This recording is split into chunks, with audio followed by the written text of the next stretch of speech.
Colonel, we are approaching TikTok Island. Praise the gods, Captain. I thought we'd never see land again. Hoist the sails! Colonel, take a look at this. What is it, Captain? They're dancing. Dancing? Poorly. Well, it's not a crime, Captain. They're shirtless. All of them? Everyone. Well, it's also not a crime. Perhaps it should be. Take a look. Well, that one's not shirtless. Now he is. Alas, I fear we are not equipped to survive such an environment. Nonsense, Captain. You think we can't handle these creatures? They couldn't even find the beat after Beyonce sneezed on it. Alas, I fear we are not. What do you keep saying, Captain? Are you saying Atlas? Atlas? It's alas. Not. This video is sponsored by Atlas VPN. Atlas VPN is a tool for all devices that encrypts your data and hides your IP address from advertisers, hackers, and internet service providers. Basically, everyone trying to use your information to make money. Right now, Atlas VPN is having a discount on their 3-year deal for just $139 per month and with a 30-day money-back guarantee. You know how you looked up sleeping bags in 2016 for a camping trip your family was forcing you to go on, and now the internet thinks you're an avid camper who needs a portable handheld bidet? Atlas VPN can help with that. Atlas VPN's data breach monitor feature can also tell if your personal information was exposed in any past breaches. All you have to do is insert your email address, and Atlas VPN scans the internet to see if your sensitive info ended up in any data dumps. You can also use Atlas VPN to stream any shows that aren't available in your location. Just open the Atlas VPN app, connect to the country you want to unlock, like the UK, log in or reload your streaming service, and now you have access to shows like Brooklyn Nine-Nine and Misfits. This huge discount won't be here for long, so be sure to click the special link in my description box and get your 3-year deal for $139 per month and the 30-day money-back guarantee. Thank you for listening, and thank you to Atlas VPN for sponsoring this video. Captain, you need to see this. Now turn the ship around. We're leaving.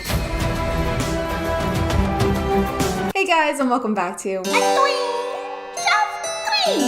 My name is ChadChad. Not really. And today we have less a twinge, more a bucket full of why does this person have 6 million followers on TikTok and isn't currently maybe being investigated? Kind of cringe. You may recognize this guy. He's been making his rounds on TikTok, and not for good reasons. If you were like me and you saw any of his content before the past week or so, I'm so sorry. At some point last week, I think he privated his account in the hopes that less people would talk about his content. But here we are. Where there's a will, there's a way. And where there's deleted cringe, there is a Reddit thread.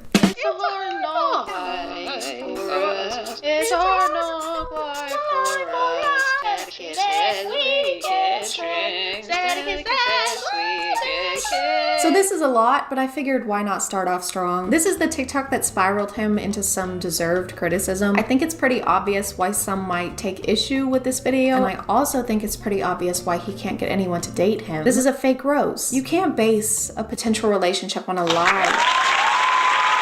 No, but I'm amazed that bigger TikTokers still don't seem to have some kind of support system where they can like send a draft for review before they post it to millions of people. Why do they keep, how do they keep posting this stuff thinking it's okay? If he does have somebody who's supposed to be doing that for him, they should be fired. Post haste. Hey, do you think it'd be okay if I post this video where I basically say I can't tell when someone is underage? Yeah, I see no issue with that. What about this video where I wear normal clothes and don't show my entire torso and most of my hip bones? You have a cupcake. I like you have a cupcake. Smack my ass like patrol. Did you think the first TikTok was bad? Don't worry. He made it way worse. This TikTok has obviously been deleted since then. Based on the time it was posted, I think it was supposed to be like a joke response to the people criticizing the initial TikTok, saying it was inappropriate. So instead of acknowledging that he made some people uncomfortable and that it was made in poor taste, he doubled down, made this video, and got his account suspended, which is like jumping out of the frying pan into a bigger, angrier frying pan that suspends your TikTok account.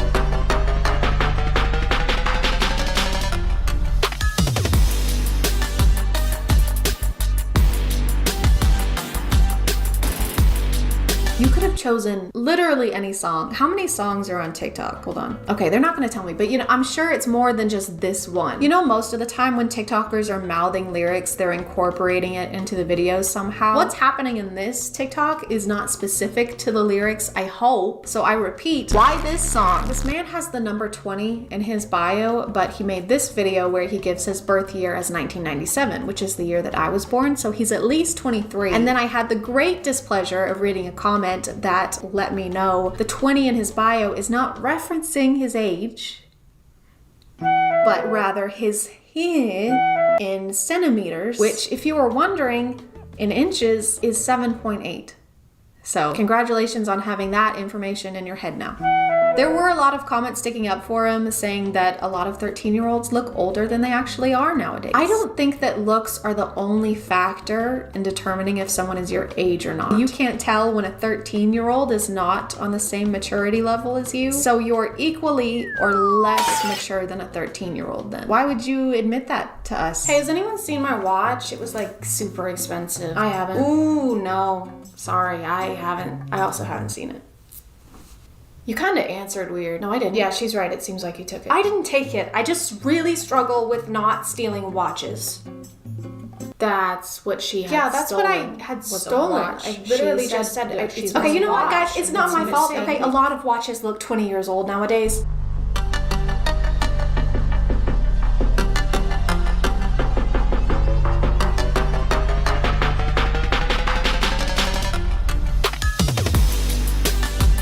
This is basically what you were missing out on the suspended account, just variations of this video, which is such a strange thing to continue doing. Like, okay, yeah, first time you were trying to make a hot TikTok and you just happened to only have a hairband around, but then you kept choosing it. These do nothing. They snap more than this guy's hair will if he keeps using 40 volume to get it that blonde. Ask me how I know.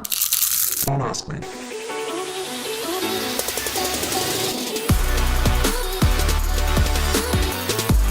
I had to watch this, so you do too. I think this is supposed to be an indication that he is proficient in the act being alluded to, but he's not even on beat. I don't know if I'm gonna be able to use the original audio on this TikTok or not. You're just gonna have to trust me on this one. How are you gonna write the test and still fail it? In fact, a lot of his TikToks are like this, where he's doing suggestive things and implying that he's some kind of savant at them. Because I'm paying you, Garetta.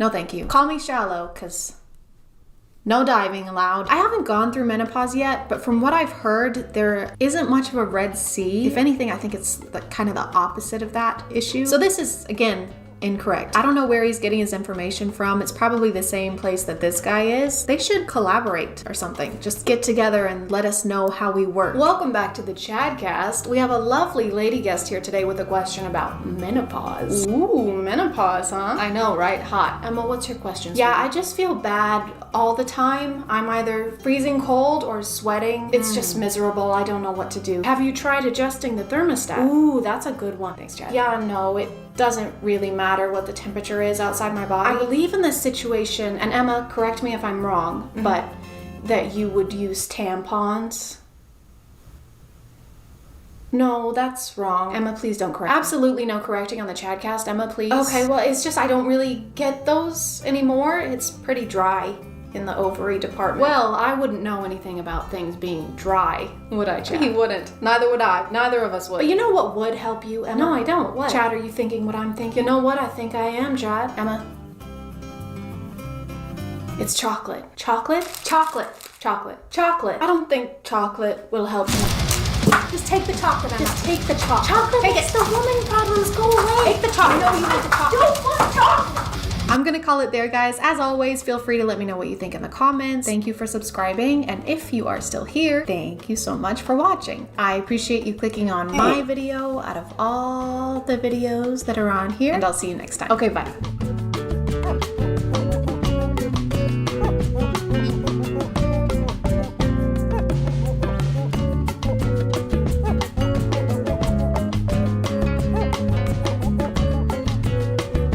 My name is ChadChad. Not really. Last week we took a break, kind of a break, but not really, and now we're back to watching TikToks. Yay! Story times have been an internet genre for a while now. I want to say they were popularized in like the mid 2010s, like 2014 to 2015, and they weren't great back then either. So I figured, why don't we check up on the storytellers, except on TikTok and in the year of our Lord 2021, and just see how things are going for them. Are they still dramatizing every life event for internet clout? Are they still having intercourse works with toothbrushes, there's only one way to find out. And unfortunately, it's by watching more stinky TikToks. And they are stinky, very stinky, which is why it's so good that this video is sponsored by Scentbird. Summer is over, and while the leaves are starting to change, it's also time to change your signature scent. I like a lighter scent in the warm weather just because I don't want anything too overwhelming. But when it starts to get colder, I want something that goes along better with sweaters and platform Doc Martens, because that is the extent of my fall wardrobe. I know, I'm very original. I struggle with buying things, even clothes, without being sure that I'm going to absolutely love it. So if you're anything like me, Scentbird could be the perfect solution for trying out top designer scents without having to commit to the price of a full-size bottle. They're a flexible monthly subscription, so you can find the perfect fragrance for the next season change with over 600 brands to shop from. If you aren't sure where to start, Scentbird offers a quick quiz that'll help you choose a scent based on your preferences and your past purchases. Like I said though, it is flexible, so if you want to skip a month, you can with no penalties or anything. This month, Scentbird sent me 3 fragrances. They all smell amazing and sent me into like a fall hyperdrive, but this one is my absolute favorite. I've worn it every single day since I got it, even when I'm just gonna be at home because it smells that good. This one is called Rebecca Minkoff Blush. I'm not sure how to describe it, but this one just smells clean. This one is called Power Suit and it's stronger than this one, but at first scent, you can pick up on the coconut and sandalwood mix, and then at the end, you can pick up on the floral and the fruit, so it's kind of a spicy sweet. This last one reminds me of Morning Time. It's called Exhale, and it's got jasmine and rose water that's got a really fresh scent, so kind of like a colder morning after it just rained. You can choose from fragrances like these, including a lot of unisex options each month for just $16. You get a 30-day supply in each container, and you can upgrade it to get 2 or 3 products per month if that's your preference. But with my code, you can get your first month for only $11. Just use the code CHAD to claim it. Scentbird is also now available in Canada, so don't miss out and use code CHAD to claim your first month with 30% off. Thank you so much to Scentbird for sponsoring today, and let's get back to the video. November last year, I gave birth to our first baby. It's the first in my family and the 6th in my husband's family. Firstly, if you're not aware, a lot of TikTok story times are basically just substitutes for music or voiceovers now. I'm not sure what visual I want while you're telling me a story about how your boyfriend's mother's grandfather's sister's ex-boyfriend's son cheated on you, but I don't think watching slime makers have a very poor grasp on color theory is one of them. We told my mother-in-law we were having a boy, but she was still convinced it was a girl. She told the whole side of the family that it was a girl. I wanted a healthy baby. I didn't give a damn about the sex. What was that noise? It sounded like somebody getting jabbed in the stomach, or like that blowfish video. I didn't give a damn about the sex. She told them that we are naming the girl after her mom, which we will never do because my hubby hates his grandma. Can we get a story time on that? How did he develop a hate for his grandma? Did she get you the root beer candies instead of the Werther's? The story's told by the grandma, and she's just making slime with denture glue and mashing Werther's candies into it. The problem, for them at least, is that now the baby has plenty of girl clothes that we plan on putting on our son. Specifically for his family video calls and for pictures with them. She said we have to stop being childish. She just thought my belly shape was more like a girl than for a boy. How can you tell that from the outside of a pregnant belly? Actually, you know what? I would prefer if it was that way, because then we could do away with wildfires. I mean, gender reveal parties. All right, everyone ready? Okay. 5, 4, 3, 2, 1. Oh my God! It's Smokey the Bear! Oh, congratulations! I knew it was gonna be a Smokey Bear. Oh. Story time on how my mom tried to convince me to have a threesome with her. Story time on how my mom should be in prison. So after I got out of work, I met my mom and we went lingerie shopping. That's what she specifically wanted to get. So we were at the store and the first thing she said was, "Let's get matching sets," which was weird coming from my mom. Yeah. Yes, it was weird. I'm glad we can agree on that. But I said, fine, come back for part 2. I'm not sure what's worse, the fact that you agreed to get matching sets of lingerie with your mom, or that you didn't use the 3-minute option. If you drag something out into 3, 4, 51 parts, I won't watch it, okay? You don't deserve my eyes. Except for now, because I am gonna have to watch this for content, but still, fuck you. So I had to find another slime channel because I was scrolling for years on the other one and couldn't find the second part. I just want to take back anything negative I might have said about the last person slime, because this is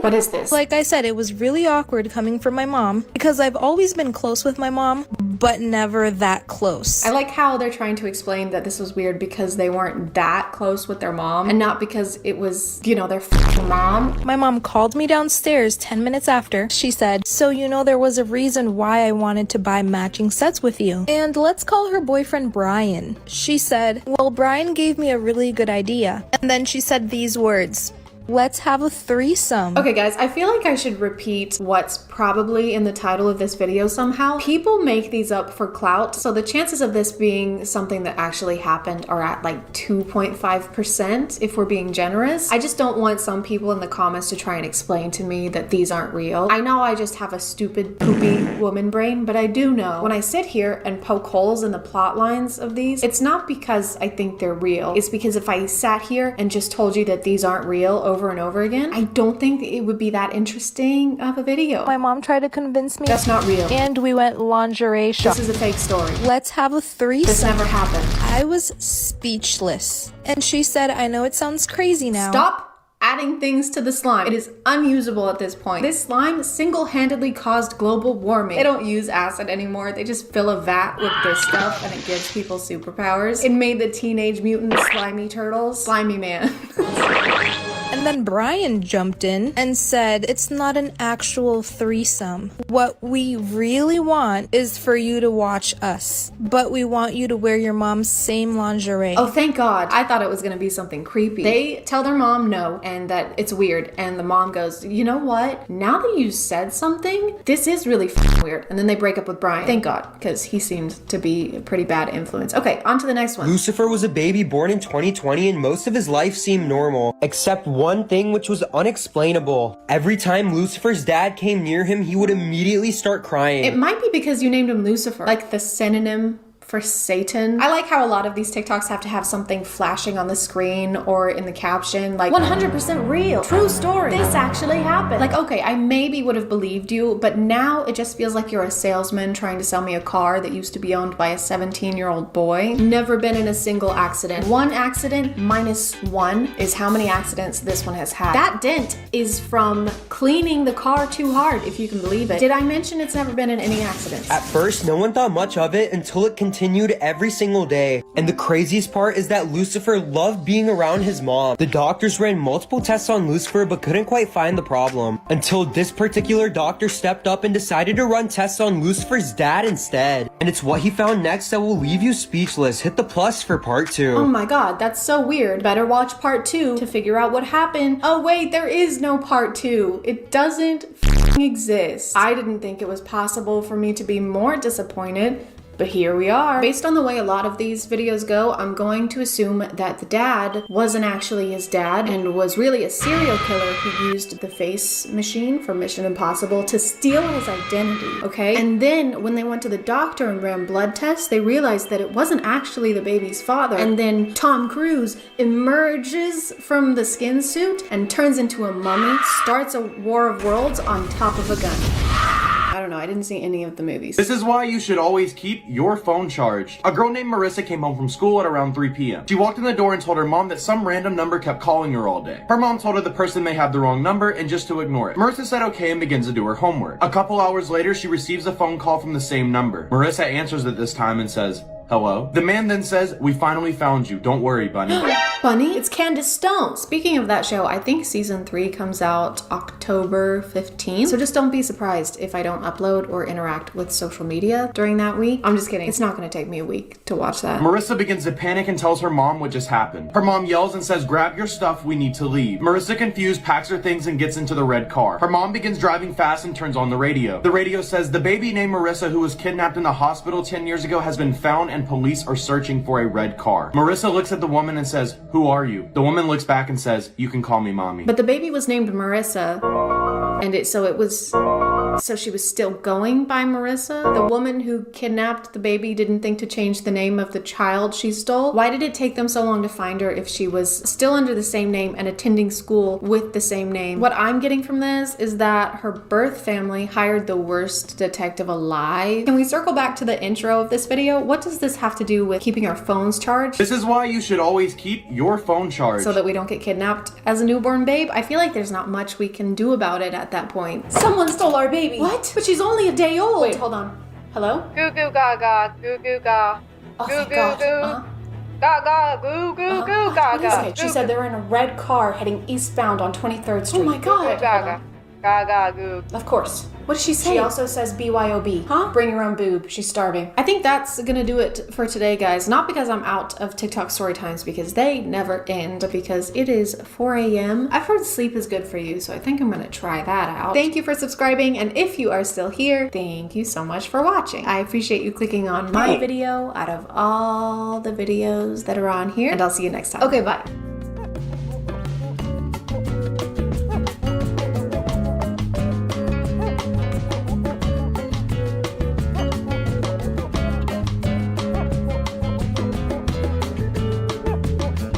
My name is ChadChad, not really. And today we are not going to be talking about a TikToker. I know.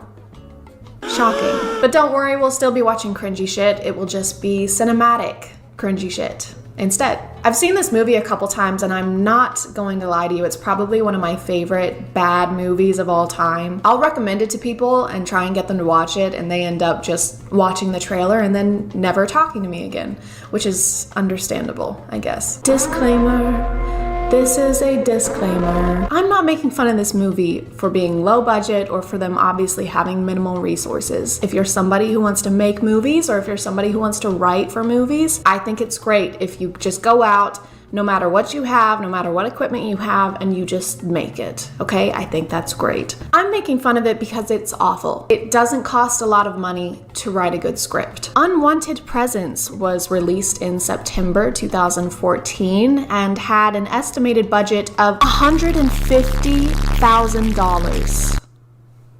You may not understand now, but if you watch this video through and through, you'll be asking the same question I am right now, which is, where the fuck did that money go? This is a Christian horror movie, which means that they wanted to make a horror movie minus the secularism, minus the gore, and minus the horror. Starting out, they set up the history of this home with a scene of this woman having a really rough time. She gets made fun of by some middle schoolers. Someone dies, but I guess it's not that important that we know who. Then she breaks up with this guy, and then she gets diagnosed with,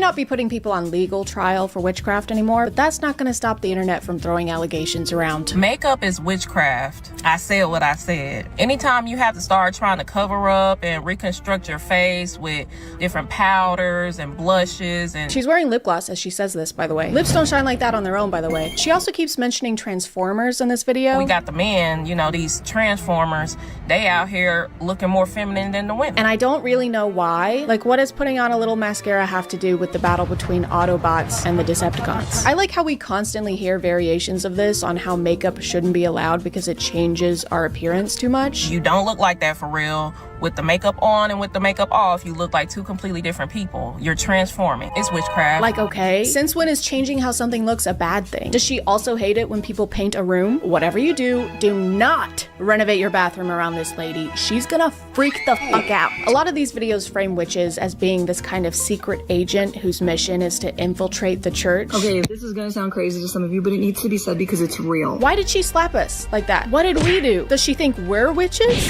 There are real Satanists from cults and real witches from covens that have been sent on assignment to your church to collect spiritual intel and to release curses. According to her, witches are the ones to blame for many things happening within the church, like sickness. And then everyone's confused, right? Like, why is there so much sickness? Why is our worship team always burn out? Why does it always feel so heavy when we're together? Divorce. Why is there so much divorce? Being poor. Why is there a lack in finance? Why is this happening? Why is that happening? The idea of seeing so many people struggle right now, you know, with the economy, and other things. And the only thing you can think to blame for it is a secret agent witch, Cody Banks, if he was a witch. This just feels like a way to ignore the root cause of these issues while also shifting responsibility away from the church to actually do anything about them. Oh, there's a family in our church who can't afford groceries this month? Yeah, it's pretty sad. If only that was Stacy, but no, I'm okay. What, you don't like my chili? No, I just couldn't. I'm on a new diet. It's very low cal. I don't want your fucking chili, okay? Why, because you think I'm a witch? No, it's because your chili tastes like fucking ass, Stacy, okay? But on the other hand, if you aren't getting cursed by a witch, it's because you're not enough of a threat to Satan, aka you're still not doing enough for God. If you have not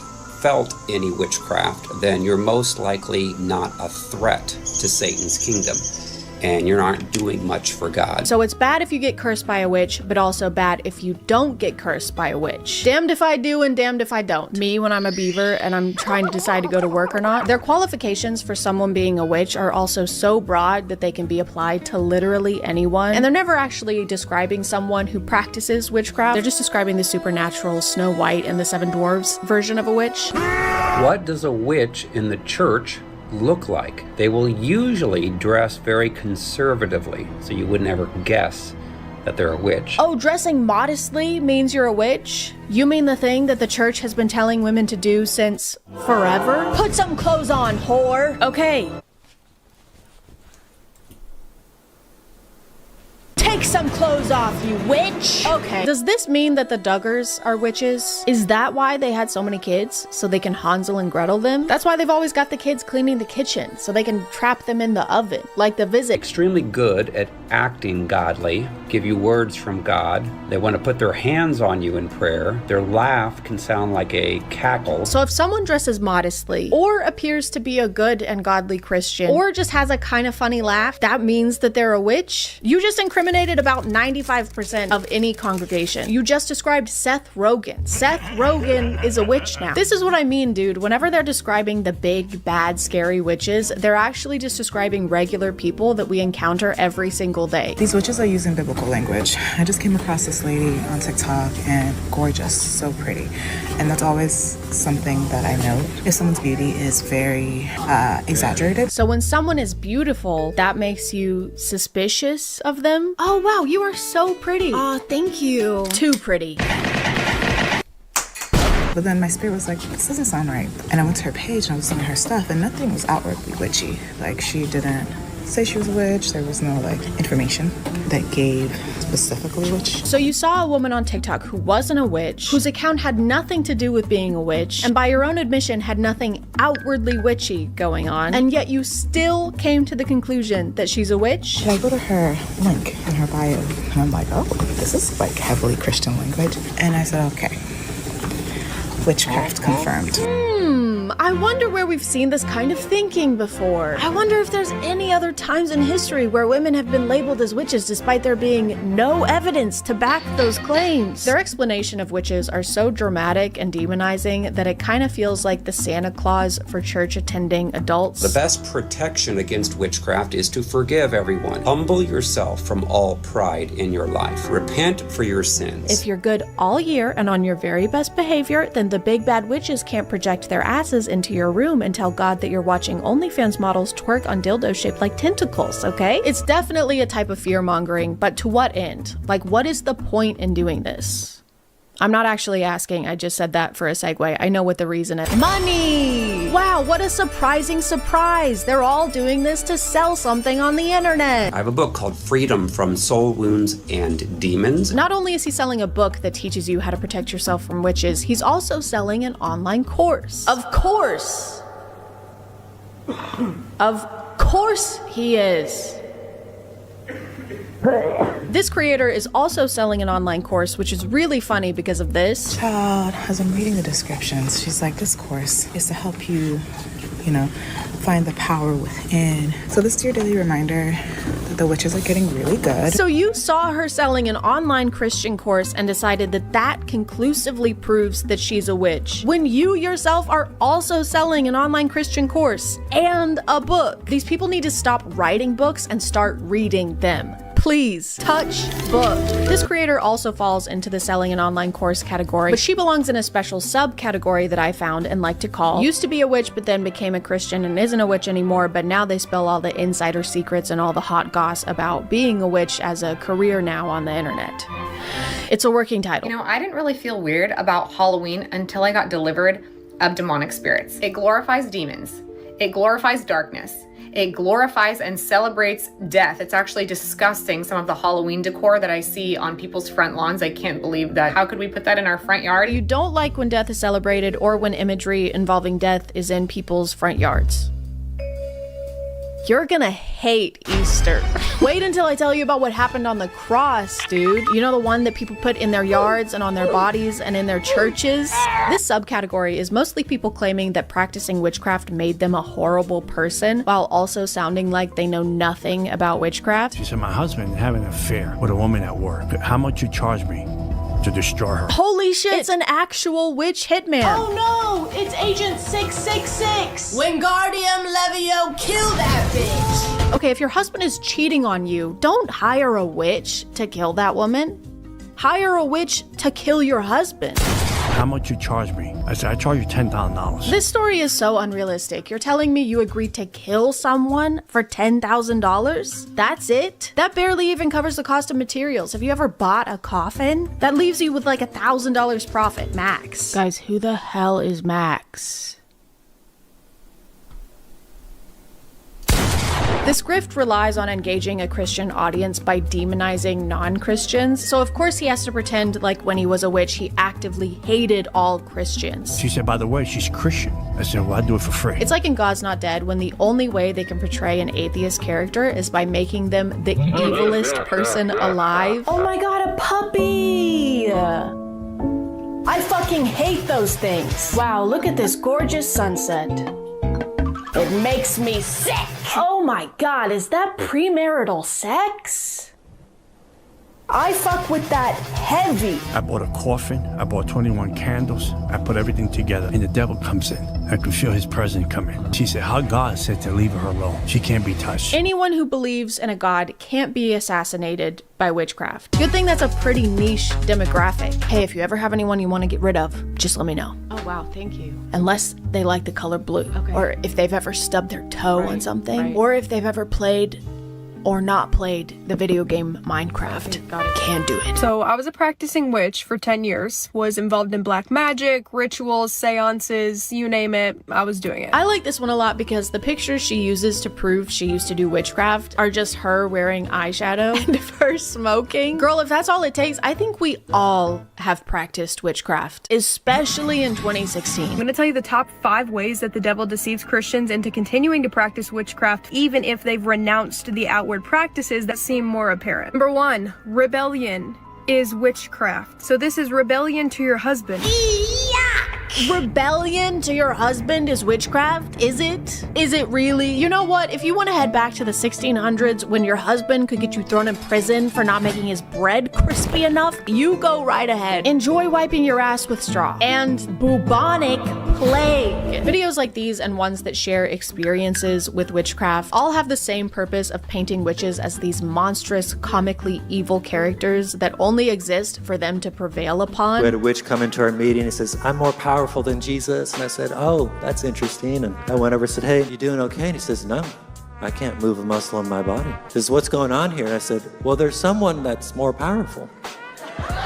Here. This is just Wattpad for boys. He's basically writing fanfic where he has magical powers and defeats the other guy with magical powers because his magical powers are better and stronger. When they talk about witches, they aren't thinking of a person. It's really just a pawn that they're using in order to win battles, except the battles are invisible and made up, so they win every time. Their message is this double-edged sword that makes you suspicious of your community, mainly women, let's be honest, and paints other religions as something people need to repent and recover from. And since most of this is happening online and is coming from people who are ranting in their rooms or in their cars, it's easy to forget the kind of real world effects this kind of messaging can have and has had historically. The other day I saw this video of a woman getting her hair done at a salon, but for a reason we're going to talk about more in a minute, she has some blood in her hair. I need you to wash the chicken blood out of her hair.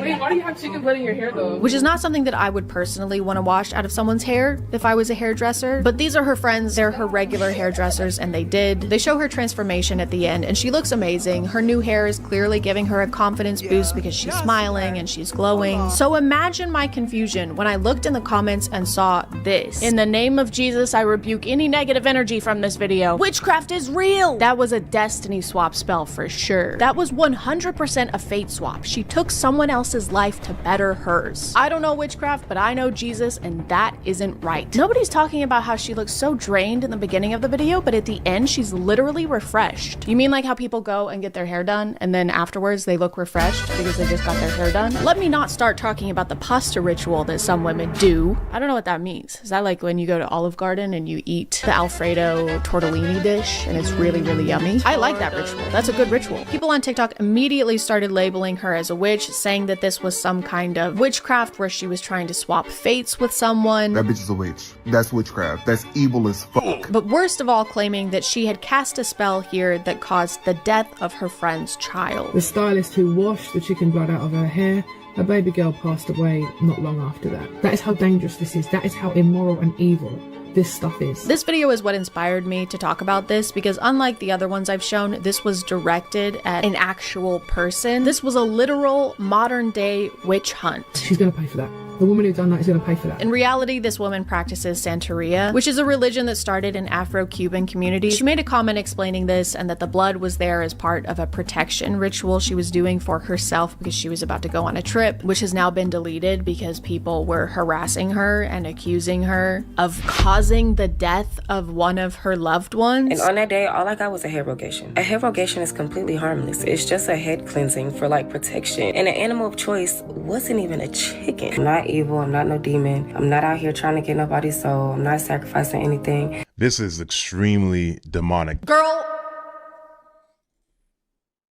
Girl, why is everyone acting like they've never seen blood used in any religion? It's literally used routinely in Christianity. Her daughter died the next day. It wasn't the next day, it was months later. This is like saying, oh, I went to church on Sunday and then on Monday, my husband died in a car crash. Clearly it was going to church that made my husband die in a car crash. But still people were commenting stuff like, okay, yeah, it may be part of her religion, but I don't care, there was blood involved. And so if there's blood involved, that makes it bad and scary. And all I have to say to that is, are you fucking dumb? Are you fucking dumb? Are you fucking dumb? Are you fucking dumb? Are you fucking dumb? Are you fucking dumb? Are you fucking dumb? This is full-blown demonic, and it is not of God. It's not of your God. And you always got to pray. Guess what praying is?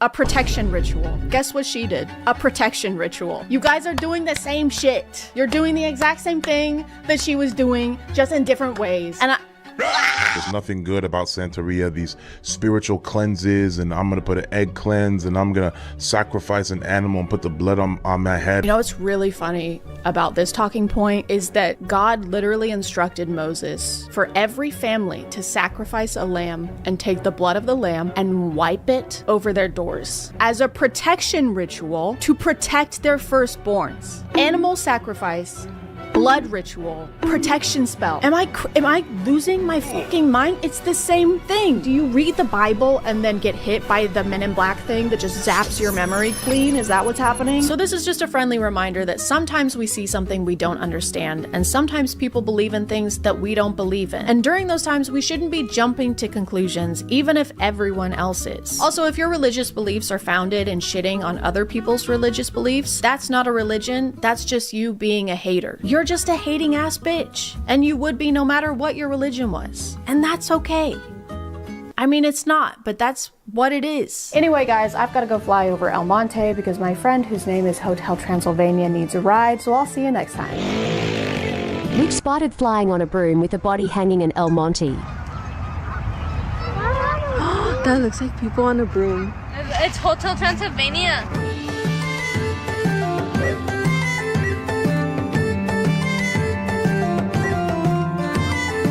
Hey guys, my name is ChadChad. Alpha ChadChad. to you. We haven't really checked in on the alphas in a while because in 2021, 2022, there would be a new one spouting the craziest takes you'd ever heard, like women don't have hobbies or you should tan your asshole. But now in 2025, that's just every Instagram reel. That's just every single Instagram reel that you ever see ever. It's kind of like pointing out a cow to your friends when you're driving through the city versus when you're driving through the country. They're not gonna be very surprised. This is a cow farm. There's gonna be cows outside. But recently I found two alphas that are so fascinating to me that I have to point them out to you, no matter where we're driving.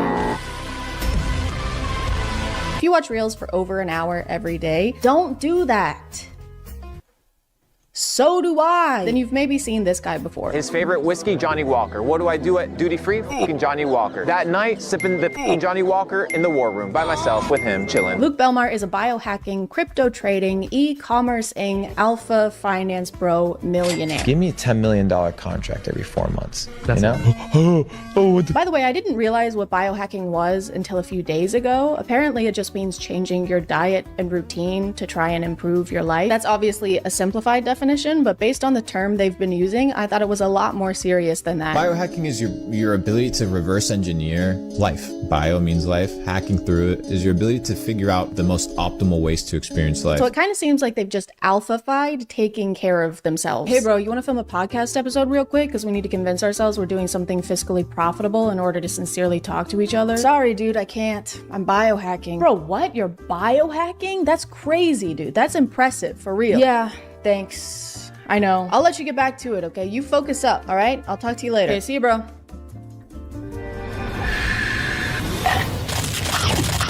This is actually one of the best apples I've ever fucking had. Luke posts a lot of clips of himself on various podcasts saying things I think are meant to be insightful, but usually make no sense. I think people need to start studying words. You look at a bank, right? What is a bank? Riverbank. Right. What does the riverbank do? It controls the flow. The flow of what? The flow of the current, the currency. If it's controlling the currency, it's also controlling the what? The flow. The flow of what? The cash flow. He's always talking about his success and how much money he has, so he posts a lot of advice to people wanting to become more like him. Wealthy, cool, charismatic. Because those streams are very helpful. Because and a lot of his videos are him explaining how we can start making money just like him. So let's go ahead and dive in. That's foreshadowing for later in the video. It'll make sense later. We'll get to that.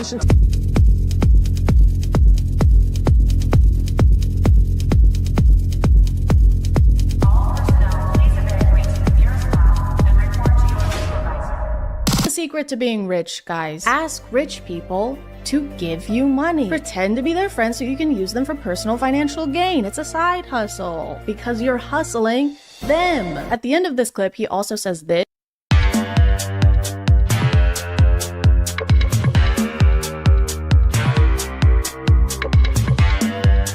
Somehow even worse advice. If you guys want to make money, literally just make money. Print it yourself in your garage. It's all about positioning yourself into prison. Don't worry though, this is not the only groundbreaking advice he has for making money. when was the last time you sat down with a blank piece of paper and just like brainstormed? Ever heard that?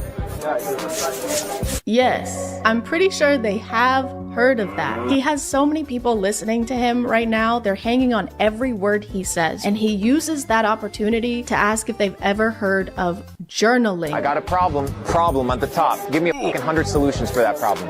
Oh, I don't know what chill the fuck out. What is gonna happen? Relax, G. This isn't gonna help anyone become rich alpha bros. So I feel like he must have some kind of other motivation for trying to get them to use paper. Like maybe he secretly works at Dunder Mifflin. When's the last time you took a piece of paper and just appreciated it? When's the last time you ordered 80 boxes of 8x10 in ultra white, tipping your salesman 40%? Ever heard of it? Ever heard of that? Have you ever heard of that? Have you? And while we're at it, have you ever heard of today's sponsor? This video is sponsored by Midas Merge. Midas Merge is a free to download mobile game that you can play on your phone even if you don't have Wi-Fi. You could play it on a flight, you could play it in the woods, or in a basement with really thick walls. In Midas Merge, you team up with King Midas and Queen Leah after the evil goddess Nyx casts her shadow over the gardens of gold. How could she do this? She's so evil, and also she's hot. Oh no, I hope she doesn't cast her shadow on me.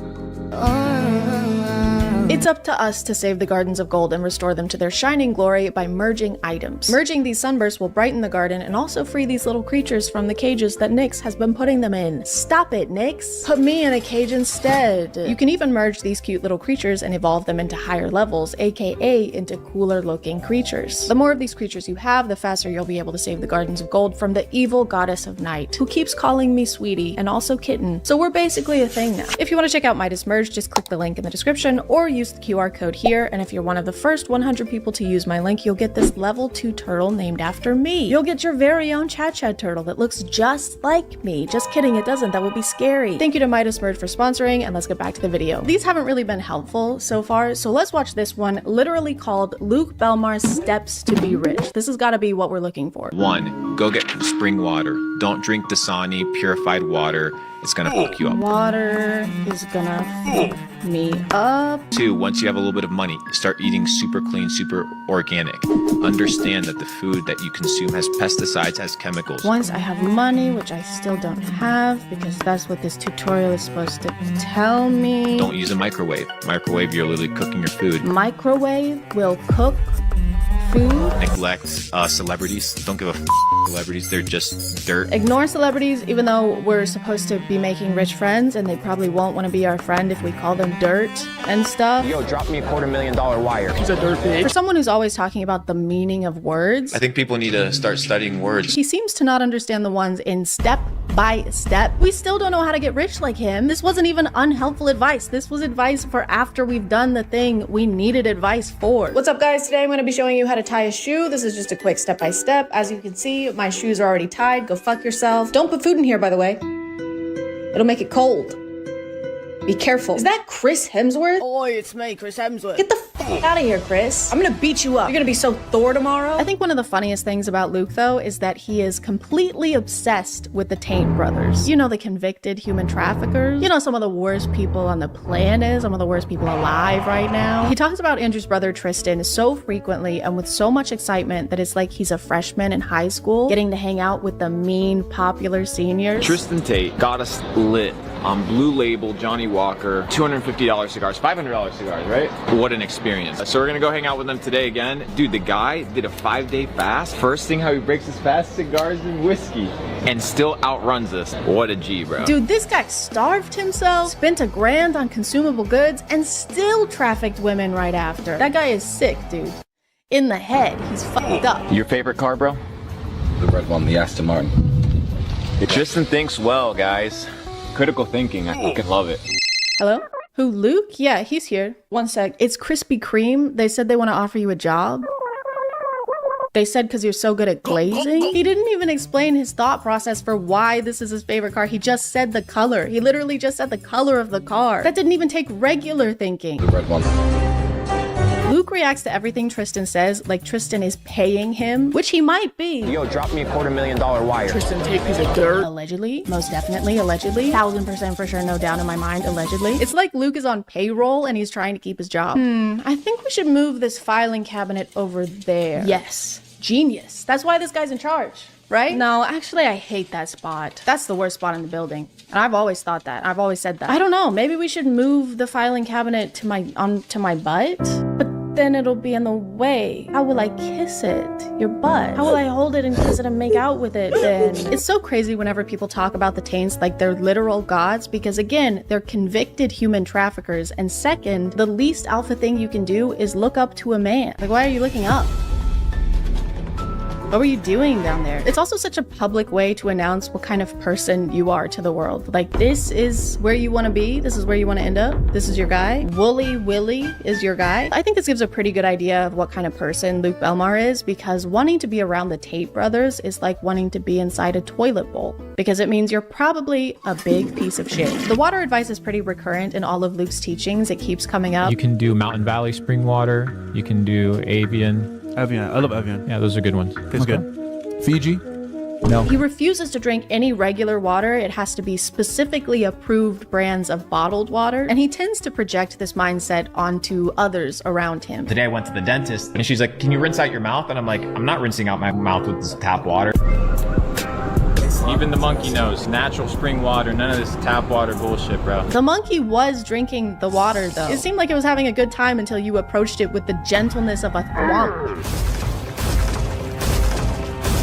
See, even monkeys know water is bad. I feel like once again he was inspired by the Taint brothers and Andrew always talking about bottles of water. I mean bottle of water. Bottles of water. Bottles of water. I don't know when or why this mindset started, but maybe this clip has something to do with it. Hey, your little 13-year-old daughter has acne. Let's put her on birth control to regulate her emotions. And now you put 100 million women in the United States on birth control. It goes to your urine. That estrogen goes into the water. So now you have all these feminized men drinking this tap water. I guess this explains his and his fellow alpha's fear of water, because the mark of a true alpha is being scared of the basis of pretty much all life. We're not scared of anything. We're all really tough. Except for 71% of the planet. Luke also has a tendency to make up numbers, which isn't a great characteristic to have as a finance expert. Now you have 100 million women urinating highly estrogenated urine. Where did 100 million come from? I love making up numbers based on nothing. I like my statistics how I like my hemorrhoids. Extracted from my ass. People who typically use birth control are in the age range of like 15 to 45. It's different for everybody. That age range in the US is only 66 women. 66 million. Not just, there's actually 66 women in the US, and I'm one of them. I'm the best one. And of that number, only about 15% use the pill. So that's less than 10 million. Where did all those extra millions come from? I thought this guy was supposed to know all about millions. I've been able to capitalize on this digital gold rush, been able to generate millions of dollars. Sure hope this isn't the same math he's using to calculate his net worth. So overall, with assets and investments, I'm probably worth around 20 million. Nice.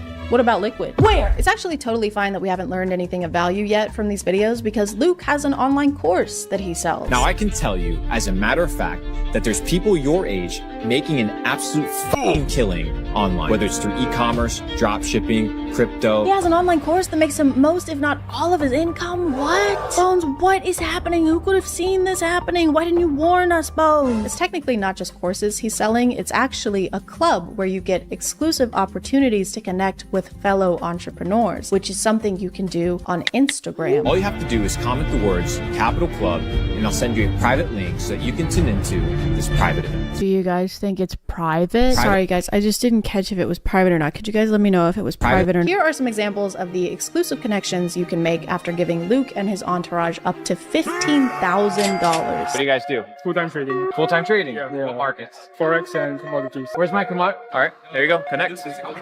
All right, doesn't matter. Connect. Connect. Doesn't matter. Connect. Connect. You'll also receive priceless mentoring like this. Are you going to the gym every day? No, you're not. Are you sleeping well? No, you're not. I see eye bags under your eyes. So what you need to... Bro, look at me. Look at me. First of all. Good thing this is inspirational, right? Otherwise, it would just seem like he's making fun of this person's appearance. I see eye bags under your eyes. Do you work out? Don't answer. I know you don't. Do you wash your face? No. Your pores are like craters. What am I looking at? I can't tell if I'm looking at skin or the surface of the moon. Look at me. Look at me. Look at me. I slept with your mom. Okay? Now that we've mastered the financial aspect of alphafication, Give me a $10 million contract. let's move on to the physical one by learning from our next alpha, Ashton Hall. He can run very, very fast for undisclosed distances. He can dive into water. He can dive his face into water. Ashton Hall is a daily routine influencer who shows himself throughout the day as he gets ready to go places and then does things at those places.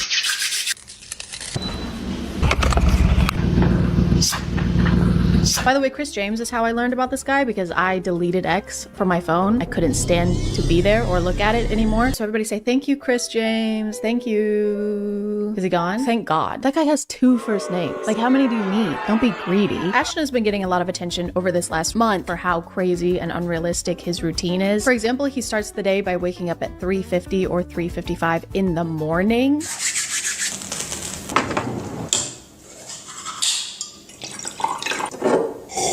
And there's really no reason to do that. The sun's not out, so you can't see anything. Businesses aren't open, so you can't go anywhere. The worms aren't even awake, so he can't even get one of those even. I'm a little biased though, because I hate early risers. I don't mean I hate rising early. I mean I hate people who rise early. The people that I know who wake up absurdly early in the morning only do it so they can tell me about it. Obviously, if your schedule demands it, that's different, but I hate when people act like waking up early is a productive achievement in and of itself. You're just waking up at a different time. That doesn't mean that it's a better time, especially if you're like Ashton Hall and went to bed at 7 p.m.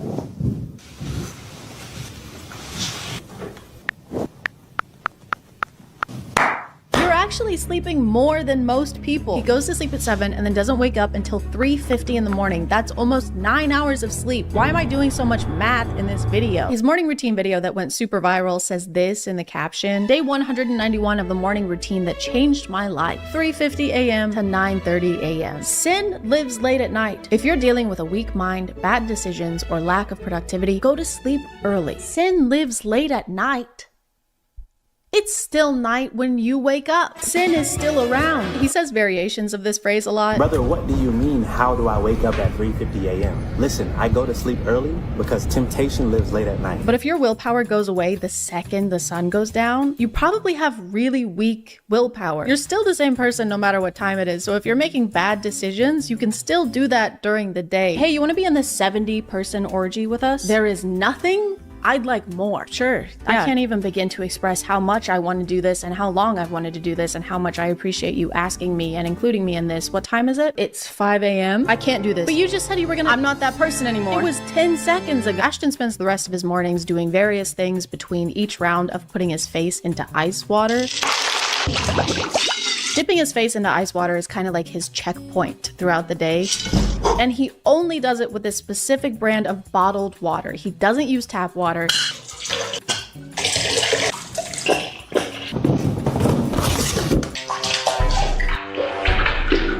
He doesn't even use tap water to rinse his mouth after brushing his teeth. Luke Belmar is beaming. I'm not rinsing out my mouth with this tap water. He's smiling with his teeth that are untainted by regular plain water. The only taint in his mouth is Tristan's. Sometimes Ashton will show himself doing his skincare and hair care routine.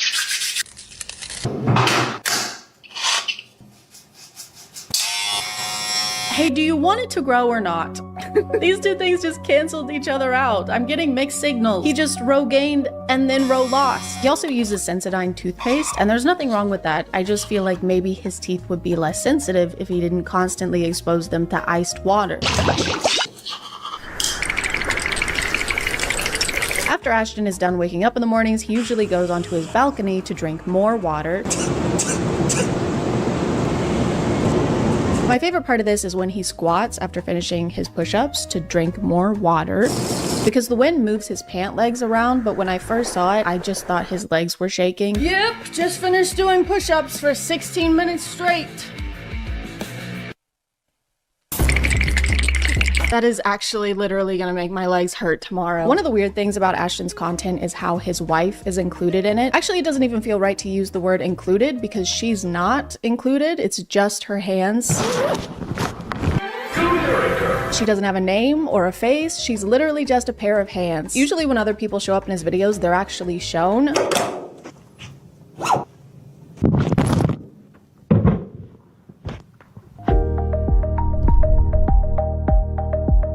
But not her. She's just here to serve. She brings him water to dip his face in, obviously. She serves him his meals, and he doesn't even look at her. Thank you.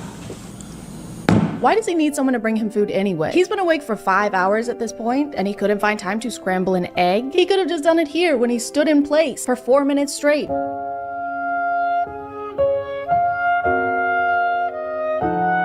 He could have just stood in front of an oven instead, or a stove. I mean, can you cook eggs in an oven? I don't know. My wife makes them for me. His wife's hands also pick up his messes. They clean up after him. She cuts up his bananas so he doesn't have to eat them the gay way.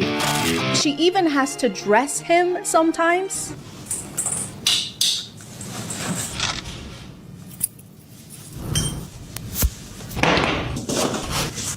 Thank you. The way these are filmed makes it seem like he is a knight preparing for some kind of jousting tournament, and she's a squire. She's just there. Your chain, sire. I am but a lowly street urchin, and it is my greatest honor to place this adornment upon your regal nape. Break a leg! Break both! I fucking hate you! And this is definitely intentional. He definitely wants to come across as if he is basically royalty, with people escorting him places and carrying his stuff for him. He even has his wife draw him a bath.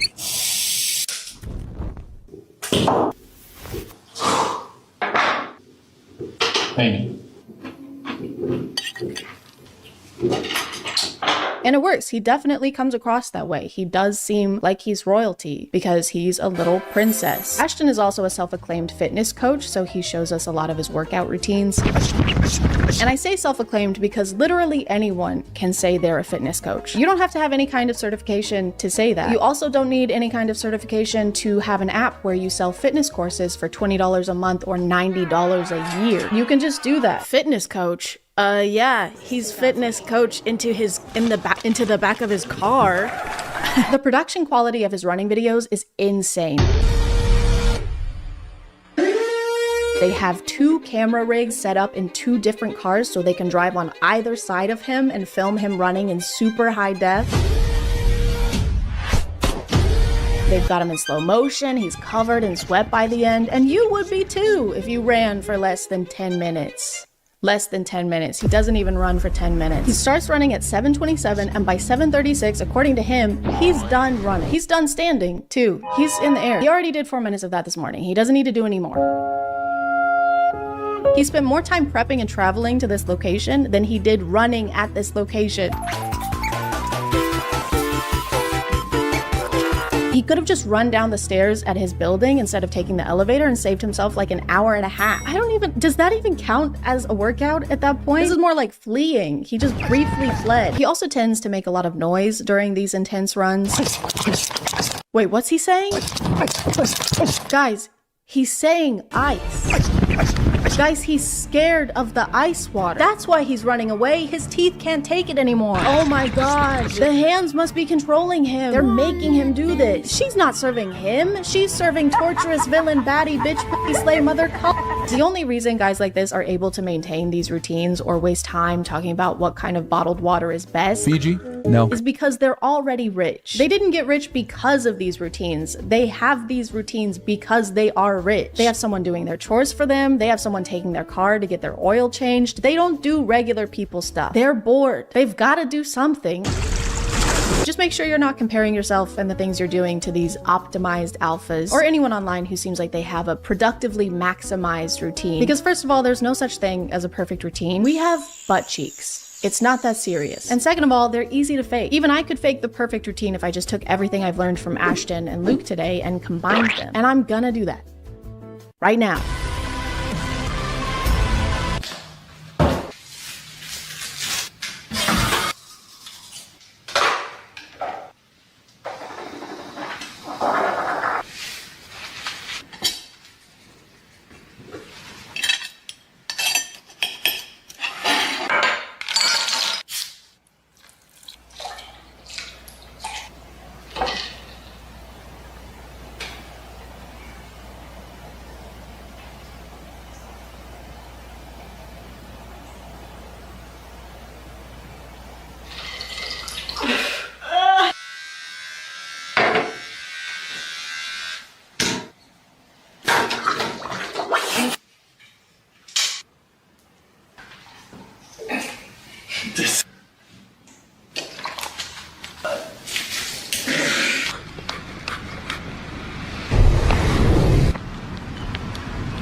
Mega church or mega cringe? Or mega mind?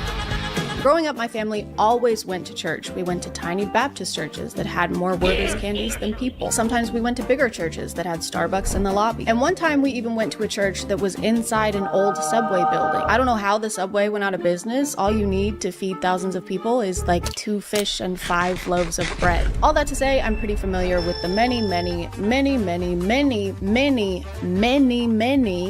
variations of churches. But the one kind I haven't been to is a mega church. But Chad, what is a mega church? You know what a mega church is already. I know, but tell us anyway. A church qualifies as a mega church if it brings in a congregation of 2,000 people or more every week, which might not sound like a lot because we're so used to seeing huge numbers on the internet, like how Mr. Beast has 400 million subscribers. But thanks to this Mr. Beast video, we know that a congregation of 2,000 people would look like this. 2,000 contestants!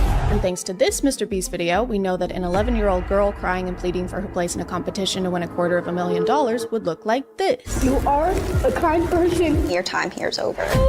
I kind of developed a curiosity for mega churches about a year ago when I found this clip. Sky is cracked and Jesus Christ comes again and every eye. This pastor was apparently trying to drive home the point that Jesus will be coming again. Lucky guy. Man, I wish that was me. Which makes me wonder how many times he tried to tell this to the congregation before he resorted to this. He will return, and it will be when you least expect it. Okay, yeah, whatever, Sure. we get it. No, you don't get it. If you don't listen to me, I'm gonna turn pink. Don't you mean red? Like with anger? No, I mean I'm going to turn into famed singer-songwriter Pink.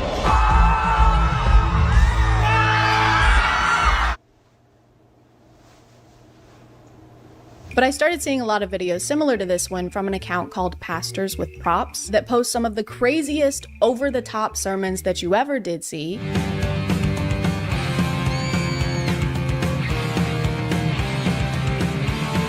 You might be thinking, why would you possibly need 3 expensive-ass cars on stage in order to intro your sermon? And there's a very simple answer for that. You don't. You don't have to do that. It's fine if you don't do that. Actually, there was a pretty good reason for this. He wanted to be Marty McFly. Guys, he has to go back in time and stop the crucifixion, so he doesn't have to come into work anymore. A lot of these sermons feel like they were created for reasons other than spreading the gospel. Some of these pastors seem to have realized that they can have whatever they want on stage as long as they find some kind of way to relate it to their sermon. God, I thought you was doing something. How do I get out of?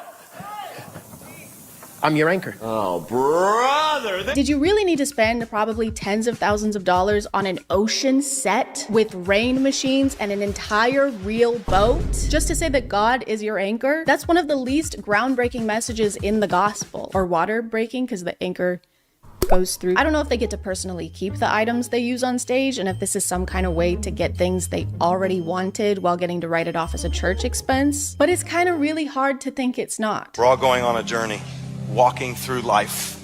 When it comes to who Jesus is, what direction are you headed? I don't know, but I know what direction you're heading. None. You're not going anywhere. There is no way, allegedly, that he didn't just see the TikTok trend of people buying these under-desk treadmills and wanted one for himself, and then use this sermon as an excuse to buy it for the church. He's literally standing on a massive stage by himself. He could have just done this. You know, sometimes it feels like we're just walking through life. And then other times we're not getting enough steps in, so we need a compact treadmill for our home office. He literally walks to the treadmill to demonstrate walking. And you know what? He didn't even need to do that. We know what walking looks like. It's not like we were struggling to picture what he was talking about. You know, the other day I was thinking, while I was on the toilet, this is what that looks like, by the way. And I started thinking, you know, we're all just kind of farting our way through life. And this is what it would look like if this video was sponsored. This video is sponsored by Rocket Money. A few months ago, I realized I was paying for 2 separate subscriptions to the same one streaming service. Yes, I've mentioned this before. Yes, I'm still upset about it because I'm very picky with my subscriptions and my nose. because I pick it a lot. But I'm extremely picky about how I spend my cash, which is why Rocket Money has been such a huge help to me. Rocket Money is an all-in-one personal finance app that was able to cancel my double subscription, and all I had to do was open their app and tap my phone a few times. They can also help you build customized budgets by letting you know how much you're spending and where you're spending. My anxiety can't handle looking at each individual thing on my bank statement every month, so opening Rocket Money and seeing everything already organized into these neat little categories is yum. Compliments to the chef.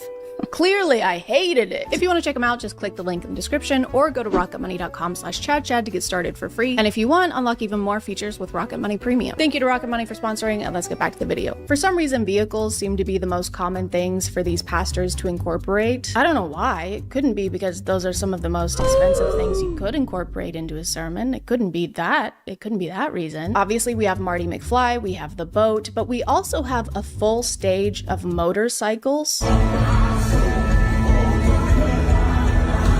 which might seem like a flashy, pointless expense, but they're actually part of the choir. You should hear them sing. They've got crazy pipes. And then we have this. Man, that was amazing. Was that? Woohoo! I did double loops. I did not expect a double loop. I mean, I guess this is fine as long as he's got some kind of way to tie it back into the message and it's not something obvious and dumb, like life is full of ups and downs. You know what? Life is full of ups and downs. Never mind. When I was going through these videos, this roller coaster just kept showing up.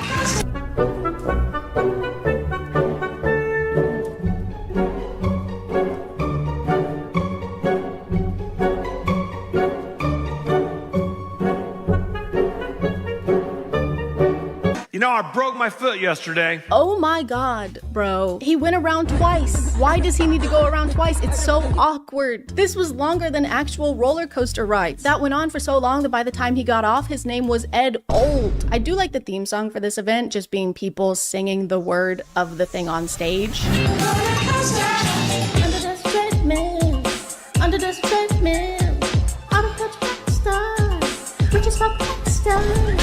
Here's the roller coaster again at a different church. Except this time they have a curtain of sparks. Jesus loves a curtain of sparks. And here it is again at a different church. Come on, somebody make some noise! Come on, everybody, give it up for Jesus today. This prop is even crazier to me because there's barely an attempt to hide the fact that this has nothing to do with preaching. This is just a way for them to make a grand entrance like they're headliners at a concert. He does give this line to try and tie it back in though. It's amazing to have a creative God who has creative stuff going on, and when the world is in chaos and they're all flipping upside down, we're just having a good time. Thank you. Thank you guys. Please be seated. You know, it's great to have a creative God who makes creative things like roller coasters. And next week, he's gonna create me a Porsche. My favorite part though is when the crowd doesn't cheer enough for their extravagant entrance and he calls them out for it. What?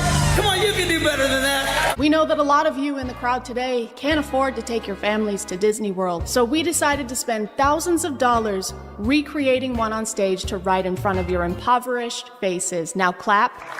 Clap louder. I tried to look into the church that had this roller coaster, but it turns out this is one big church group conglomerate with a bunch of locations in 3 different states. So I assume they're shipping this one roller coaster around, which I'm sure is easy to do since it's so tiny and small and skinny and light. I also tried to find out how much it would cost to make this thing and found this ride manufacturing company saying that a small roller coaster can cost up to $50,000. What the fuck do you mean? I don't really care if it got more than one use by being shipped to their other churches.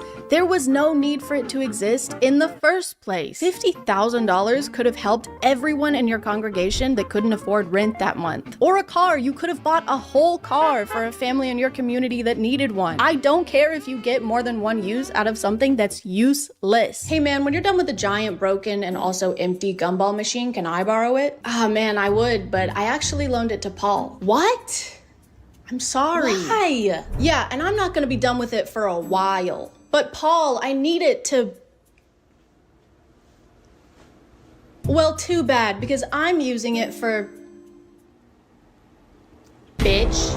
All right, that's it. Oh yeah? What are you gonna do? Come on, Guys, please don't. Come on, bring it. Oh, when I catch you, Don't run it in place at each other, guys. I wish I could say we were done talking about mega churches bringing vehicles on stage, but we're not even close to that. I haven't even talked about this yet.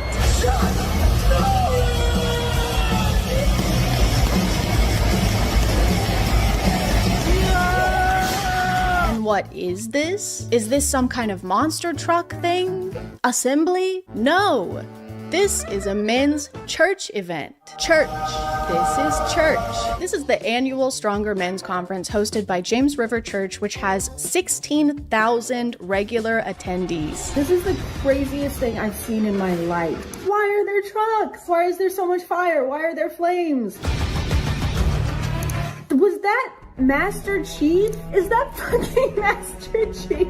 The conference has a fantastic lineup of world-class speakers and a Stronger Warrior competition, which as far as I can tell is similar to like American Ninja Warrior, because you're not a good Christian unless you can scale up a fiberglass wall with your bare hands. Jesus said so. According to their website, their world-class speakers include superstar athletes like Harrison Butker. You know that guy who spoke at a college and told the women graduating that day that they should probably just have babies instead? You know the guy who definitely shouldn't speak in front of thousands of people? He probably shouldn't speak at all, ever. Also, according to their website, if you just scroll down here, you can actually register today. Register today. I mean, register today. Register today. Register today. Register today. Register today. Register today. Register today. They have monster truck rallies, MMA fighting, Master Chief. I still don't know what that's doing here, but I'm sure this alone was thousands of dollars. They've got bull riding, and finally, they've got throwing football on stage. This conference is like what you would get if you handed millions of dollars to a bunch of 12-year-old boys. Essentially, they have 2 days of grossly exorbitant entertainment, throw a couple sermons in there somewhere, charge people $200 a pop, and then abracadabra, you've made $2 million of tax-free money. Allegedly. But maybe I'm being a little unfair. I mean, the whole point of this is to become better fathers, sons, friends, and husbands. And you can't put a price on that. Babe, I know you want me to be a better husband by like taking out the trash sometimes, or maybe talking to our kids. But the only way for me to do that is to go to church and become a better man by watching a monster truck crush other smaller trucks. I saw this comment on the Tank clip, and it says, "What if I told you thousands of salvations come from these conferences? It's great people share these clips, but what about the clips of all the men worshiping God together? Strange that you never see the best parts shared. Instead, out of context snippets cut down to support a childish claim." And I think that's funny because the account that posted this clip didn't have a caption. There was no claim. It was just a clip of the conference. Hey, you can't show this clip of me picking a wedgie out of my ass in Walmart. This implies that I would pick a wedgie out of my ass in Walmart. I'm sure there is some amount of worship happening at these conferences. I would hope so, since that's supposed to be its entire point. But I think if it took being lured in by monster trucks and fire and sparks and MMA fighting and motocross competitions and tanks for you to find God, then you probably didn't want to find him that bad. Dear God, please. I can't focus. I need some white noise. Dear God, please help me find peace. I know all of this might seem like an excuse for guys to get out of the house for a weekend and watch sports, but the church does also have one for women. Except this one is boring. It looks like all they have is singing and speaking, and they're even holding Bibles here. That's weird. What's that about? I was gonna ask why the ladies don't need all that extra entertainment to find God too, but then I remembered how hard it is for husbands to find anything, and God's probably harder to find than a bottle of mustard behind the orange juice. So I've gotta cut them some slack. Oh, also the women's conference is $230 per person instead of the $200 they charge per person at the Stronger Men's Conference, which I think is good, actually, because at least some taxes are being paid here, even if it's just the pink tax. The pastor of this church has also used his sermons to try and get people to vote against laws he doesn't like. And if you live in the city of Springfield, we're asking you on April 7th to vote yes to the repeal of the Sexual Orientation and Gender Identity Bill. And his reasoning for this was homosexuality is a sin according to the Bible, and Christians should vote for repeal. But that's not what he was saying when his church hired a male stripper to perform at the Stronger Men's Conference.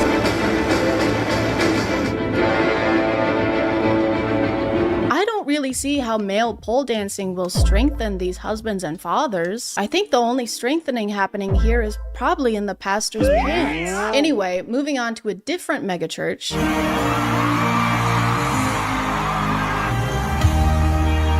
Just kidding, it's a Justin Timberlake concert. Gotcha, bitch. Sorry, you're not a bitch.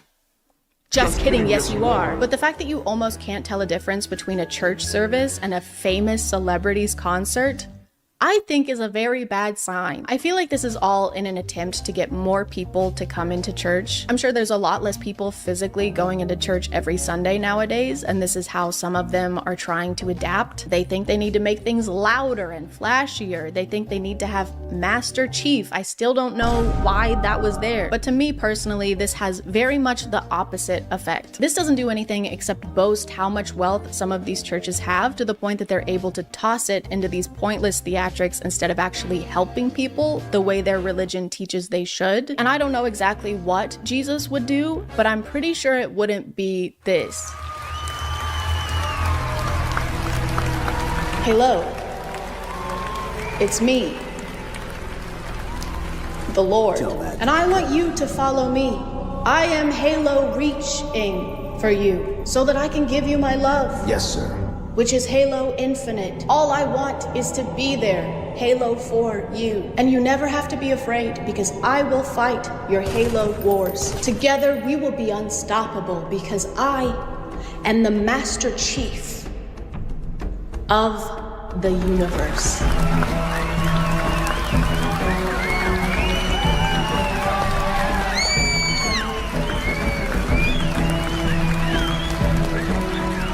This is my second video in a row that ends with the Halo theme song. I'm gonna call it there, guys. Thank you for subscribing, and if you are still here, thank you so much for watching. I appreciate you clicking on my video out of all the videos that are on here. And JoJo Siwa has been acting kind of silly lately. Good morning to every single Steven who's out in this entire little baby. What else going today, guys? Good. She's been doing some weird things and moving her body in a weird fashion. Speaking of fashion, she's been doing weird things with that as well. My knee hurts. I'm not sitting because you guys told me to. I'm sitting because I want to. You can't bully me. If you're like me and never watched reality TV or Dance Moms where JoJo got her start, then your knowledge of her is probably Bose. That's all I think of, that and asbestos for some reason. I don't know why. I'd have to do some more research, but I'm thinking about asbestos. As always, right? JoJo's been a public figure for a while and is known for having a pretty young audience, thus the bows and bejeweling of the hair. She usually sings and dances in an aesthetic I can only describe as the human version of a glow stick. Everything about her is fluorescent, and if your eyes are exposed to her, recently anyway, then irritation may occur. By the way, I watched about 3 minutes of Dance Moms to try and understand where JoJo came from, and it's just like people getting mad at kids for having the coordination of kids, and they edit it like every mistake is an earth-shattering devastation.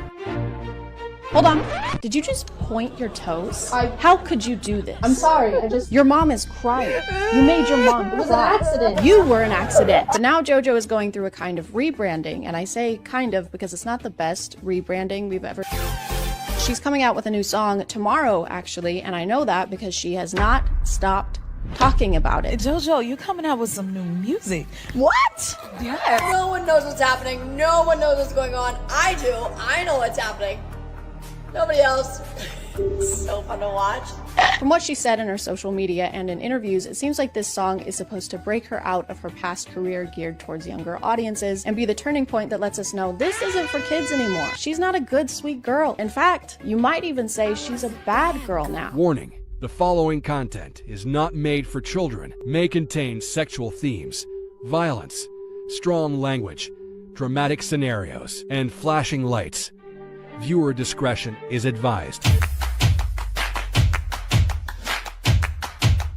But JoJo's transition into an edgier persona isn't really being taken seriously by people, specifically people on TikTok. Then again, nobody really takes anything seriously over there. Once she started teasing her new song and her new era, people started making predictions of what they thought it was gonna sound like, and they were completely right. Karma's a bitch. Karma's a snore.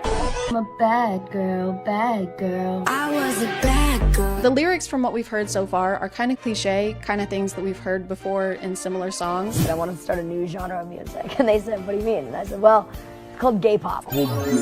Songs like Applause by Lady Gaga. It's the On My Own Miley Cyrus. Can't Be Tamed Miley Cyrus. But according to JoJo, it's the music video we need to watch out for. I've gotten this comment a lot. The thing is you think I have. Everyone's been talking about the song, oh, this about the song, that about the song. No one's even questioned the music video yet. I'm about to start sharing some things from the music video, and that's where shit gets real crazy. What could it be, guys? What's gonna happen? I wonder if there could be music or video. What if there's both, guys? Guys, what if there's both? Or what if there was today's sponsor? This video is sponsored by Raycon. Mother's Day is coming up, and you know what mothers would love? Some freaking peace and quiet. With Raycon, you can give the gift of tuning out the world around us with their everyday earbuds. And if you ever need to tune back in, just use the everyday earbuds awareness mode. With the press of a button, you can go right back to hearing the jovial, tranquil sounds of motherhood. Raycon's quality is on par with audio brands you know and love, but at prices you'll love. And also no. I'm a fan of their optimized gel tips. My ears are almost as sensitive as my heart, but with these, my ears have never felt uncomfortable and they've never fallen out or even budged. And with 8 hours of playtime and a 32-hour battery life, I can use my everyday earbuds while I stress clean for an entire day instead of working on a video or literally anything else I should be doing. The everyday earbuds have multiple tap functions, so I can make or take calls while I'm on the move. They're also water and sweat resistant, so if I accidentally drop them in my armpit, they'll be fine. If you want to check them out, just click the link in the description or go to buyraycon.com/ChadChad to get 20% off your Raycon purchase plus free shipping. Thanks to Raycon for sponsoring, and let's get back to the video. Everything I've seen so far in their marketing is exactly what you would expect. The lyrics are what you would expect. The dancing is what you would expect. And for something to be edgy, you have to be on the edge, you know? You have to edge us. In one of her podcast interviews, she mentioned she was actually worried to sing the lyrics to her new song. I was very afraid of the lyrics of Karma. I wasn't ready to say I was a bad girl. If I had a wish, I would have never effed around. I wasn't ready to say I'm a bit of a stinker. I wasn't ready to say F this or freaking dang it. You wouldn't last a second inside my mind. A single glimpse would drive you insane. Shoot. Crap. Fiddlesticks. According to some of her interviews, JoJo thinks that this is the most extreme jump from child star to adult artist that we have seen yet. No one has made this dramatic of a change yet. No one has made, in my generation, this extreme of a switch. And I am the first in the generation. It is very scary, but someone's got to do it. They probably just didn't talk about it as much. In most of those cases, it just happened and they didn't have an entire campaign planned out. It's not as extreme and dramatic if you've been constantly warning us that you're about to do something extreme and dramatic. Hey, just letting you know, I'm about to jump out from behind that wall and scare you. What? No, don't do that. This is gonna be the most scared anyone's ever been. No. Are you ready? No. I'm gonna do it. No, don't. I'm gonna do it now. Don't do it. Boo.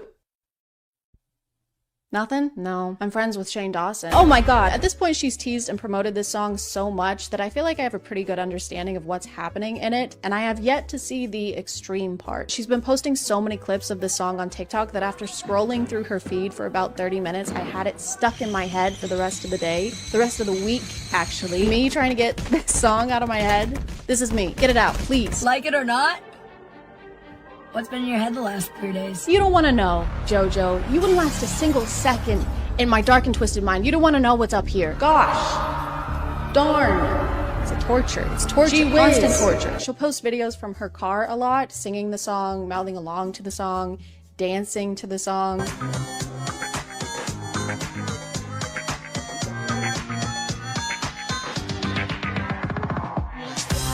She even got her car wrapped with her face on it to promo her new song, which apparently she's been doing for a while now, even when she's not promoting something. I barely want to see my face at all, much less pay thousands to have it plastered on a Kia Soul. So it's just a waste of money. Stop car wrapping. Sweaty. Knees weak, arms are heavy. There's vomit on his sweater already. I said stop. Mom's spaghetti. I think one of the most controversial things about her new era, though, is the dance for her new song. She's been posting videos of the choreography, and people that are not fans, they don't like it. They don't like it at all. Not the whole dance, really. There's just this one part where she seems to be ad-libbing a bunch of extra movement.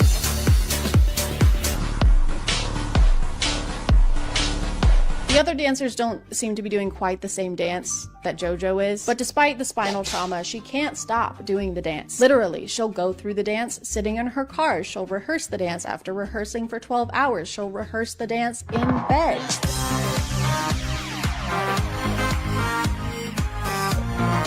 Get some sleep, JoJo. The dark circles under your eyes are getting alarmingly dark. No wonder she's moving like this. She's trying to stay awake. At the iHeartRadio Music Awards, JoJo hard launched her edgy persona with a new outfit and new aesthetic. Instead of the bright colors and rhinestones, they went with dark colors and rhinestones. I can kind of see what they were going for, but it's not really giving bad girl. It's kind of just giving state fair face paint. It seems like JoJo's mom is behind the rebranding to some extent. I don't know, that's just a personal theory. The PR surrounding this rebrand is just exactly what a 50-year-old mom's idea of rebellion would be. All right, here's the plan. What if you said, bitch? That's bad. That's pretty bad. What if you went to a red carpet event wearing makeup similar to a hip and current band? Like, I don't know, Kiss? I already had this as a working theory, and then I found this TikTok of JoJo not knowing who Gene Simmons is. Like a sexy glam Gene Simmons sea creature. Whoa. Going on here. You know, the amount of references that people have told me I look like in this video that I have no clue what they are is sickening. I'm adding that one to the list, but I'll take it.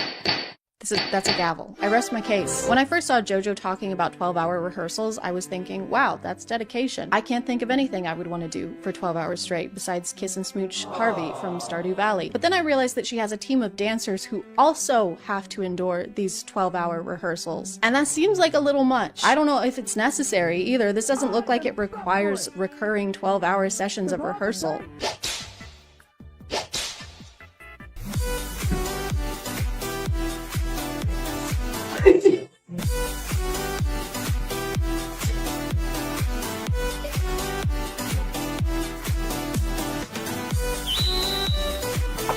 That was close. I'm getting better.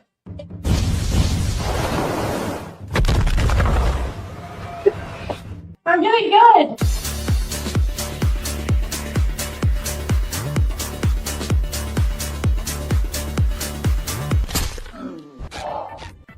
Ah! Oh my God! My knee hurts. Cut the cameras. Shut it down. Call an ambulance. But intense rehearsals are nothing new for JoJo. Apparently, she and her mom started a pop group a while back with 6 young girls. She formed them after herself, kinda, with the bows and rhinestones and bright colors. It's basically like she tried to make 6 versions of herself and put them in a group together, which would make them JoJo's, JoJo's. They went with XOMG Pop. Mine was better. According to one of the members' moms, the conditions were way too intense for young girls. They say the rehearsals were long and physically exhausting, and the Siwas were allegedly trying to get the members to cry for the cameras and pit them against each other. One of the members had chronic health conditions, and days before one of her surgeries was at a rehearsal and started bleeding from her stomach, and Jessica Siwa told her to put a pad on it to keep blood from getting on the costume. The costume isn't the issue, Jessica. There shouldn't be blood at all. This is literally putting a band-aid on the situation. Also, they fired this member and her mom after her mom tried to say something about the conditions. So I guess JoJo is telling the truth. She was a bad girl. It's like they're trying to get people riled up and have some kind of reaction about how crazy she's being or how psycho she's acting. They're saying psycho. No one else is saying psycho, just them. They probably think I'm psycho. Valid. I'm sorry. Feel JoJo can't come to the phone right now. Why?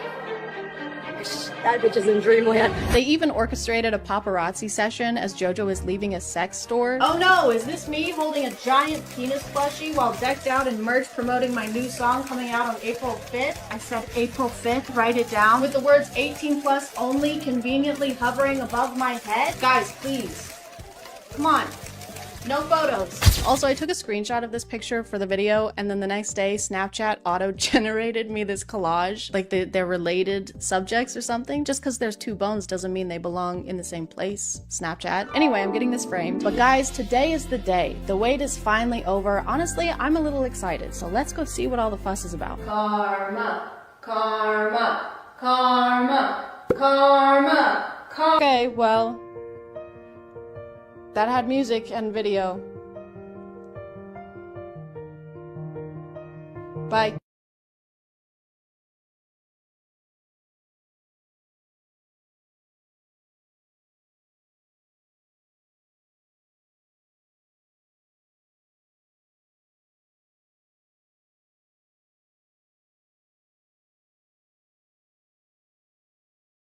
Hey guys, I am stressed. So stressed that I haven't written a script for a video that's due in 5 days, but I still have to post a video in 5 days, so we're gonna do something right now. I don't know what it's gonna be, but it will be something. thing. So have a seat, sit down, sit. I keep seeing this thing on TikTok. Maybe you've seen it on Book Talk. It's usually a slideshow and it's kind of a preview of a book, and it says stuff like, when she hates her family, so she runs away into the woods and finds a cabin with a bear wolf man who has a bear wolf brother, and they both are romantically interested in her and turn a tree into a dildo and have their way with her. Have you guys seen stuff like that too? I have. I've seen stuff like that. Let's look at some of those things if we can find them, because that's the rule of commentaries. You're supposed to find something that you don't like looking at it and then look at it a lot more and dedicate a whole video to it. That's showbiz, baby. That's just showbiz. It's showbiz. That's showbiz. I had so much to do today that I got into a paralysis mode where I literally walked in a circle in my house. I couldn't figure out in what order I should do things, so I did none of them all at once. My ADHD medication is not strong enough. It will never be strong enough. Ever. I found one. When she finds out her online best friend isn't who he says he is. He's the same person she's been obsessed with for 8 months and has been trying to forget about. Turns out he's just as obsessed as she is. And he's her ex-boyfriend's dad. Oh, father. Oh, okay. All right. All right, girl. So she's been stalking her ex-boyfriend's dad, and her ex-boyfriend dad has been stalking her. You guys are made for each other. This one's not very spicy. That's not spicy. That's just an age thing. It's not that weird to fall in love with your ex-boyfriend's dad. I do it all the time. I just did that yesterday. He has so many red flags. He's 13 years older. He's possessive. He's obsessive. He spanks you. He ties you up. He likes to do you hard and rough. He unalives people. Was all of this just listed on his Hinge profile? Yeah, I'm a stalker. I'm old as hell. I like to spank people, and I like to murder people. And if you're not into that stuff, don't call the cops, please. Just scroll. No need to be a snitch. I want to read the comments on this. Green flags. Well, are they really that red? He's killing people. That's pretty red. As far as red goes, that's about as red as you can get. The only thing worse than that would be, let me see. I'm so good at improv. I'm so good at coming up with things on the fly. I'm so good at being on flies. Why nobody hating? This is me. This is my alt account. That was me. I said that. I thought it was a slide, but it was a screen recording that someone took of a slide. Don't do that. The shy, innocent girl being afraid to get a tattoo because she has low pain tolerance. The 6'5" tattooed hockey player smirking and saying, "You're a lot better with pain than you think." Boy, if you don't... Ooh, I found one. The shy, invisible girl is invited to play Drink or Dare with the hockey team, and she doesn't realize how dirty the dares are. What is with hockey? Why are we all talking about hockey? Is that a new thing? Do I need to start watching hockey? So when it's her turn, she gets a dare that puts her in a compromising situation. Either she can drink, or she can lick whipped cream off one of the players, anywhere below the neck. When she says it aloud, the Playboy hockey player volunteers himself, not wanting to see her with another guy. Her crush for him is growing, and she's afraid to get involved because of his history with women. But she does the dare, and before she knows it, he's taking his shirt off. She sprays the whipped cream down his abs and licks, and the whole team watches as she does it. She's the only one close enough to hear him moan. And then and that's the end. What the fuck? Why are you edging us? What happens next? Do they do it in front of the whole hockey team? I don't know. I keep seeing books that are about hockey players. That's just not a sexy thing. When I'm thinking of sexy things, which I do pretty often, hockey player has never shown up in my head. A sink with no dishes in it? Absolutely. Going to bed by 11 p.m.? Fuck yes. Starting my period and only getting 2 giant cystic acne spots? That's sexy. That's what I want to hear about. And something I want you to hear about is today's sponsor. This video is sponsored by Lelo. I'm very pleased to announce that Lelo, the ultimate pleasure brand, and I are teaming up to give away free toys and discounts. Not these kinds of toys. The adult ones. The ones made for grown-ups who need to have a little grown-up fun sometimes. That's right, folks. You can win a free luxury Lelo toy because they're giving away thousands of them per month. They're the go-to luxury brand known for their first-rate designs and for putting quality first. But it's not just about toys. It's about being empowered. It's about self-care. And yourself wants to be taken care of. You know? You get it. And now Lelo has teamed up with the fashion brand Diesel to make a limited collection of toys like the Tor 2 and the Sona Cruz. Lelo also has the Cosmo Seal of Approval, and if you want to narrow down what kind of toy would suit you best, feel free to use this article as a guide because they have so much to offer, you might get lost. in the sauce. If you want to check them out, you can click the link in the description. And if you want to enter for a chance to win a toy or discount, then be sure to subscribe to their newsletter. Thanks to Lalo for sponsoring, and let's get back to the video. Oh, I found another slideshow. Okay, it's actually showing me slideshows now. Oh shit. Okay, this is a lot. We're getting into the stuff now. We're in the deep of it. Holy shit. When she's riding her boy roommate's face and then someone knocks at his bedroom door.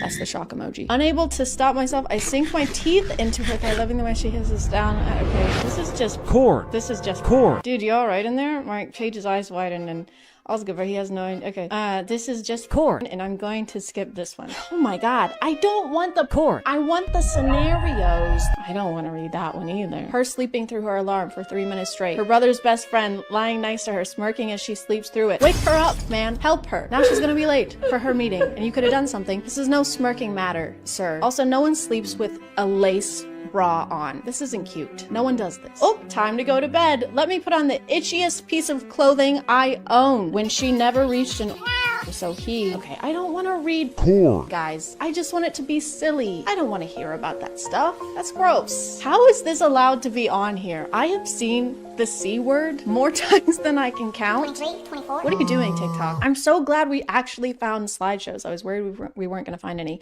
But now all the slideshows are just So when God opens one window, he closes a door. Whatever that. I don't remember. When your fake husband orders you to wait for him naked on the balcony, except there's another couple making out next to yours, so you go back inside. Your eyes lock with your half-naked husband who demands, "What did I tell you? Bianca, I'm naked," you whisper. We know, Bianca. It says you're naked 2 times already. Distracted by the sight of his bare chest and abs. Where were you supposed to wait? Nervous, you open your mouth to lie, but your neighbors take it up a notch. His lips lift and he arches one eyebrow. How do you lift your lips? Do your lips even lift, bro? How much can he lift with his lips? Like 350? My lips can lift 400, not these ones.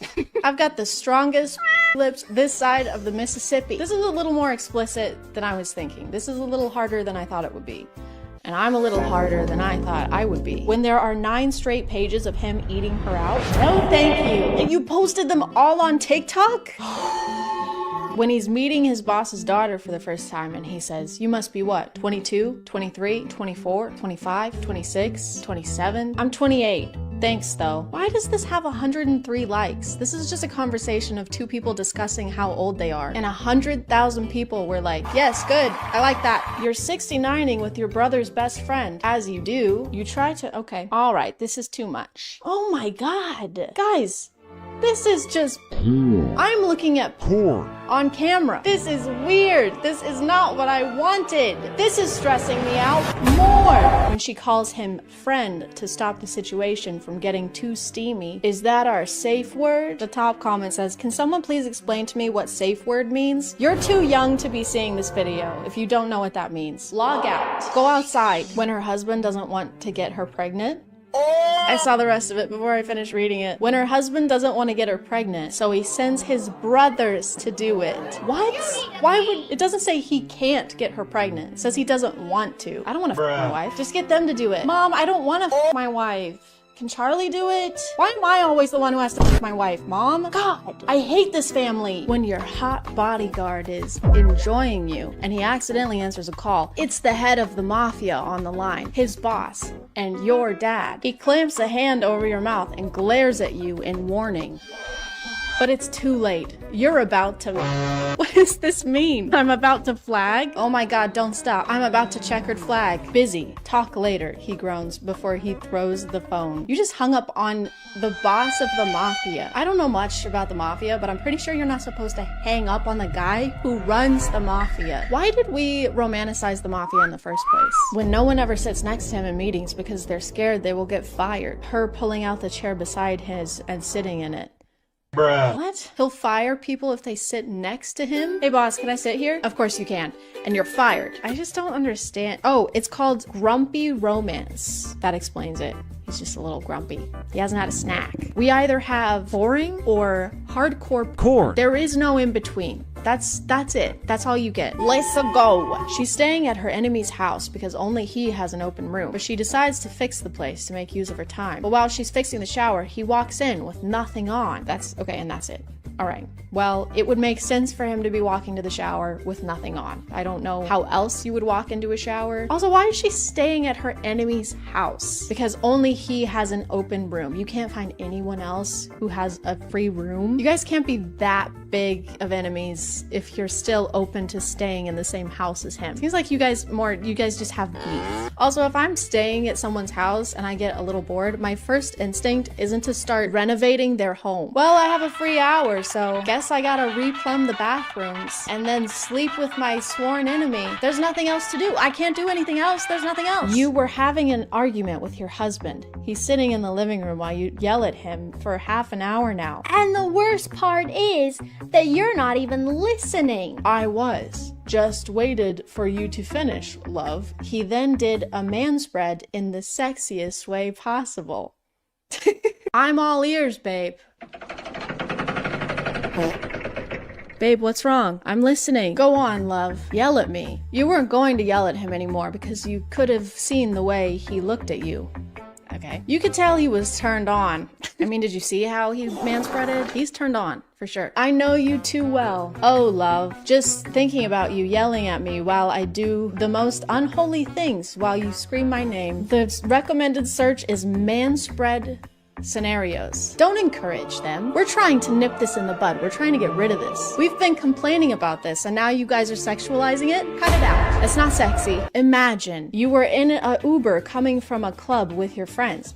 There was no space left and you had to sit on Ian's lap. Okay, I did read some Wattpad when I was a kid. Not enough to know what E/N means, so I'm just gonna say Aaron. Kind of looks like Aaron. Let me put the seatbelt on, Aaron said. There was so much noise in the car from the loud music and your drunk friends, so no one was paying attention. While Aaron put the seatbelt on, he was barely touching your body. Are you afraid to touch me or what? Hey, are you afraid to touch me or what? What are you, a little bitch? What's the problem? No, of course not. It's just, he said as you cutted him off. Oh my god. She cutted him? Stop. Oh my god. You're hard, you said, with a smirk on your face. You guys are in an Uber with a bunch of other people. Keep it in your pants. Literally. Put it back in your pants. Why in? Okay, I do know what this one means. That's my name. And my name is Chad. Chad, he said, surprised. If that helps, This is not helping. This is not helping the day I'm having. If that helps, I'm too, you said. Suddenly his hand got on your thigh. Oh, it got on there? That's a sexy way to put that. Suddenly his hand got on my boob. That's so sexy. Thank you. Okay, and then it gets to be too much. And then you go too far. You have to tease it, okay? You can't go straight to the heavy stuff. You gotta warm us up a little bit. Imagine you run as fast as you can. That because you just pranked your enemy. I don't know what kind of enemies you guys are having. You don't really usually have a back and forth with someone who's your sworn enemy. 2 words. He's wet. I don't like those 2 words. That asshole deserved every single water drop that was falling on him. You don't get to close the door and your enemy just pops up. As you both are in, he closes the door and locks it. Come here, Chad, he says, his shirt glued to his skin. Come on, Aaron, it was a prank. Why do you always have to overreact? Oh yeah? Overreacting? He grabs both of your hands and pins them on a wall. His body pressed to yours in water. Yeah, it sounds like you guys really hate each other. It sounds like you guys really don't get along at all. You can't just say that you're enemies and then you hang out with each other and you enjoy each other's company and have camaraderie. That was the word I was looking for, camaraderie. You can't have camaraderie and general banter with your enemy. I'm your enemy and I just killed your mom, your dad, your brother, and your sister. Oh yeah? Well, I just got your nose. Stop. Give it back. Stop. All right, I'm gonna stop reading these. Comment below if you want me to read E/N/Y/N stories on imagine.talk. Comment below. Comment above if you want, if you can figure it out. He's 38. He thought she was 21. I don't like where this is going. He fell for her, but then he finds out her true age. Oh no. He sets her free to give her a life. Sets her free? Oh, was he keeping her in a fence? Why couldn't she leave? Months later, he receives a call. She's been taken to the hospital. What happened? Oh, in the caption it tells us, age gap, mafia, she's pregnant. These are like the spark notes of the story. Wait, how old is she? How old is she? Why are so many authors obsessed with making the female... Oh, she's 18? Ew! He's, what, he was 38? There's a 20-year age gap? Ew! What is wrong with you guys? I thought that maybe she was older than she said she was, and that he was just gonna be mad that she lied. But no, she was actually younger. She's 18, he's 38. And he's in the mafia. He's probably the boss. Or he's her bodyguard. Why don't they have any other positions? Do they have any other positions in the mafia besides boss and bodyguard? What about secretary? Can we have one where the guy is just a secretary for the mafia? He just answers emails for the mob boss. All right, I just rescheduled your 9 a.m. and your mom called to confirm your lunch with her today. Okay. All right. Still on. Okay, I'll let her know. I'm still feeling a little stressed, if not more stressed. I don't think this helped at all. Let me just find some other ways to calm down. How to relax. Try active relaxation. Focus on your breathing. Get creative. Spend time in nature. Picture yourself somewhere serene. I can try that. Waterfalls are serene. Creeks are serene. I'm picturing Serene Williams. This is perfect. I'm so calm. I'm gonna call it there, guys. Thank you for subscribing, and if you are still here, thank you so much for watching. I appreciate you clicking on my video out of all the videos that are on here, and I'll see you next time. Okay, bye.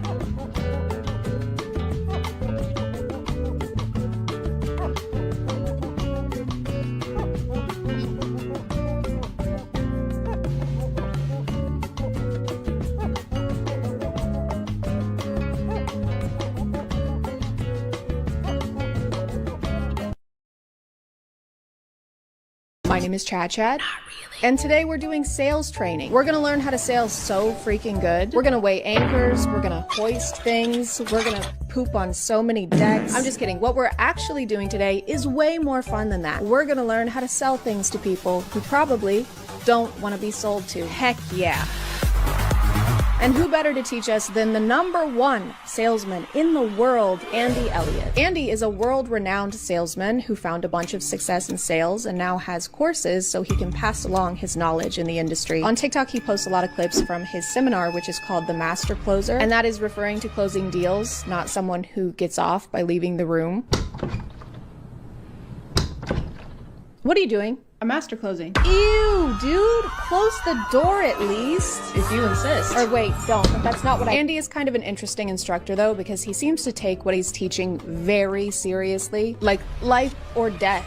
Seriously. If someone right now, just giving an example, kidnapped your family and said they were going to kill them unless you tripled production or revenue in your company, you can do it in a heartbeat. Why someone got to kidnap them?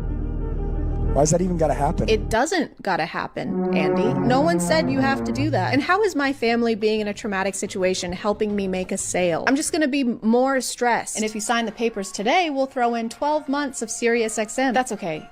Who are they? Oh, this is my husband, Ryan, and our 2 kids, Leslie and Morley, and that is their armed kidnapper. Are they okay? They will be if you buy this 2012 Ford Fusion with great reliability and resale value. Mommy, I'm scared. Mommy's working. But if you want a really great deal, you should check out today's sponsor. This video is sponsored by Toon Blast. Toon Blast is a free-to-play mobile game that you can download on all devices and level up by solving puzzles and blasting cubes. And once it's downloaded, you don't even need Wi-Fi to play. You can play it anytime, anywhere. You can play it with a mouse. You can play it in a house. You probably will play it in a house. It's also very easy to play, so within a few seconds, you can be zooming through levels. There's not even any ads to interrupt your playtime, so you can zoom right through those bad boys. Since there's really no learning curve, the game is super easy to pick up. Not as easy to put back down though. That might be why they have millions of reviews on the App Store and Google Play. There's over 7,000 levels to unlock and explore. You can even compete against other players or play challenging mini games to unlock extra lives and coins. Or you can join teams with other players to unlock even more rewards. But most importantly, things explode a lot. And that's my favorite part. I love exploding all over the place. If you want to check them out, you can use the link in my description or scan my QR code to get 3 hours of unlimited lives and 100 free coins. Thank you to Toon Blast for sponsoring today, and let's get back to the video. The way Andy teaches sales kind of reminds me of the Alpha Bootcamp that I just made a video about. He'll tell people to come up and do push-ups if they answer a question wrong, or even just in a way he doesn't like. All right, get that fucking weak ass you up here. Let's do 20 push-ups. Come on.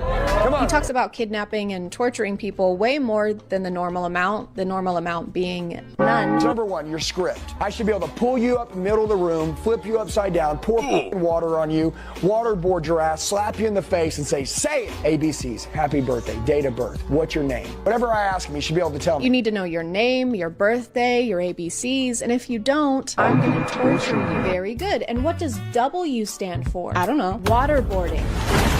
When he's not threatening to torture or kill their families, Andy likes to body shame the people who attend his seminars. Garrett, take your shirt off.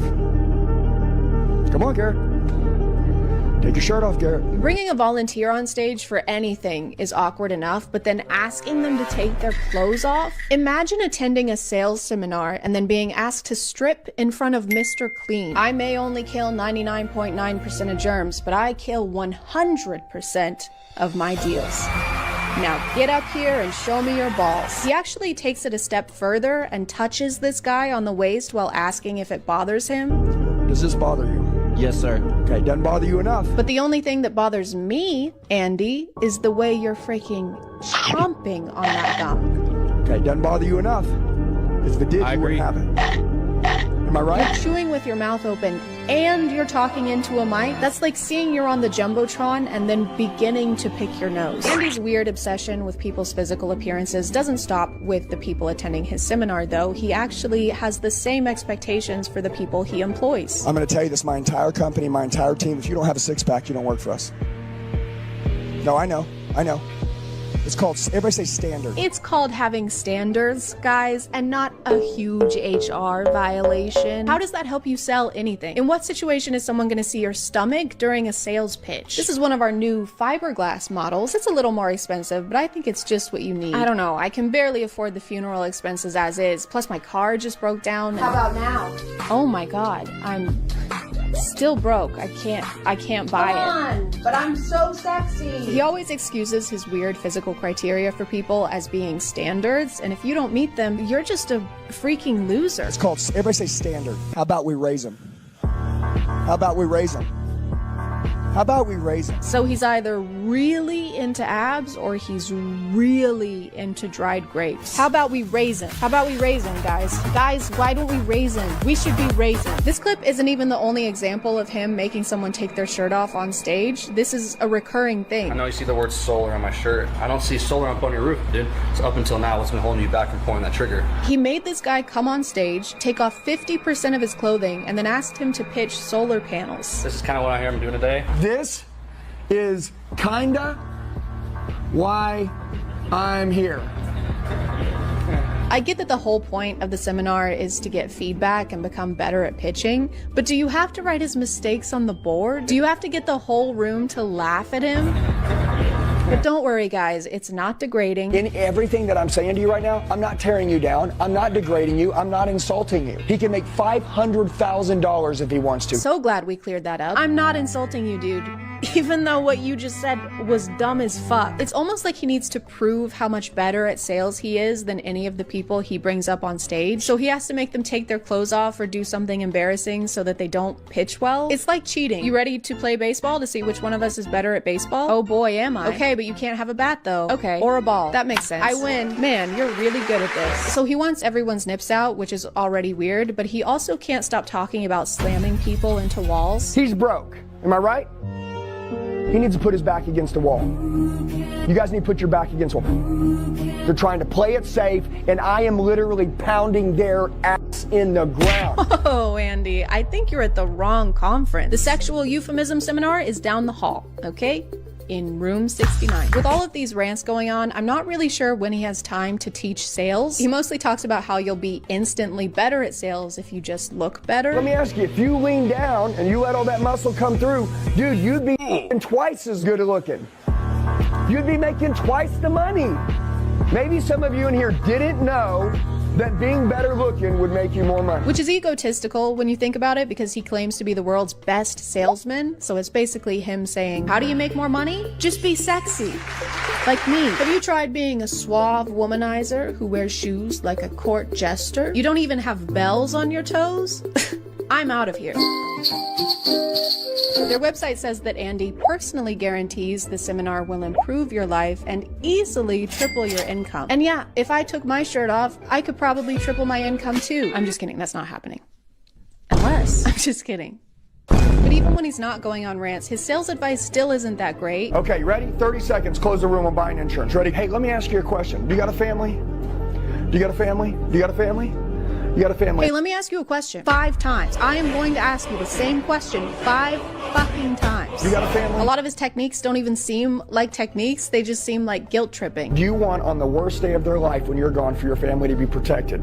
Yes or no? Okay, it's black and white. If you do, we need to make sure they have life insurance. If you don't, it's not important. Would you agree? Let me ask you a question. Do you love and care about your family and want to keep them safe? Or do you hate them and hope they die? AKA, don't want to buy my solar panels. There is no in between. It's black and white, this or that. What happens when he tries this approach on someone who doesn't have a family? You have a family?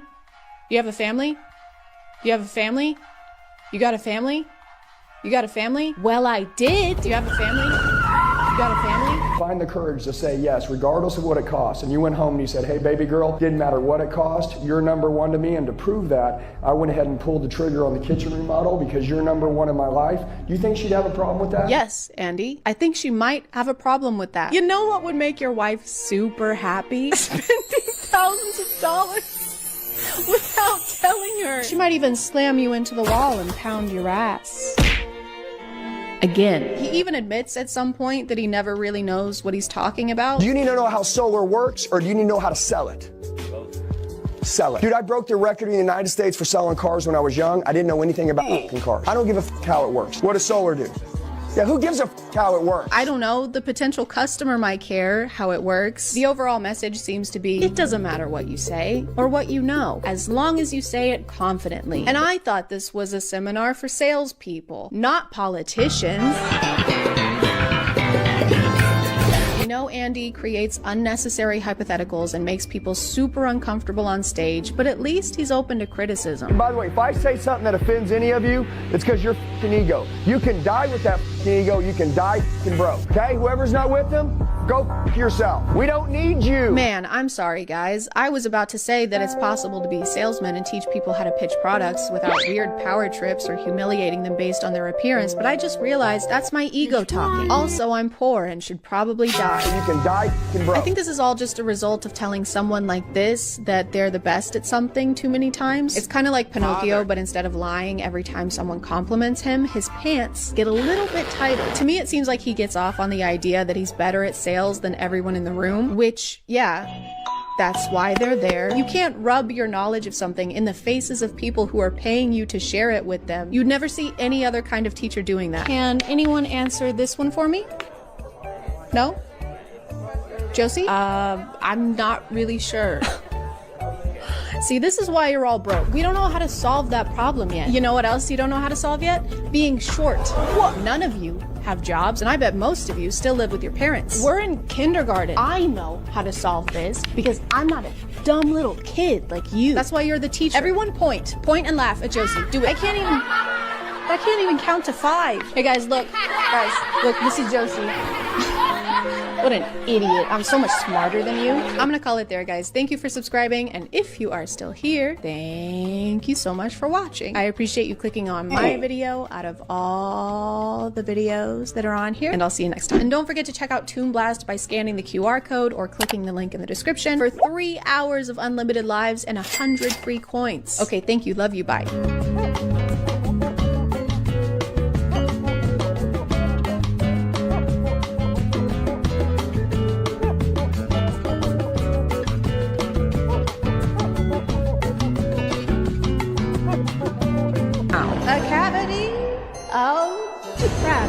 My name is ChadChad, and have you ever been sitting in a dentist chair, mouth agape, blood dribbling from your gums, and every few minutes your stomach rumbles because you overslept and forgot to eat before your appointment, and you make sure to mention it to the dental assistant in a jokey way so that she knows you're just hungry and you don't need to take a shit, and you think to yourself, what would make this even better is if my dentist was a steaming pile of garbage. Hi, my name is Dr. Kenny Wilstead, and this is my practice. I've been practicing dentistry for 13 years now, and I specialize in making people smile again. If you want free shit, you gotta like send some pictures of your boobs.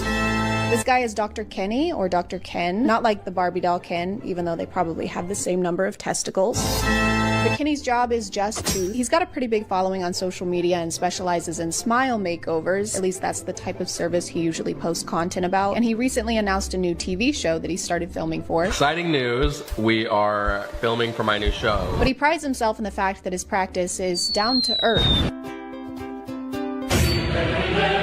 and politically incorrect. One word to describe my office: real.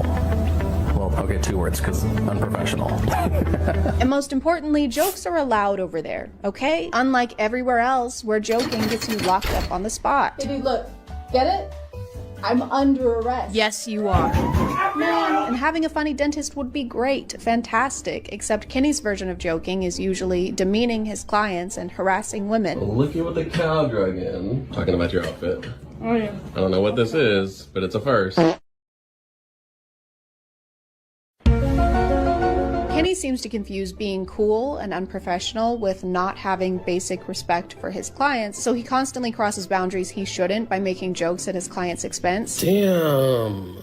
Those are right out of a Halloween catalog. You kiss your boyfriend with those in? That was a man for life. You have salad? It doesn't, you don't look like it. I just saying you're just a You edit that out. Which isn't funny anyway, but even less so coming from someone holding a drill in your mouth. A dental office is not the place to test the bounds of comedy. This isn't your chance to perform. So, you doing anything fun over the summer?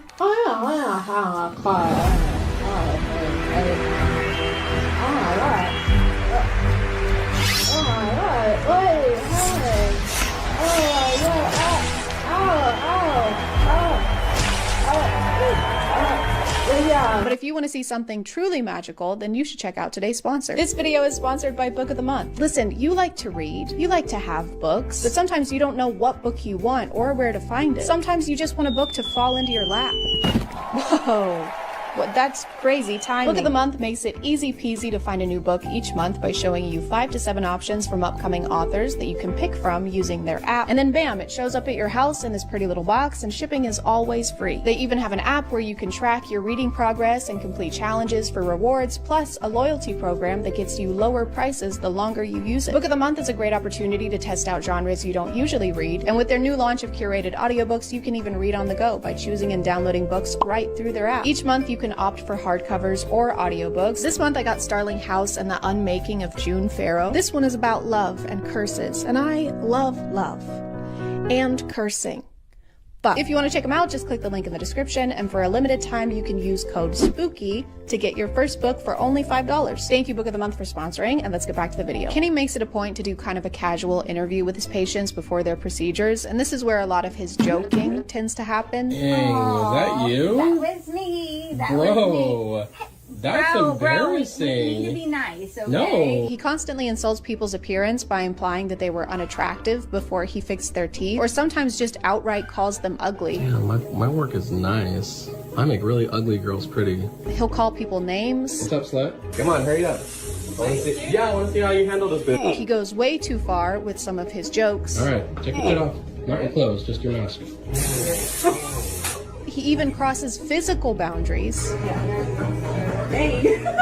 You get the idea. I just want to make sure everyone knows that this guy isn't cringy. He is predator.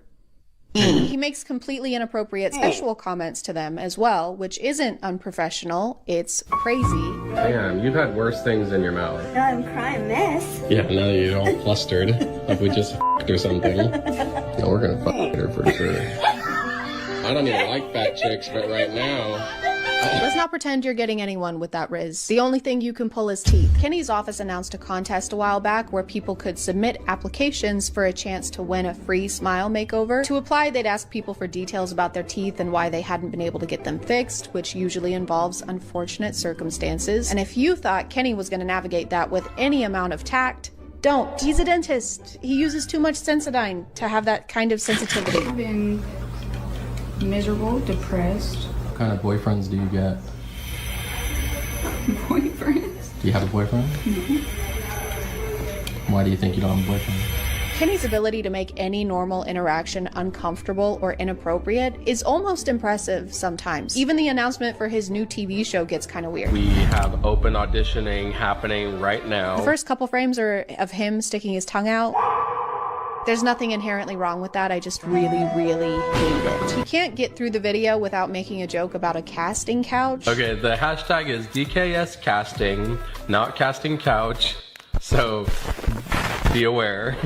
I mean, if you want to send one of those, it just your account might be canceled. No one thought you meant that. No one was thinking that. All right, guys, I'm gonna head out. Okay. Not heading that way. What?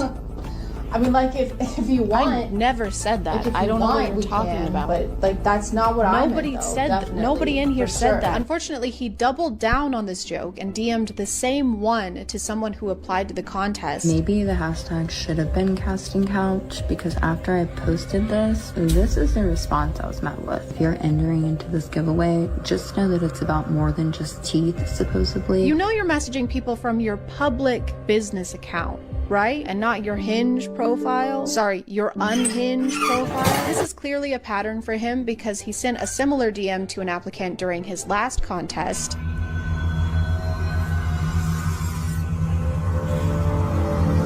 Saying something like this to someone who just asked you for help is so evil. She started a GoFundMe because she didn't win the contest and clearly she's not gonna go get it done here. So I'll put that up here somewhere and in the description. I'll definitely be donating because this was awful. Not only are jokes like these allowed at Kenny's office, apparently so are crimes. He was actually arrested in 2014 for overprescribing medications and for committing fraud. Guess you could say he lies through his teeth.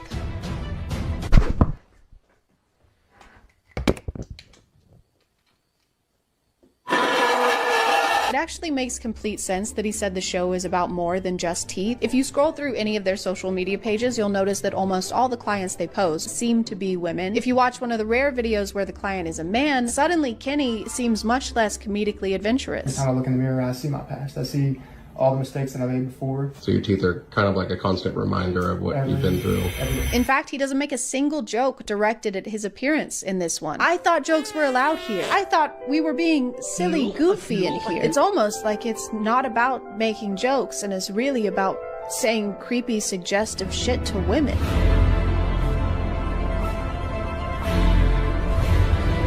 Again, you can be a dentist and make jokes without being creepy or mean. Jokes don't have to be mean to be funny. Unless they're about Kenny, then they're hilarious. L, farthead, stinky, no bitches, hoops and pants. While it is a nice gesture to do free dental work for people who really need it, in this situation it's also sinister because it creates this place where Kenny can say or do whatever he wants and people just have to put up with it. One of the contest winners actually made a follow-up video about her experience. And that is disgusting behavior that you portray on every platform that you have. And he responded to this video calling him out with a massive text message where he brushes off his comments as being his satire personality. You can't even spell satire. Literally, that's wrong. That's incorrect. You spelled that wrong. He's not speaking out on it. He's trying to point fingers, play the blame game, and gaslight me into thinking I did something wrong when I did nothing wrong. He calls their interaction true vibing at its best. You were making fun of her. Look at what the cow drug in. The vibe was bullying. He ends the message by saying that he forgives her for trying to destroy his integrity, but unlike every other aspect of himself, he needs no help there. He also makes sure to tell her that she's not perfect either and has plenty that she'll have to answer for. He should be working at Waffle House with how good he is at flipping things. Hey, when you laughed at my physical appearance and made inappropriate comments, that made me feel bad. I'm literally a baby. It's just not okay to do those things. You are being mean to a precious baby boy right now. You just can't say stuff. The way you're saying this stuff is so mean. I've never done anything wrong, so you're actually mean. He also encourages people to share their stories during his interviews and records their emotional moments for his social media. But then he complains about people coming to him with sob stories. I'm not a very sentimental person myself. If, you know, you're a single mom of 3 kids and you have 3 different baby daddies and your teeth are shit, probably not going to select you for the show. This is a person who needs dental care and messaged him asking for advice or probably hoping he could help somehow. And instead of doing that or having any empathy, he posted it to his account with hundreds of thousands of followers with their profile picture in it, and then he says in the caption, "Wake up and stop being a victim." He created like this public image of himself that talks about how much he wants to help people in situations like this and transform their smile and their life. And then when people believe that image and send him stuff like this, he's upset, I guess. My name is ChadChad, and I'm known for eating boogers. What, can you eat my boogers? How dare you insinuate I like to eat boogers? I didn't say, you said that. I hate eating boogers, and that's the tooth. I think most of us can agree he shouldn't be a dentist, he shouldn't have a license, and he definitely shouldn't have a show. It's already sad enough that so many people can't get the dental care they need, and this makes it even sadder. Why do people have to participate in reality TV to get help with a medical issue? My name is Carrie, I'm self-employed, and my arm has been broken for approximately 2 years. It's just kind of dangling under there. Carrie is great. She's really great, but she will not shut the fuck up about her arm. Sometimes I can sleep if I lay on my back and I like hover it over the edge of the bed so it doesn't touch anything. If it touches anything, I throw up. I used to like her more. I found her humorous. It was on the kitchen counter one day. Does anyone have any ibuprofen? That's just for winners. Like, we get it. Your arm is broken. No one wants to hear your sob story. I just really want to win that ambulance ride to the hospital. It's a lifelong dream, and it's so close I can taste it. Oh no, that's just stomach bile. Carrie, congratulations. You won. The ambulance is on the way, and we also want to give you this plaque. Oop, careful. Brace yourself. Carrie, are you okay? I'm gonna call it there, guys. Thank you for subscribing, and if you are still here, thank you so much for watching. I appreciate you clicking on my video out of all the videos that are on here, and I'll see you next time. Okay, bye.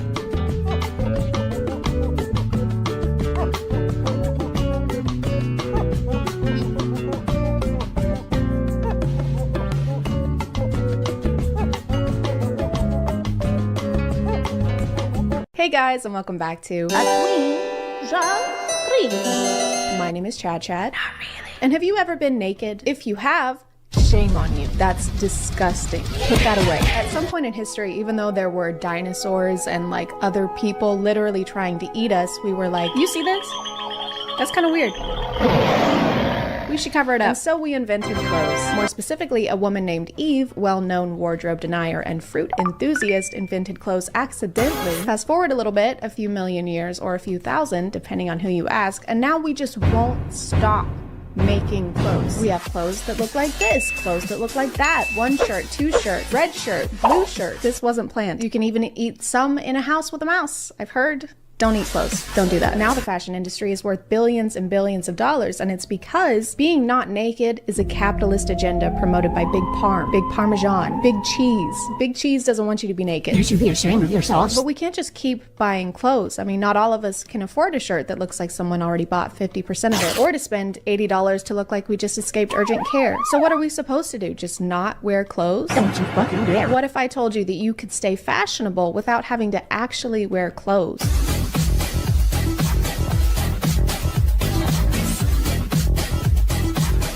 We already have virtual work and virtual school, and everyone loves everything about those. There's no issues with them at all, so why not throw clothes into the mix? There's this company called DressX that's been doing some pretty interesting advertising on TikTok. My name is Chicka Chicka Slim Shady.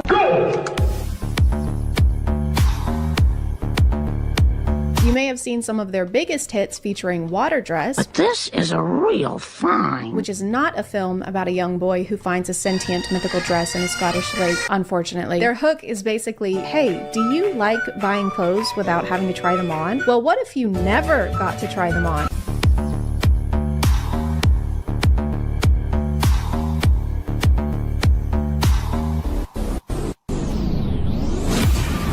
So you can't wear these. It's not like that Amazon feature where you can see what a couch will look like in your room, give them your money, and then you get to own a couch. You just try on the virtual clothing, see if you like the virtual clothing, and then give them your money, and you're done, and you still don't have the clothes or money. It's kind of like getting an outfit in a video game, except we're not in a video game, and you don't actually get the outfit. It just floats in the general vicinity of your character.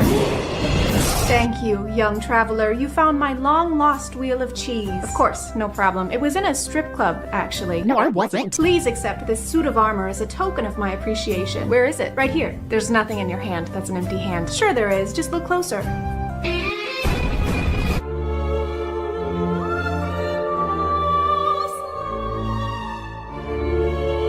Now this one actually looks really good because I can see the appeal of looking like someone would use you to mail a porcelain doll. Apparently you're not supposed to use these for videos, even though this TikTok account exclusively advertises by showing these clothes in video. You're technically supposed to use them for Instagram pictures or any kind of pictures because that's when they look best, which I don't think is a great selling point. You are gonna love our virtual clothing line. It's gonna make you look beautiful, but I swear to God, if you move a single muscle, everyone advertising this company on TikTok is basically saying that it's okay that these look choppy and bad because they're for pictures. But if you freeze a frame on any of these TikToks, they look nothing like the final product pictures they're showing, which makes me think the company or they are editing the clothes onto themselves and changing the lighting and the size to make it actually fit. But do you know what else you can edit to fit yourself using Photoshop? Literally anything. You can edit yourself wearing a paper towel roll with a necklace made of thumbs, and I will actually do that, and I will put it here right now, and it will look incredible, and it will have also been free. Some of you might be thinking, shut up, Chad. I don't mind buying a couple Snapchat filters, but worse, to up my Instagram game. What can they be, a couple bucks? I mean, they are digital, which means that they can be reproduced a limitless amount of times, and there's no production costs after the initial design, so the prices should probably reflect that. First of all, never tell me to shut up again, and second,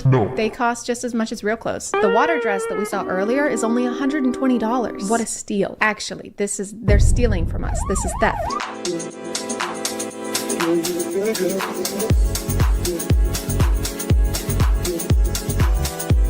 Hey, would you still like to purchase this $7 million BMW with a custom paint job? You know what? I'll take that one. Well, that is an empty lot. And it's $7.5 million. Does this one also have a custom paint job? No, it has zero kind of paint job. It has no paint. I'll take 3.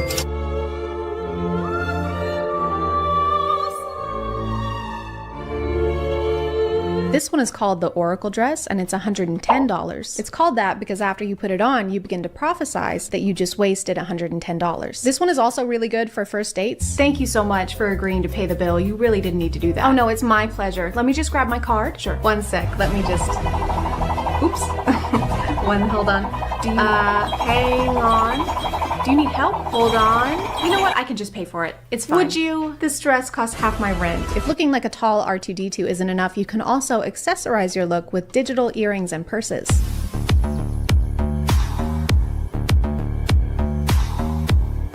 They like to advertise their clothes and accessories like they solve problems that we don't even have.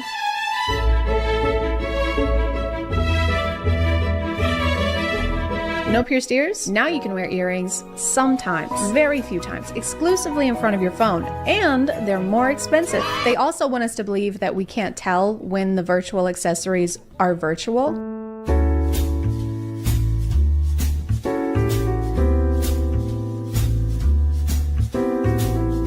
I don't know, guys. This is hard. This is like Where's Waldo? If Waldo was 5 times bigger than everyone else and kept glitching off of the page. It feels kind of insulting that they think we can't tell when these are virtual. I can't tell if they're gaslighting us or if they just think we're stupid. Guess which one of these are real? That one. Nope. Okay, then that one. Wrong. Neither of them are real. And that's counterfeit. That's counterfeit. No, it's not. Police. It's not counterfeit. R2-D2, guys, cuff her. They've also single-handedly saved the environment because by selling virtual clothing, they aren't feeding into fast fashion or getting thrown out into landfills.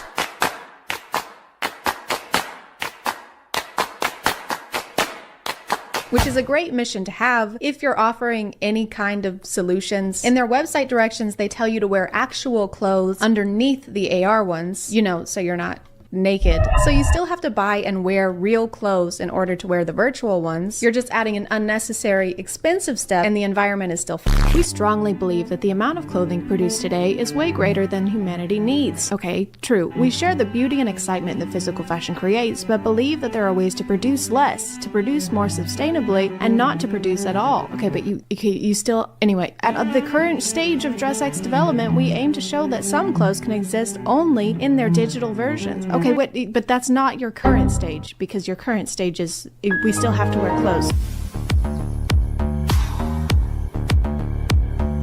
Digital clothing emits 97% less CO2 than physical clothing. But you know what does the exact opposite of that is NFTs, because they also sell those. You know, the things that are notoriously good for the environment. That's what NFTs stands for, actually, is notoriously good for the environment. They conveniently don't mention that part of their business model on TikTok, and I found out about it through their Instagram, where their advertising continues to be weird.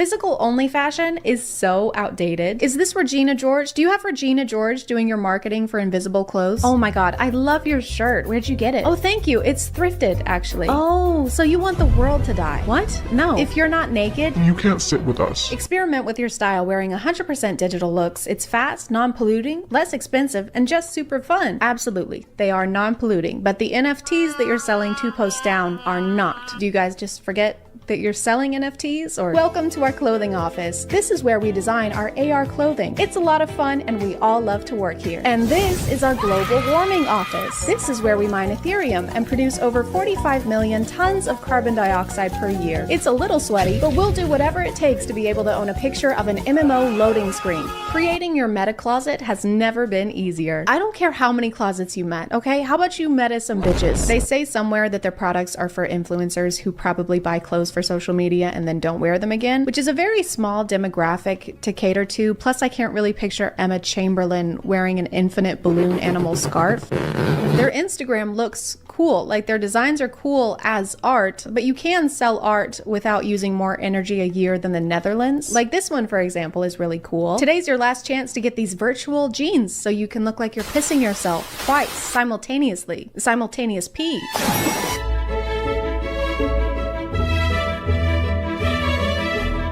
This fashion style is very Hunger Games capital-esque. This one is like if Effie Trinket fell headfirst into a coral reef. If you're watching this in 2050, I'm so sorry. Coral reefs were underwater ecosystems that were pretty important to marine life before companies destroyed them to mine Ethereum, which is not the mineral from Pandora, but it's a real, not real thing that doesn't exist that we use to pay for other things that also don't exist. Hope that clears things up. So like I said, some of these designs are pretty cool, I guess, but I think I could do better.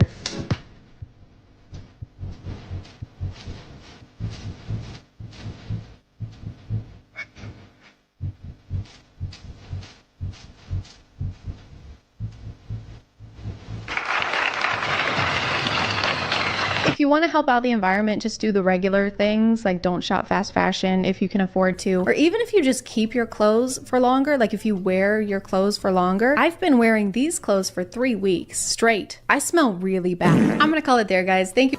Hey guys, and welcome back to My name is ChadChad. And I believe in aliens. I never decided that. There was never a specific moment where I was like, you know what? I do believe in aliens. I do!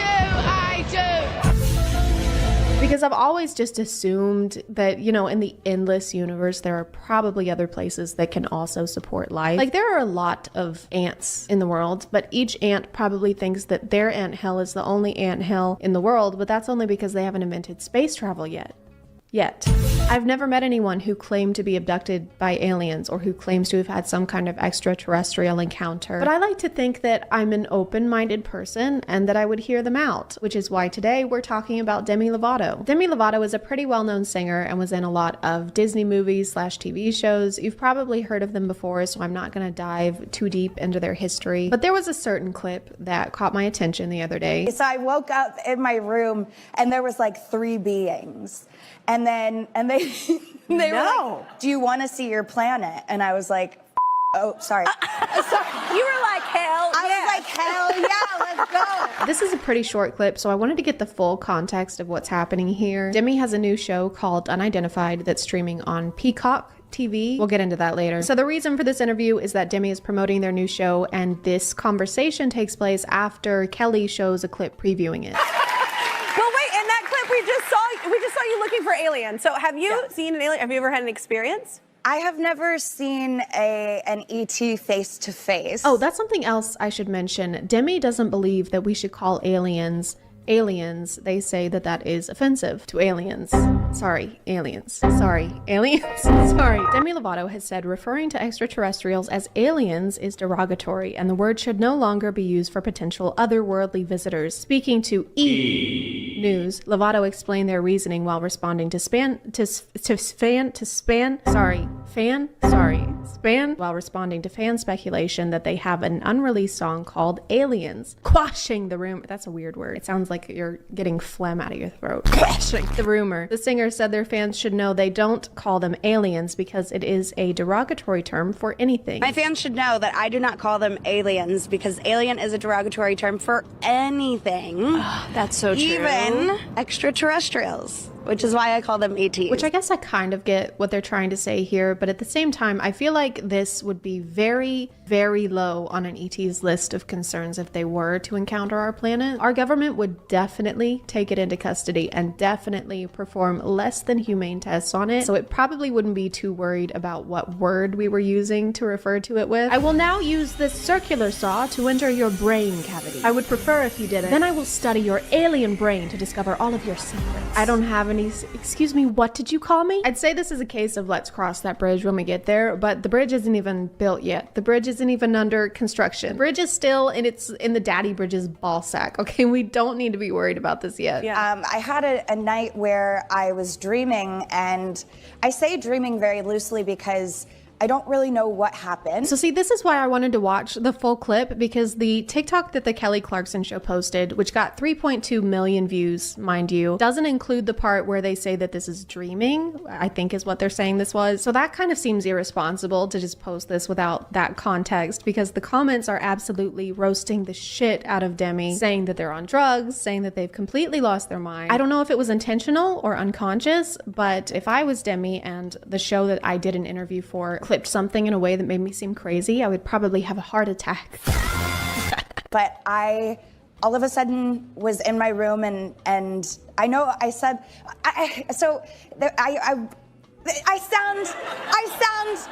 like this is gonna sound so out there, but just bear with me. So I woke up in my room. They even cut out the part where Demi acknowledges how strange this sounds. Who is running this TikTok account? Joe Jonas?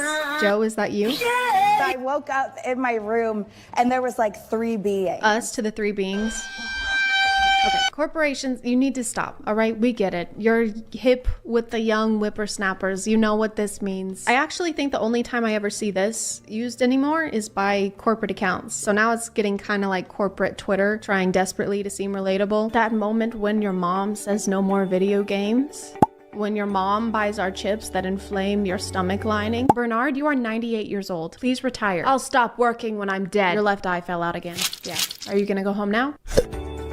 You. Do you want to see your planet? And I was like, oh, sorry. Sorry. You were like, hell yeah. I was like, hell yeah, let's go. Why did the ETs visit you just to show you your own planet? They traveled millions and trillions of miles just to show you that. They'd ask if I wanted to see my own planet, and I'd be like, no, that's okay. I live here.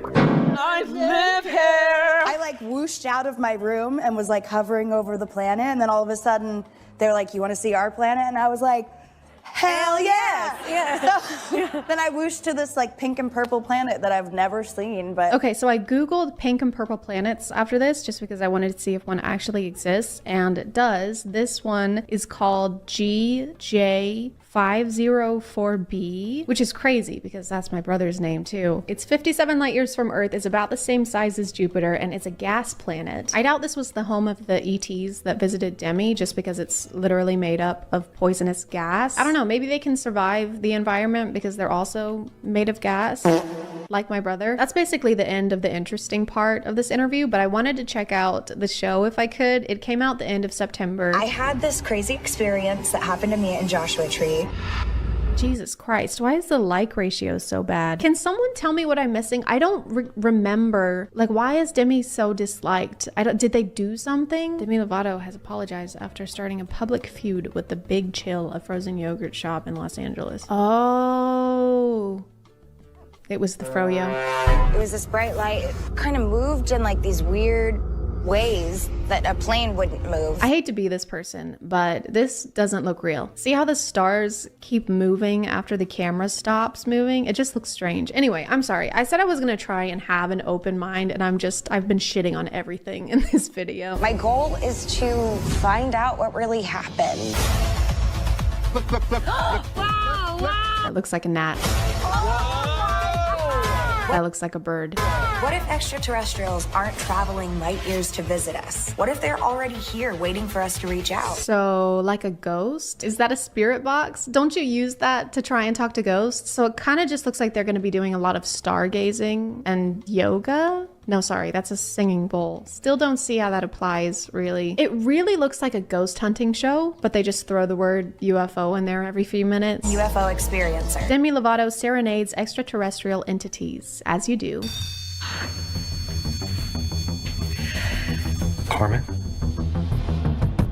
We just got here. Again, this seems like a ghost hunting contraption. Paranormal investigator, right there. So I guess we're just lumping ETs and ghosts together. I feel like those are vastly different categories. Like the concept of an alien show is interesting because I've never really seen that before, but this just looks and feels exactly like a ghost hunting show, and about 3.8 million of those already exist. They're like cop shows. I watched one episode of NCIS in 2013, and now I never have to watch one ever again. Have you seen anything like ETs here or UFOs?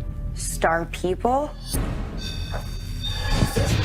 So I guess we're asking the ghosts if they've seen aliens because the aliens, ETs, wouldn't be able to see them. So ghosts are like makeshift Ring cameras in this situation. From what I've seen, ghosts haven't been very open with us, like about what the afterlife is like or what they do in their ghostly spare time. So I just don't know if this is when they would decide to open up to us. What's your name? Were you murdered? Are you in this room with us right now? Have you seen aliens? Dude, yes. Okay, I was in the bathroom taking a ghost shit, right? Ask her if they're here, if there are star people here right now. Are there star people here right now?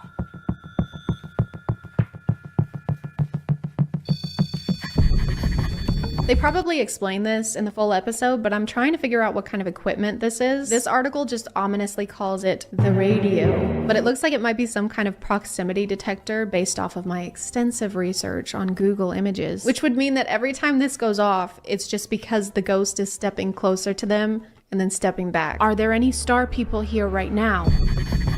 Are you a star people? Carmen, are you a star person?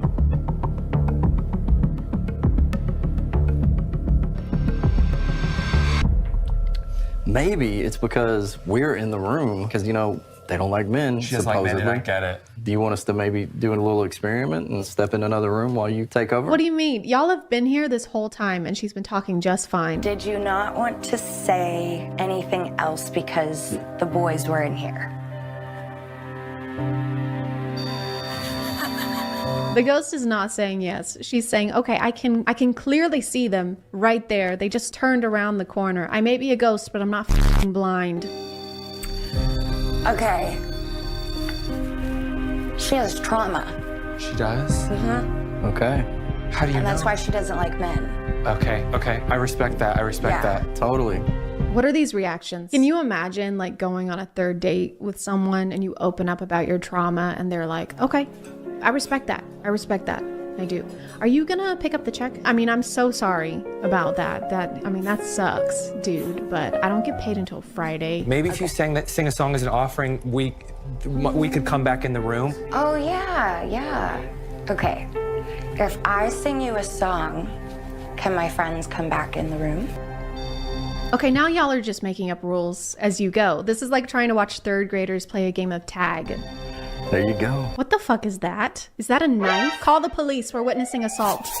Demi proceeds to sing Skyscraper to an extraterrestrial ghost. They didn't really specify. And then bam, there's actually what appears to be another man in the doorway over there. So the singing transaction they just did is null and void. I personally would not watch this show. Based on the preview and the clips that I've seen, I would rate it a ghost shit out of 10. It seems very over exaggerated and kind of cliche. I guess the audience would be Demi fans. I don't really know who else it would appeal to. If you're wondering why there's no green screen edits in this video, it's because I ordered a new one because my current one is ass. I'm really trying to exert the least amount of energy possible into into filming, kind of like the producers of this show. I'm gonna call it there, guys. Thank you for subscribing, and if you are still here, thank you so much for watching. I appreciate you clicking on my video out of all the videos that are on here, and I'll see you next time. Okay, bye.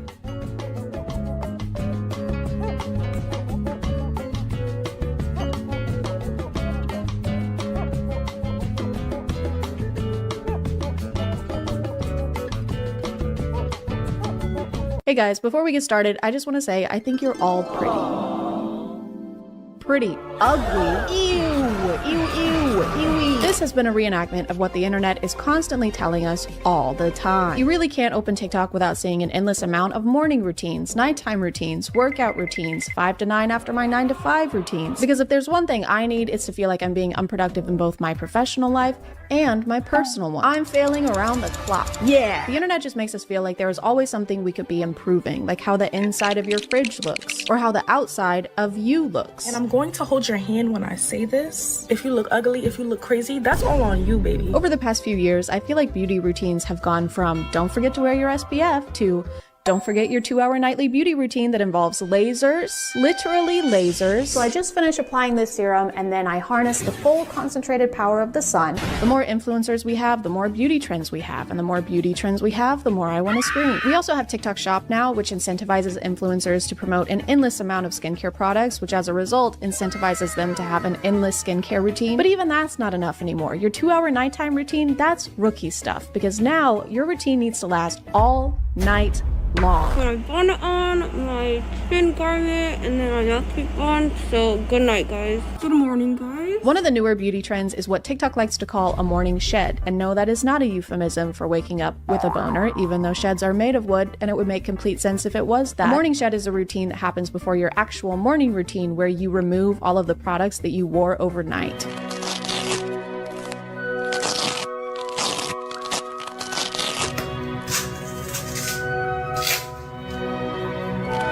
The general rule of thumb seems to be every inch of your skin needs to be covered with something. Your pores shouldn't be allowed to breathe.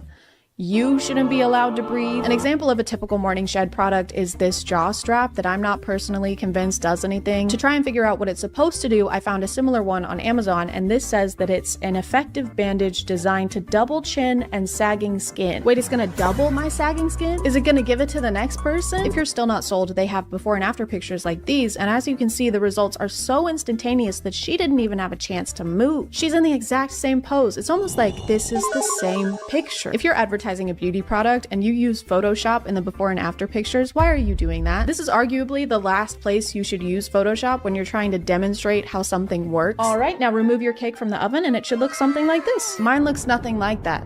Must be a personal failing. You should really let this affect your self-esteem. Hey, she used magic. I saw her use a magic wand on that. What? You used magic? Just a little bit. That's cheating. Toad Who Can't Bake says what? What? No! Dang it. The official slogan for morning sheds is the uglier you go to bed, the prettier you'll wake up. And I don't like any of that. Firstly, they're not going to bed ugly. They're not ugly. They're just going to bed uncomfortably. Extremely so. Like in some of these videos, you can see the indents that this jaw strap will leave in people's skin. And sometimes people will even wear 2 of them at the same time. I don't know about the science behind this, and I haven't deep dived to find out if people really do see results, but if the claim is that wearing this will eventually change your jaw because it's pressing against it, wouldn't that mean that it would also change everywhere else it's pressing against? Like, wouldn't the top of your head also change over time? Sure, I have a dent in the top of my head and a dent in the both sides of my head, but look at this jawline.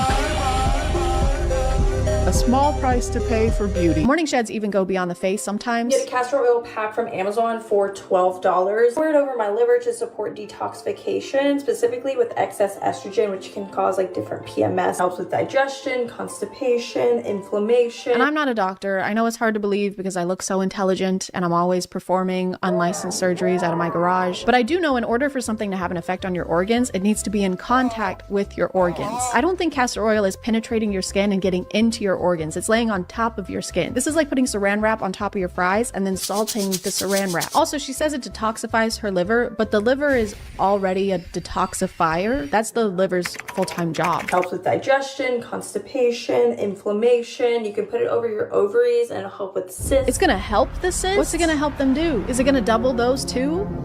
I don't want them to do that. Another trademark of Morning Sheds are wrinkle patches, which you can wear just about anywhere really. Your forehead, your under eyes, your neck, your chest. We tend to focus our skincare on our face, but what about the other areas that we often neglect? For the chest, I fully trust the reusable Sia chest lift patches and their preventative and corrective effect. Just because we're not constantly monitoring the aesthetic of every single inch of our bodies doesn't mean we're neglecting them. I love how this is worded like you're doing something wrong if you're not using this product. We tend to focus our skincare on our faces. At least you do.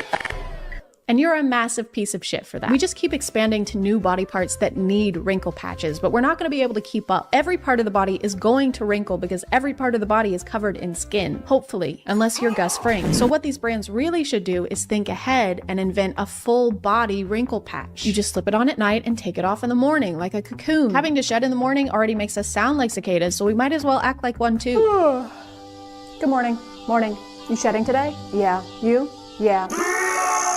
Another product I see a lot is mouth tape. Mouth taping has gotten pretty popular. This is where you put something over your mouth to keep yourself from breathing through it, and the TikTok claims are that this will eventually improve your jaw and face shape. Day 1. Day 30. Whoa, that's a crazy transformation. And you're telling me all I have to do is wear this brand's mouth tape and wear the exact same shirt and earrings for 30 days straight and do my eyeliner the exact same way that I did in the before picture and have some red spots on my chin where I just got chin filler and then that's it and that's all I have to do? Mouth breathing at night makes you ugly. It also affects your posture. It causes poor oral health. It even affects your central nervous system that runs down your spine. Hey, what's wrong with having this nose and chin? Could you just explain why this nose is better than this nose, please? Can you let us know why the bigger nose is bad with using your words, please? Also, were these listed in order of importance? Because some of them sound way worse than others. Breathing through your mouth will make you look a little different.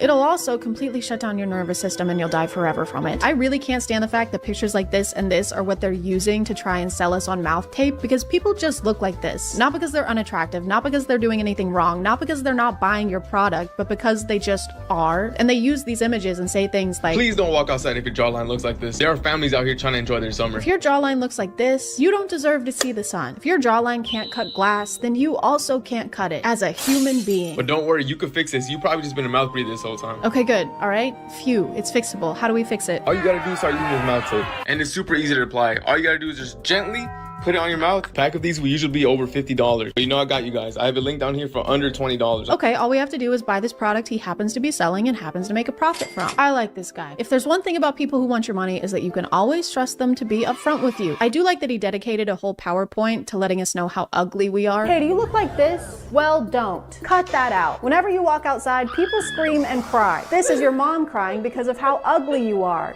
This is your girlfriend crying. This is your dog crying. This is good for a mouth breather so you don't look like this. I used to look like this and now I do not. It's because I use mouth tape and I also use the chin garment or like the neck strap, whatever. But if you leave the mouth open, that's probably what you look like. And it helps you sleep with your mouth closed and also helps you It doesn't help you breathe through your mouth. It makes you. You have no other option unless you're using like mesh tape. This is taking away your backup oxygen supply. As someone with asthma, if I take my mouth while sleeping, I would have the best sleep of my life because it would be the last sleep of my life. Saying mouth tape helps you breathe through your nose is like saying the cannon helps you walk the plank. What else are you supposed to do? It really seems like they're throwing everything at the wall because suddenly everything can be linked back to not using mouth tape. Did you also know that mouth breathing has been linked to a ton of health conditions, including anxiety, depression, sleep apnea, insomnia, high blood pressure, heart failure, and dental abnormalities. Guys, this is what's causing anxiety and depression. It was never trauma or being raised by a father who didn't think women should be allowed to vote. It was my breathing. I guess I really was the issue all along. I guess you can claim anything is caused by breathing incorrectly when breathing causes everything. Breathing is a main building block in how our bodies function, so this is a very correlation versus causation argument. The victim was breathing at the scene of the robbery. The suspect proceeded to fire 10 arrows into the victim's chest, as well as an additional arrow between their eyes, which seems a little over the top. We have concluded from the evidence that the victim's cause of death was that they stopped breathing. Any questions? Yes. Would you like to keep the murder or double it and give it to the next person? Double it. Great. I should mention that almost all of the videos that talk about mouth taping are sponsored by Mouth Tape. If you search mouth tape on TikTok, you'll have to scroll forever to find a single video where the creator doesn't earn commission somehow. And that's probably because these mouth tape pieces cost literal pennies to manufacture. So this is the ideal product for TikTok shop owners. There's a big profit margin and they can make it even bigger by going on TikTok and giving people new insecurities until they use the product. The product. And you don't just need more products for your face, you need more products for your hands too. This is a routine to maintain your hand beauty. As you can see, it's 15 steps, which is also how close I am to jumping off a bridge. We start off with a cleanser, then we dry the hands, then we get the hands wet again, then we exfoliate and moisturize, nothing too crazy. Then you shave the hairs off of your hand because our hands also need to be bald like every other part of our bodies. Looking at all of these has made me pretty tired, so I should try and get a really good rest, and the only way to do that is by following all of the steps in these videos. Okay guys, it's 11:14. Zoom in on the time, show what time it is. Good, we're not lying. We're not freaking lying. And guys, because I'm an old woman, that means that it is time to get ready for bed. A little spit on that. This is everything we need for our morning shed routine. We'll just do a quick little haul. This is a Hydro Boost Hydrating Hydrogel Mask. It's 100% hydrogel mask. Leave skin supple and hydrated. I don't like the word supple. It says leave on for 15 to 30 minutes, so I think if we leave it on for about 8 hours, that should be fine.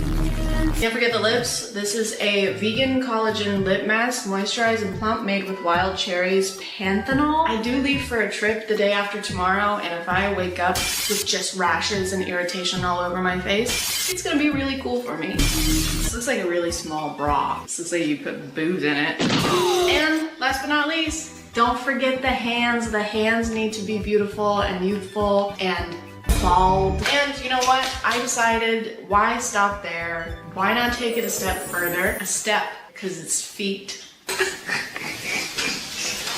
For severely dry skin, I don't have that. And last but not least, we have our mouth tape. Now, I tried to buy mouth tape that was kind of like a mesh so that I could survive the night. As you can see, that's not mesh.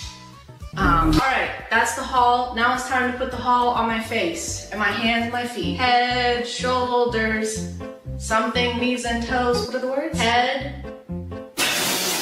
So no head? Head. Alexa, play Baby by Justin Bieber. Alexa, play Beethoven's Fifth Symphony.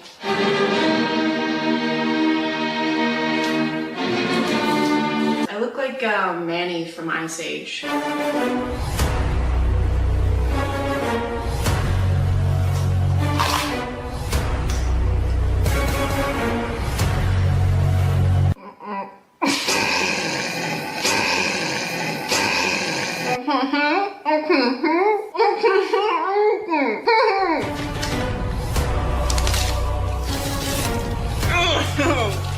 I can't get the other one. I got it very easy. Don't show my feet.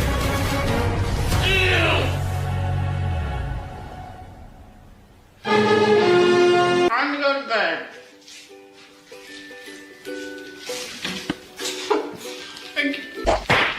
After all that hard work, I was ready to pass out, but I couldn't pass out because I was so incredibly uncomfortable. I couldn't find a single position where the wrinkle patches weren't stabbing into my skin or the official jaw strap product wasn't choking me out. The mouth tape was specifically uncomfortable. I'm not sure what was causing it, but my lips burned. They burned really, really bad. I tried to ignore it as long as I could by imagining how sharp my jawline would be if I just pushed through the pain, but I was just too weak and beta-minded. I've been trying to fall asleep, but I can't fall asleep. My upper lip was burning, and I don't think I should leave it for the rest of the night. Even though I was exhausted, I ended up tossing and turning until 3 in the morning, meaning I got about 3 hours of blissful beauty sleep. I'm so uncomfortable, I can't sleep. This better make me so fucking hot.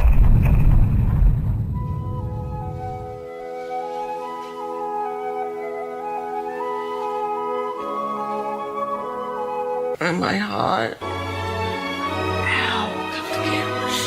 Cut the camera. And here are the results. My under eyes were completely wrecked, as was my neck. This redness didn't go away until later in the day, and it was irritated for days after this. Some of it could have been user error, but again, these are official wrinkle patches I use. They aren't just random pieces of paper I decided to put on my face. They're supposed to be used this way, and this was what happened. That hurts. This is the face of a well-rested individual. But you know what they say, beauty is pain. If it ain't hurting, it ain't working. Am I right, ladies? There is no greater pain than the knowledge that I will never be enough. After this experiment, I had more questions than I had answers. Why did I still have lines in my skin? Why didn't I feel sexier? Why do I sound like that when I'm wearing my retainer? Top of the morning to you, ladies. My name is Sexceptica. And I pondered these questions for many days, racking my brain, trying to figure it out. And after all that reflection, I was able to formulate the perfect beauty routine. I found a routine where you don't have to put wrinkle patches on every inch of your body, where you can actually get good sleep and be considered attractive. A routine so good, basically no one will feel the need to criticize every aspect of your appearance 24/7. And it's pretty easy, so I went ahead and filmed a tutorial for that one too. Step 1. Make sure your hair is out of your face.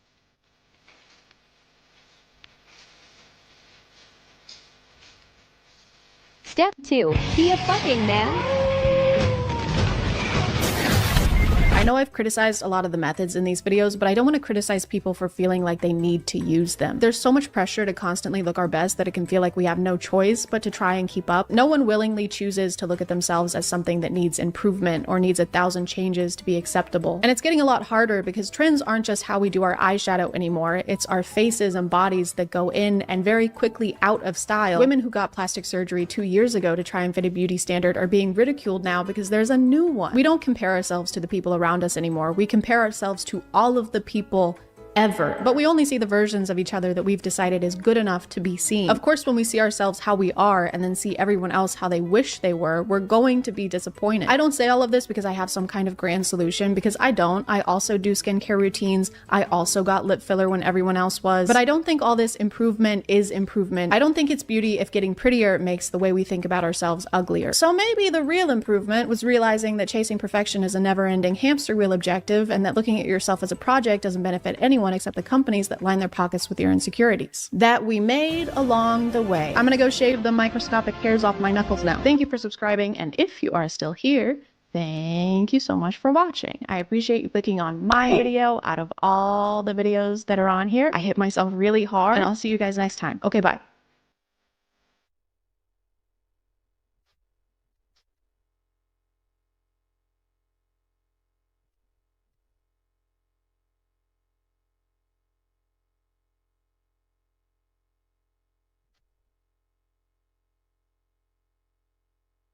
Hey guys, and welcome back to My name is ChadChad.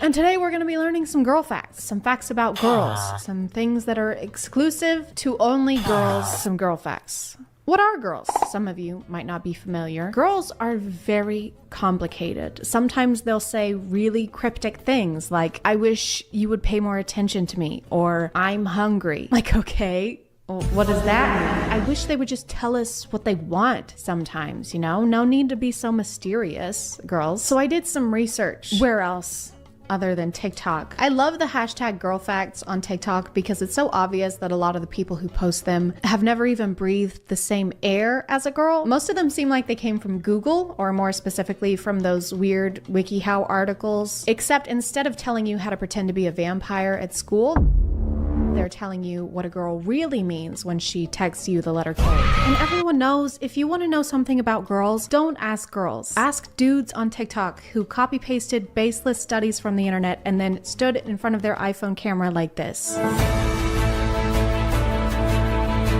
Okay, first girl fact is actually a 2-in-1er. It's boys and girl facts. Girls fall in love with what they hear. Boys fall in love with what they see. That's why girls wear makeup and boys lie. Wow. I'm 2012 and this is Facebook. One of these is not like the other. So this fact is girls are under a lot of pressure to be pretty and to wear makeup in order to be considered attractive based off of often unattainable beauty standards to appease the male gaze, and boys are liars. It's not their fault though, it's a fact. They can't help it. Yeah, so then I lied to her, obviously, and I told her I was out with the boys, but really I was cheating on her with her sister, and she still doesn't know to this day, and we have 2 kids together, but like it's literally not my fault. Like I'm a boy. Boys lie. It's a boy fact. Sometimes I wear eyeliner. We are experiencing the same thing. When a boy is truly in love, he will act like a child.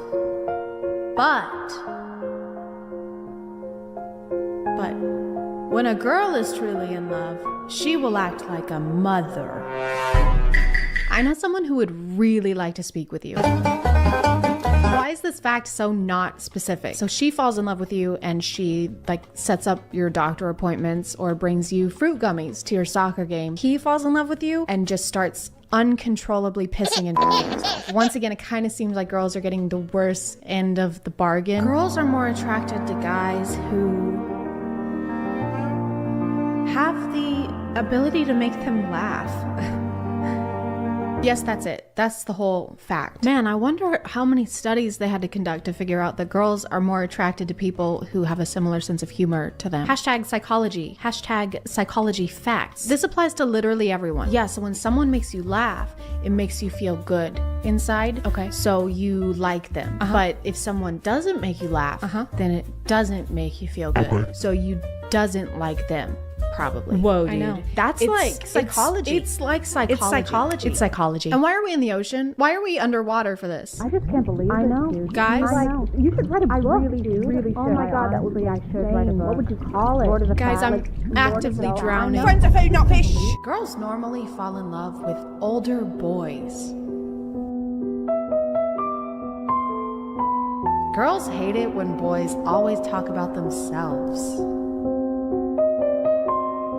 But girls like it when boys pay attention to them and tell them how important they are. Yes. These are just basic rules for interacting with anyone ever. No one really wants to hang out with someone who only talks about themselves because it means that they probably don't care about what's going on with you as much. And yes, girls usually like when people tell them they're important and pay attention to them because they are human beings. This video has 500,000 likes, which means that 500,000 people watched this and thought this was informational. This taught me something that I didn't know before. I just had never considered having basic human decency before, but now I will.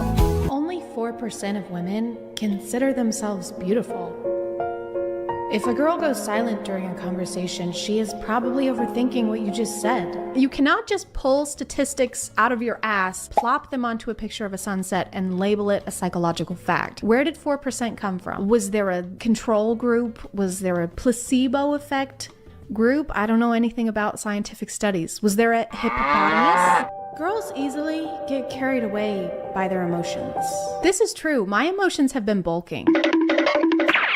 70% of girls use silence to express pain. Again, with the statistics, this is literally impossible to be fact. It is a subjective reaction to being sad. You cannot just make sweeping generalizations with no study and no research. There have to be actual scientists and like placenta pills. Unpopular fact. If a girl goes silent during a conversation, it means she's probably overthinking what you just said.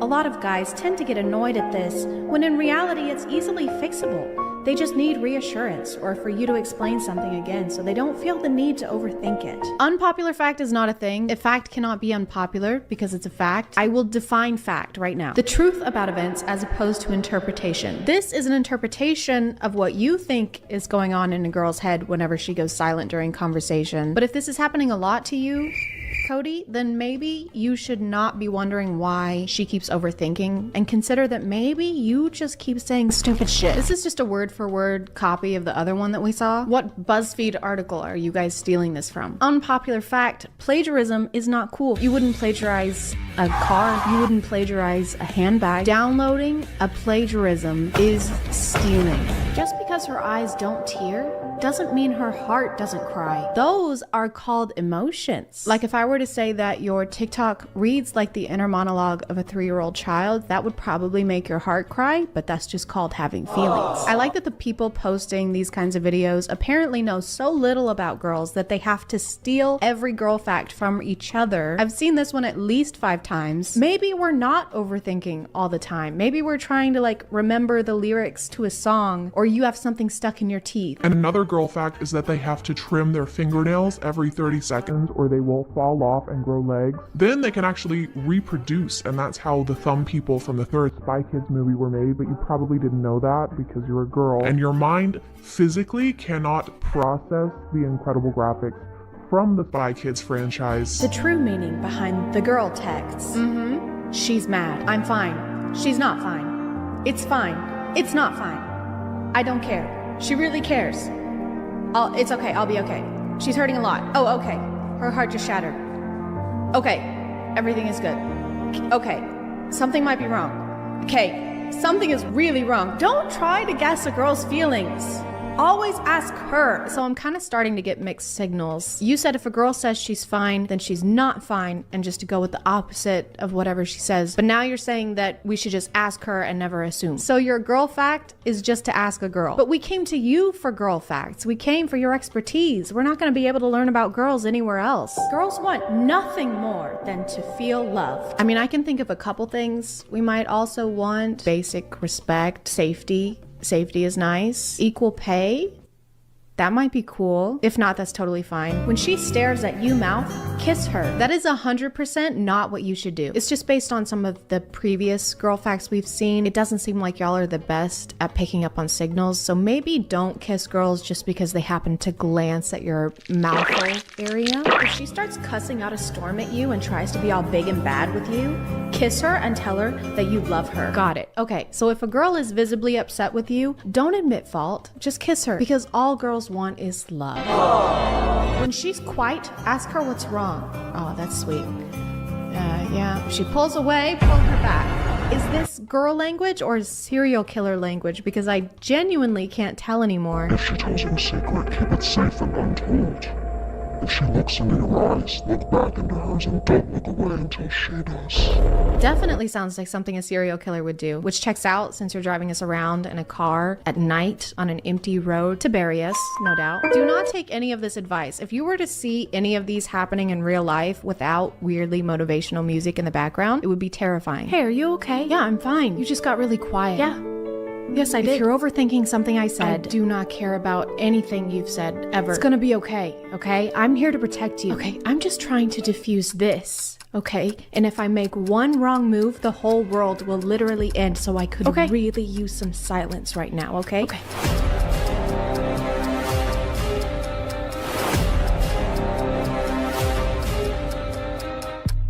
"78% of girls use silence to express pain." Oh, for f***'s sake. To conclude this video, obviously do not listen to any of the things in these TikToks, but I'm gonna call it there, guys. I'm sorry if this video was shorter than usual. I'm still trying to get back.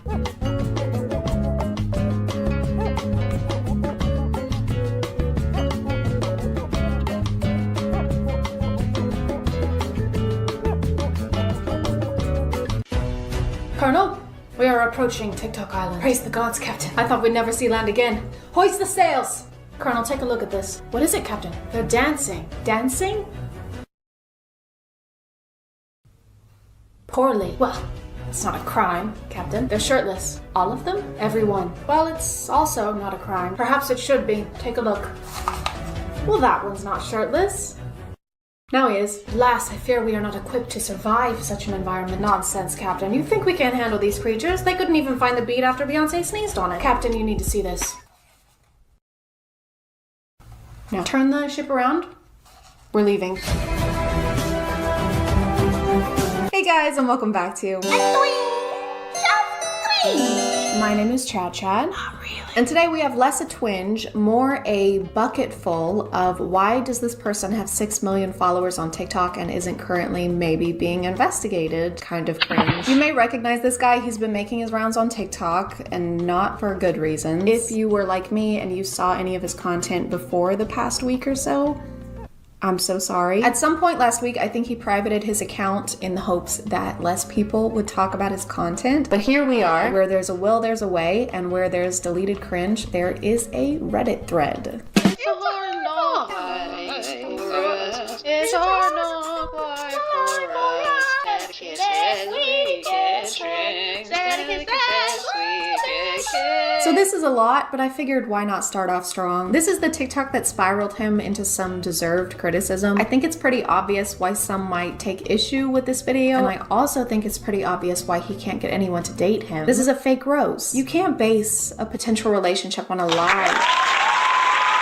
No, but I'm amazed that bigger TikTokers still don't seem to have some kind of support system where they can like send a draft for review before they post it to millions of people. Why do they keep, like, how do they keep posting this stuff thinking it's okay? If he does have somebody who's supposed to be doing that for him, they should be fired. Post haste. Hey, do you think it'd be okay if I post this video where I basically say I can't tell when someone is underage? Yeah, I see no issue with that. What about this video where I wear normal clothes and don't show my entire torso and most of my hip bones? Insane. You have a cupcake. I like you have a cupcake. Smack my ass like control. Did you think the first TikTok was bad? Don't worry. He made it way worse. This TikTok has obviously been deleted since then. Based on the time it was posted, I think it was supposed to be like a joke response to the people criticizing the initial TikTok, saying it was inappropriate. So instead of acknowledging that he made some people uncomfortable and that it was made in poor taste, he doubled down, made this video, and got his account suspended, which is like jumping out of the frying pan into a bigger, angrier frying pan that suspends your TikTok account.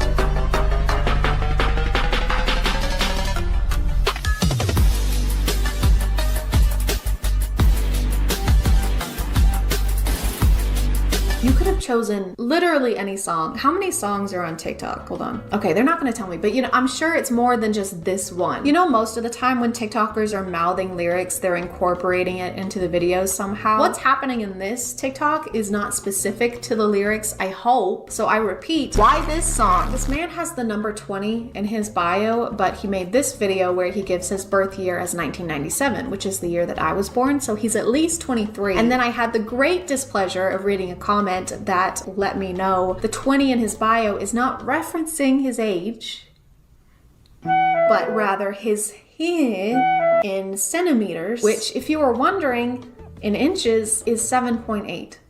So congratulations on having that information in your head now. There were a lot of comments sticking up for him, saying that a lot of 13-year-olds look older than they actually are nowadays. I don't think that looks are the only factor in determining if someone is your age or not. You can't tell when a 13-year-old is not on the same maturity level as you, so you're equally or less mature than a 13-year-old then. Why would you admit that to us? Hey, has anyone seen my watch? It was like super expensive. I haven't. Ooh, no. Sorry, I haven't. I also haven't seen it. You kind of answered weird. No, I didn't. Yeah, she's right. It seems like you took it. I didn't take it. I just really struggle with not stealing watches. That's what she had. Yeah, that's what I had stolen. I literally just said it. Okay, you know what, guys? It's not my fault. Okay, a lot of watches look 20 years old nowadays.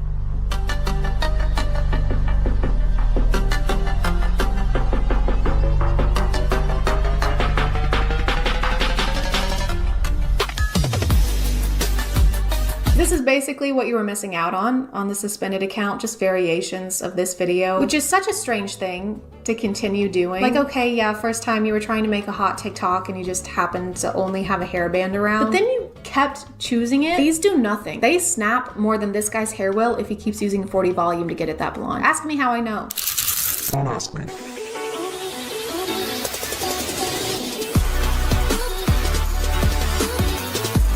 I had to watch this, so you do too. I think this is supposed to be an indication that he is proficient in the act being alluded to, but he's not even on beat. I don't know if I'm gonna be able to use the original audio on this TikTok or not. You're just gonna have to trust me on this one. How are you gonna write the test and still fail it? In fact, a lot of his TikToks are like this, where he's doing suggestive things and implying that he's some kind of savant at them.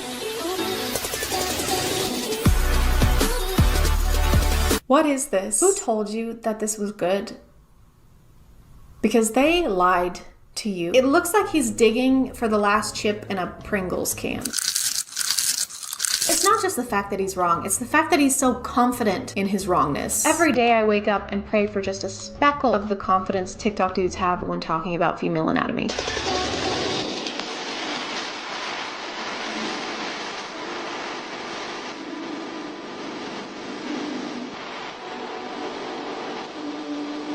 This should be a cry. This is the worst thing you can do to someone, actually, I think. I would literally rather a stranger punch me in the jaw with all their might than do this to me. Look at the reactions to him doing this. They are swooning. He really walked them through this and was like, I am going to thrust my alleged 20 centimeters in the air so hard that I forget how to make normal human faces, and you are going to be swept off your feet by that. Why would that sweep me off my feet though? It's kind of gross. Because I'm paying you, Goretta.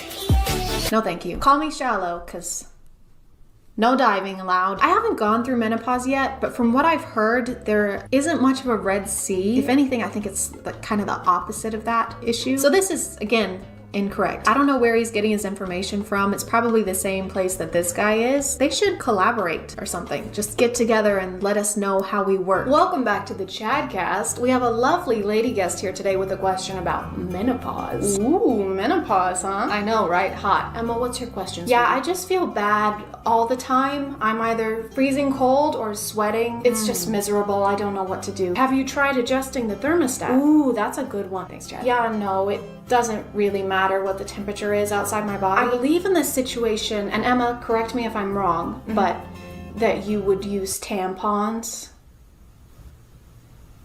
No, that's wrong. Emma, please don't correct me. Absolutely no correcting on the ChadCast, Emma, please. Okay, well, it's just I don't really get those anymore. It's pretty dry in the ovary department. Well, I wouldn't know anything about things being dry, would I, Chad? You wouldn't. Neither would I. Neither of us would. But you know what would help you, Emma? No, I don't. What? Chad, are you thinking what I'm thinking? You know what? I think I am, Chad. Emma.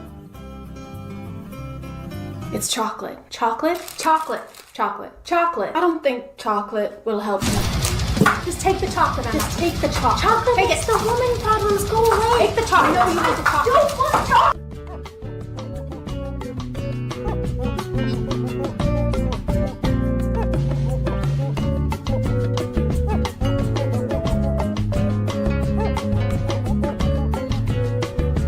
Hey guys, and welcome back to A Cringe. My name is ChadChad. Not really. And I found another really cool alpha podcast. Mine. It's my alpha podcast. Every week, I'm going to blame 100% of my problems on 50% of the population and say a bunch of words that I think make me sound smarter, but in reality have as much meaning as the final paragraph in a research paper. Basically, the more partners a woman has, the less likely she is to have a happy marriage. And so I think that's why historically we've always protected women and tell them to not be outside of marriage, because the bond is so strong for women during sex. We release a hormone during that men don't. In conclusion, do not engage in the dirty and squirty. A study found that 169% of women that did the dirty and squirty before wedlock were 420% more sad, mostly because during the act, women secrete hormones, glue that bonds them to their partner. It is a huge mess, so ladies, stop being such sluts. I'm just kidding. I don't have a podcast yet, but this person does. And this time it's a little different because the alpha in question is a woman. Your thoughts on Andrew Tate? I think he speaks a lot of truth, and a lot of women don't want to hear it. Oh, if you sleep around, that that is not attractive to guys. They don't want you to know that you age out of the dating marketplace. So we have friendly fire. There's some espionage. It's kind of a Benedict Arnold situation. Guys, is it just me, or are the British kind of slaying right now? You're right, they're slaughtering us out there. No, I mean, they're killing it. Yes, we've lost half our men. I'm gonna switch teams. Wait, are you betraying us? Losing a war is so beta. I've been shot 5 times. I'm not gonna be on the same side as a bunch of soy boys. I've seen a bunch of stitches to her videos this past week, but had a lot of trouble finding her TikTok because apparently they keep deleting it. They banned account number 3, but you can't get rid of me, baby. You can't get rid of me, baby. Account number 4. Account number 4. But her YouTube is still up and she goes by Just Pearly Things, which is kind of a weird contradiction. Imagine you're strolling on the beach with the waves crashing gently. You find a clam and you pry it open to find a beautiful, sparkling pearl. And then it starts spewing misogyny at you. You would look so much better if you smiled more. Don't be such a beach. The reason that I think feminism is a hate group is because oftentimes the things that they advocate for are at the cost of men. I saw a lot of people this week labeling her as a pick-me. And to everyone calling me a pick-me, I'd rather be a pick-me than a skip-me. So yeah. If you want to call me a pick-me, call me a pick-me. Bye. Which, if you don't know what that means, it's basically a woman who tries to separate herself and make it clear that she's not like other girls. Because other girls suck. They wear short skirts, I wear t-shirts. And then they say mean things to me, like you can't only wear t-shirts and your genitals are showing. Like, what? If you'll look at these titles, most of them reference modern women a lot and in a negative way. Because as we all know, modern women want rights and stuff, and that's bad. Modern women blame everyone but themselves. Modern women cannot be helped. These women put men in jeopardy. Just come with me right over here. Where are you taking me? In jeopardy. What is jeopardy? Correct. The only women we like are old-fashioned ones that don't show their ankles and churn butter. She wears long skirts. I wear long skirts because it's 1775. T-shirts haven't been invented yet. In all of our other alpha podcasts, there's usually one who does all the talking, and then there's the other guy who's mostly there to just agree with everything the other one says. You know, like a true alpha. Yeah. Pearl is kind of different because she's the one who mediates this podcast, but she still manages to be a yes person somehow. That whether a boy or girl, it's 100% your responsibility what happens in your life. I think it's more on the girl because we have more power. Right. We have more power than men do in every instance. But it doesn't, but no. Okay. That's terrible. No, sorry, you're right, actually. You're correct. She'll say something and then look around waiting for everyone else to agree and encourage her to go on. It's like a handshake. and that's what I mean. Kind of like a child who forgot their lines at a Christmas play. And on that night, there were 3 wise men. There were 3 wise men. And then Mary gave birth to baby Jesus. Good, yes, go on. And because Mary got pregnant out of wedlock, You're doing great. she has 0 societal value because men don't want females with a body count. I'm so proud of you. We do need men, though. We do. We don't need them. We do. Who do you call to get your car fixed? A man or a woman? I fix my own car. Only men can be mechanics, everyone. Sorry. Just do a woman job, like read from iPad or be named after slimy thing a mollusk makes. I can do. I'm motor mechanics. Your power supply. Who runs it? Who runs the infrastructure of society? Men or women? So essentially, what she's saying is that we need the patriarchy because the patriarchy said we need the patriarchy, guys. And I mean, look at him. He seems trustworthy. Put the rights in the bag. Who runs the infrastructure of society? Men or women? We know who's in charge of more things and who has been historically. That's kind of the problem. Just because you're named after the byproduct of an oyster doesn't mean you have to have the same thought process as one. Pearl initially blew up because of this TikTok, which I'm going to put a big old warning and timestamp over because if you don't want to watch this garbage, I don't blame you. Name one girl that looks good at 300 pounds. I don't know what 300 pounds is. Do you think you want to keep them fat so you don't have to compete with them? Ooh. Lucky for you, there's a lot of girls plumping themselves up right now. I'm motivating them to get on the treadmill. Look at it. If you love someone, you tell them the truth. So not only is she an adult iPad kid, she's also a fat-phobic adult iPad kid. I'm going to be talking about Whale Attack Part 2 for talking about whales. And you're still a whale. Like, I can't. She refers to plus-size people as whales multiple times on her account because she just cannot stop thinking about the ocean. It's ingrained in her gastropod brain. She hasn't had a Krabby Patty in years, guys. Cut her some slack. She's homesick. I said, name one girl that looks good at 300 pounds. She uploaded a 10-minute response to everyone being reasonably upset with her. And does anyone want to guess what her defense of this clip was? You're not going to get it. It's totally original for an alpha podcast. We've never heard anyone say this before. On TikTok, a clip was taken of me. It was a bit out of context. You know, sometimes maybe I make fun of them a little too hard. Oh, it's out of context. Okay, I was about to be upset and act like words have meaning or something. Hey, Alice, can I ask you something? Hey, you are so stupid and ugly. What the hell? That was literally out of context. Calm down. Okay, never mind. I think you're a stinky piece of garbage and I hope Josh leaves you at the altar. Is this still out of context? Or? Obviously. Yes. What were you gonna ask me? Do you want to be my maid of honor? Oh my god. Yes, I would love to. This is so great. She's also drinking about 14 drinks during this video and keeps pausing to take sips. I guess she's dehydrated from being so salty all the time. I don't really mind being made fun of. I feel like it's part of the game. I feel like okay.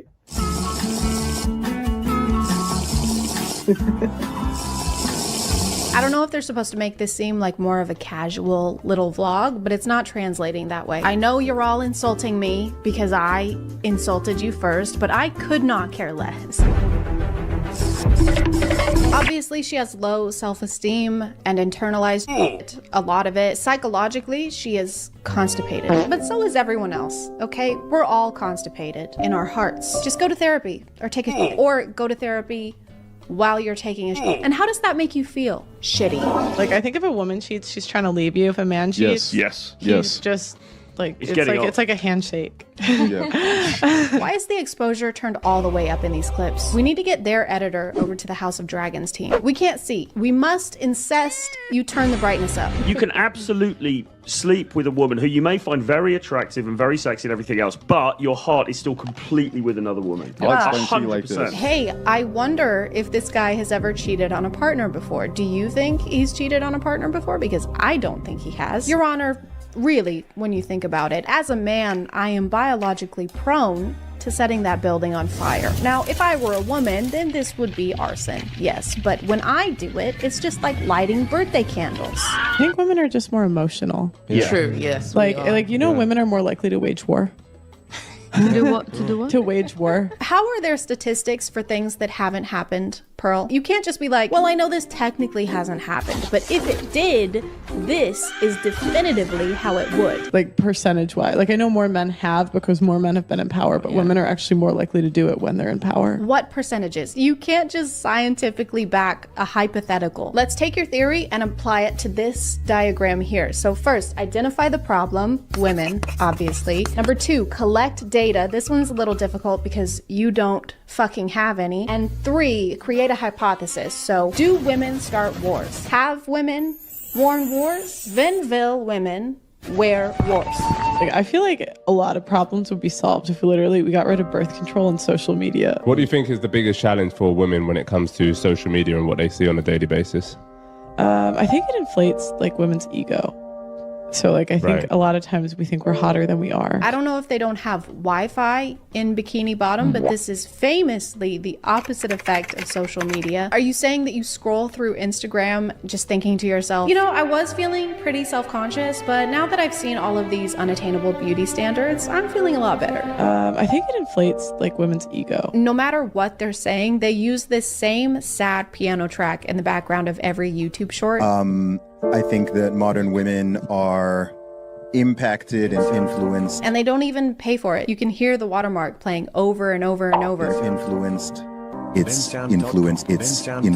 guys can afford 21,000 microphones, but not a single copyright-free track. Women can camouflage their entire bodies like chameleons, and they communicate with satellite dishes that pop out of their... And if you don't believe me, I'm gonna repeat the same thing, but with Piano Sonata number 9 in F major. Women can camouflage their entire bodies. The modern woman is a walking contradiction.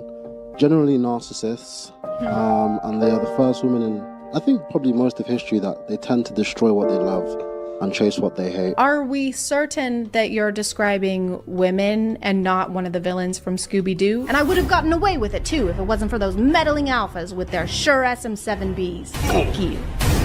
They have a number of things they want, but generally I think the modern woman doesn't want to love. I think the modern woman wants to feel more than anything. She doesn't want to love, she wants to feel, because love isn't a feeling anymore, I guess. I like how they talk about women as if they're an entirely different species. Even Pearl, they act like they have women in glass cages that they've been studying. Test subject 3008 is still maintaining the sleep schedule of an anxious barn owl. Subject constantly complains about recurring sharp pain in random parts of body, but would rather tempt death than drive to a doctor's office. Subject also continues to eat a bowl of birth control and milk every morning while reciting some sort of ritualistic chant. I mean, virtually all women in the Western world now, under a certain age, are modern women to various degrees. Modern women are feminists. I guess he's explaining how women are feminists. Some adopt it all wholesale, some are more resistant, but overall, it's influenced and permeated through society over the last few decades. Did you say permeated? Are you making mead? Most, I mean virtually all women in society are women in society to various degrees. And I tend to believe that women are kind of fermented in their spirits. And keeping this in mind as such. Is this a filibuster? Guys, no, come on. I hardly know her. He's happier in his relationship when he's at 8 or 9. Yeah, I attest to that. I think the more women I'm with, the more I've worked out what it is I want and what I don't want. It left me in a position where I knew exactly what I wanted, what was completely non-negotiable. So essentially you have a love life and it helps you understand what you like or don't like in bed, and eventually it helps you understand what you're looking for in a partner and leads to long-term happiness in a relationship. If you're a guy, sorry, did you think I was, no. If you're not a guy, you lose 25% of your value every time a dick passes you in the street. Usually in a time of crisis, that's when our natural selves come out. That's why when crisis hits, women start to do household chores. The other guys face consequences for their decisions. Like, that's the whole point, is like, like men, when they make a bad decision, they always have a consequence. Women don't. This is also true. My period started yesterday, so I waged war on France. I just told them that my tummy hurt, and they forgave me. And that's why women are worse, because one gender has consequences, one doesn't. And that's why women are worse. You're not supposed to say that part out loud, Pearl. You're supposed to at least pretend you're not a terrible person. You're not playing by the alpha rules. Well, sorry, I forgot. We have no consequences, so it doesn't, I guess the alpha rules don't apply to us. Men, when they make a bad decision, they have the consequence immediately, where women don't. So this has honestly been really freeing, guys. All this time, I've been trying to be a good person and do nice things for people when I could have been doing whatever I want, which is bad things, bad things, bad things, bad things, bad things. Bad things.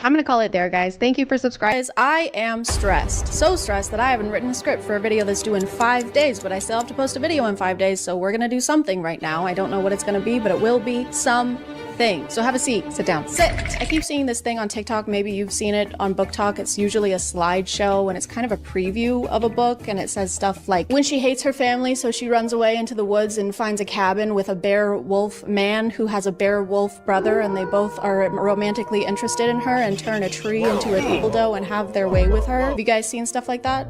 Too? I have. I've seen stuff like that. Let's look at some of those things if we can find them, because that's the rule of commentaries. You're supposed to find something that you don't like looking at it and then look at it a lot more and dedicate a whole video to it. That's showbiz, baby. That's just showbiz. It's showbiz. That's showbiz. I had so much to do today that I got into a paralysis mode where I literally walked in a circle in my house.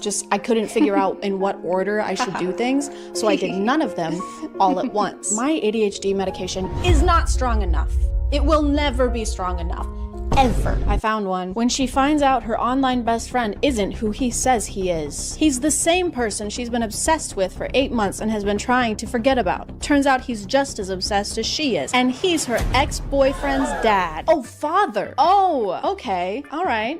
All right, girl. So she's been stalking her ex-boyfriend's dad, and her ex-boyfriend dad has been stalking her. You guys are made for each other. This one's not very spicy. That's not spicy. That's just an age thing. It's not that weird to fall in love with your ex-boyfriend's dad. I do it all the time. I just did that yesterday. He has so many red flags. He's 13 years older. He's possessive. He's obsessive. He spanks you. He ties you up. He likes to do you hard and rough. He unalives people. Was all of this just listed on his Hinge profile? Yeah, I'm a stalker. I'm old as hell. I like to spank people, and I like to murder people. And if you're not into that stuff, don't call the cops, please. Just scroll. No need to be a snitch. I want to read the comments on this. Green flags. Well, are they really that red? He's killing people. That's pretty red. As far as red goes, that's about as red as you can get. The only thing worse than that would be, let me see. I'm so good at improv. I'm so good at coming up with things on the fly. I'm so good at being on flies. Why nobody hating? This is me. This is my alt account. That was me. I said that. I thought it was a slide, but it was a screen recording that someone took of a slide. Don't do that. The shy, innocent girl being afraid to get a tattoo because she has low pain tolerance. The 6'5" tattooed hockey player smirking and saying, "You're a lot better with pain than you think." Boy, if you don't... Ooh, I found one. The shy, invisible girl is invited to play Drink or Dare with the hockey team, and she doesn't realize how dirty the dares are. What is with hockey? Why are we all talking about hockey? Is that a new thing? Do I need to start watching hockey? So when it's her turn, she gets a dare that puts her in a compromising situation. Either she can drink, or she can lick whipped cream off one of the players anywhere below the neck. When she says it aloud, the Playboy hockey player volunteers himself, not wanting to see her with another guy. Her crush for him is growing, and she's afraid to get involved because of his history with women. But she does the dare, and before she knows it, he's taking his shirt off. She sprays the whipped cream down his abs and licks, and the whole team watches as she does it. She's the only one close enough to hear him moan. And then and that's the end. What the fuck? Why are you edging us? What happens next? Do they do it in front of the whole hockey team? I don't know. I keep seeing books that are about hockey players. That's just not a sexy thing. When I'm thinking of sexy things, which I do pretty often, hockey player has never shown up in my head. A sink with no dishes in it? Absolutely. Going to bed by 11 p.m.? Fuck yes. Starting my period and only getting 2 giant cystic acne spots? That's sexy. That's what I want to hear about. Ooh, I found another slideshow. Okay, it's actually showing me slideshows now. Oh shit. Okay, this is a lot. We're getting into the stuff now. We're in the deep of it. Holy shit. When she's riding her boy roommate's face and then someone knocks at his bedroom door. That's the shock emoji. Unable to stop myself, I sink my teeth into her thigh, loving the way she hisses down.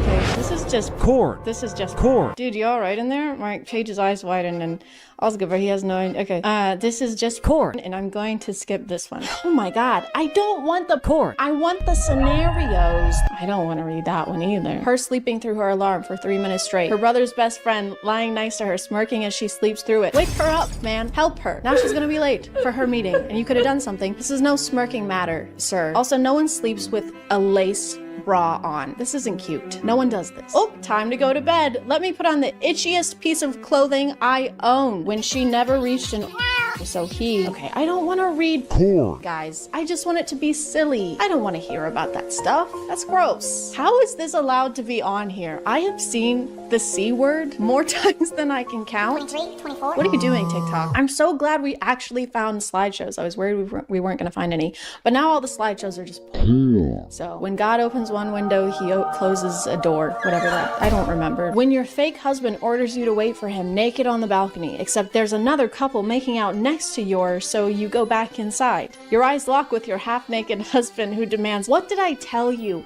Bianca? I'm naked," you whisper. We know, Bianca. It says you're naked 2 times already. Distracted by the sight of his bare chest and abs. Where were you supposed to wait? Nervous, you open your mouth to lie, but your neighbors take it up a notch. His lips lift and he arches one eyebrow. How do you lift your lips? Do your lips even lift, bro? How much can he lift with his lips? Like 350? My lips can lift 400, not these ones.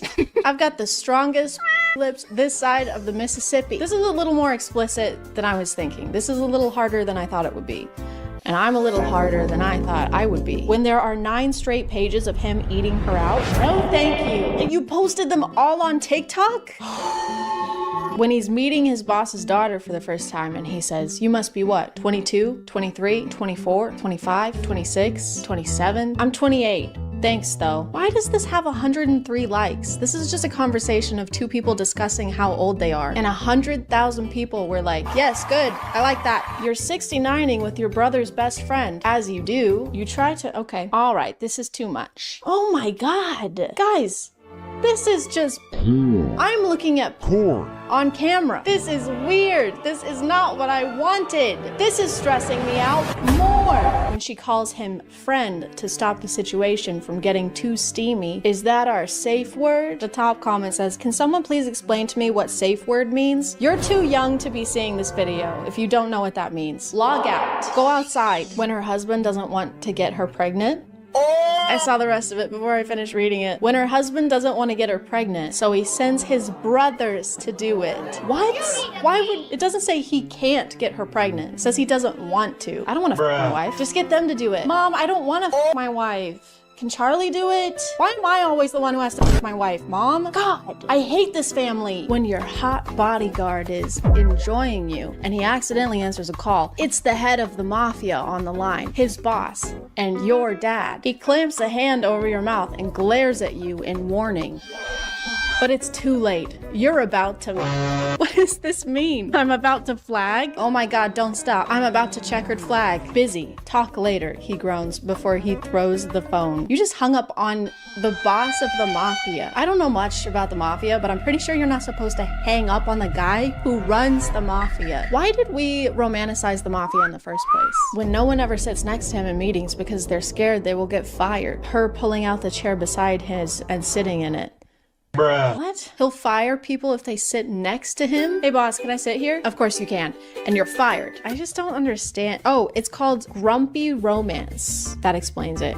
He's just a little grumpy. He hasn't had a snack. We either have boring or hardcore core. There is no in between. That's it. That's all you get. Let's go. She's staying at her enemy's house because only he has an open room, but she decides to fix the place to make use of her time. But while she's fixing the shower, he walks in with nothing on. That's okay, and that's it.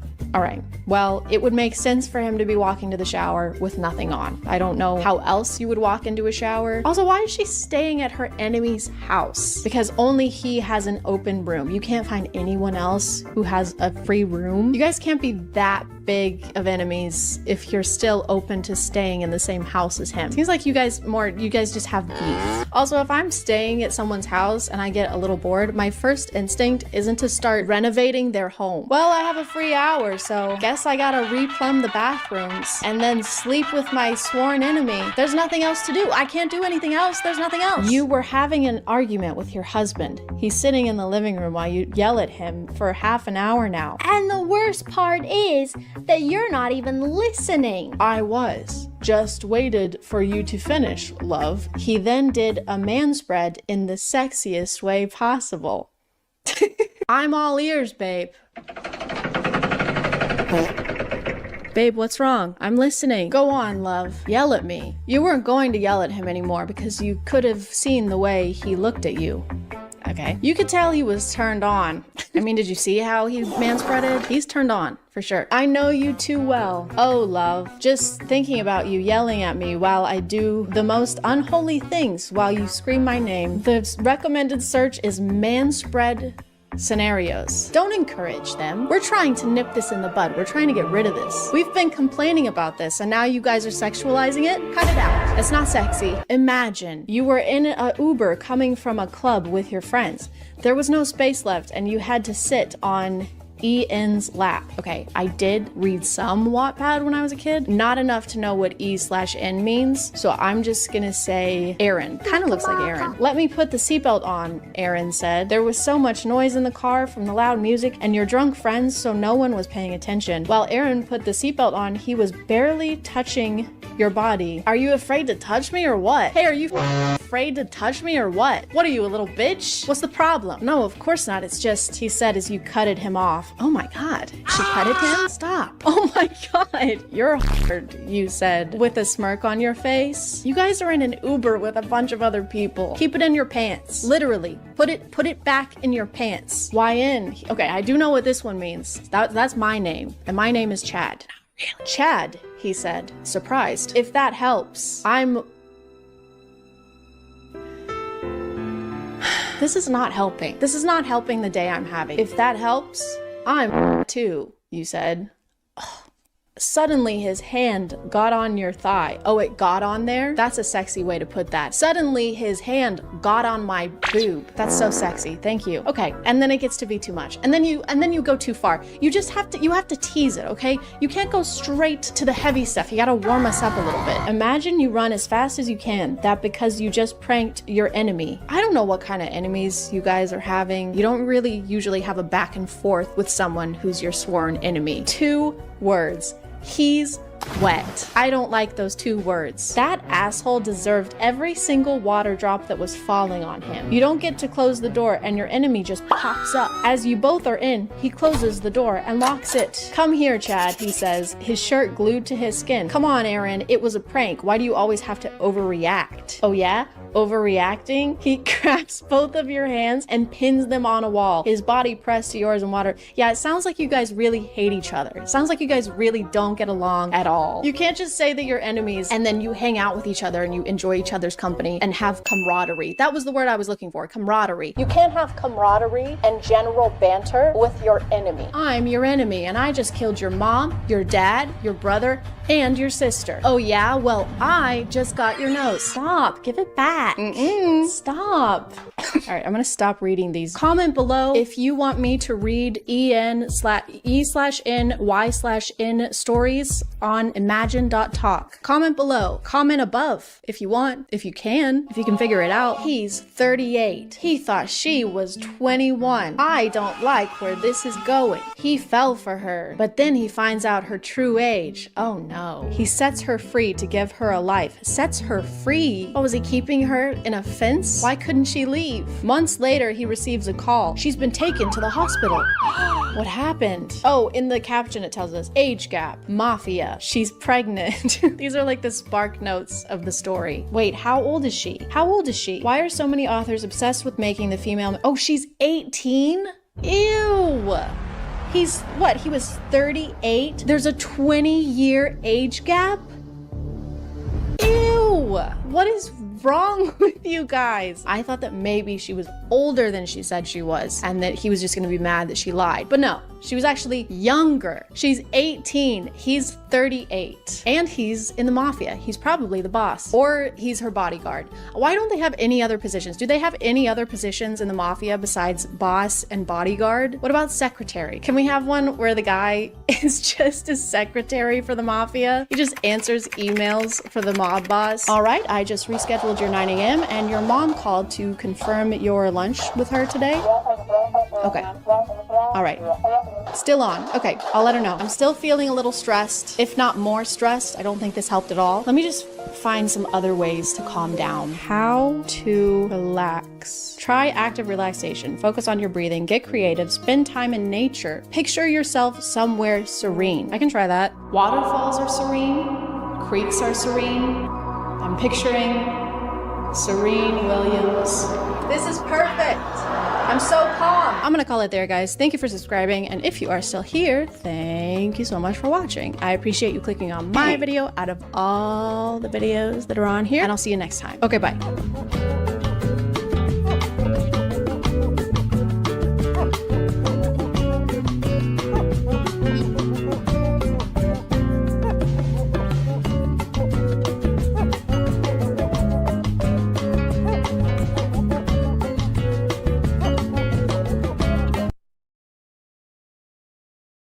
Hey guys, and welcome back to A Twinge of Cringe. My name is ChadChad.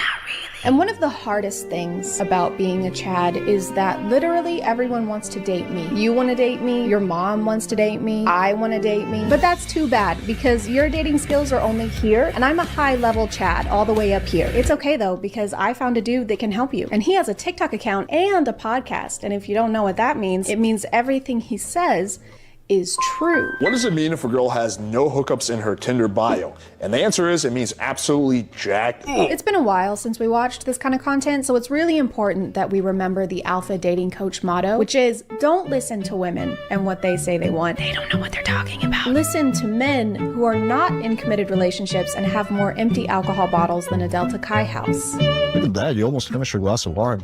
I am, yes. You'll have another. Okay.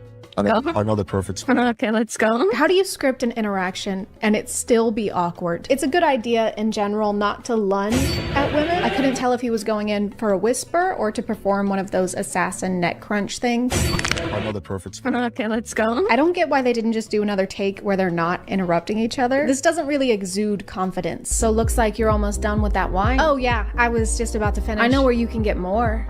Wine. Sorry, what? I said I can. I'm really sorry. The music is it's really loud. Do you want to go back to my place? I guess. Sure. I mean, I still can't. And that is how you get laid. fellas. Is he talking to us? What did he say? Who's that guy? I said that's how you get laid.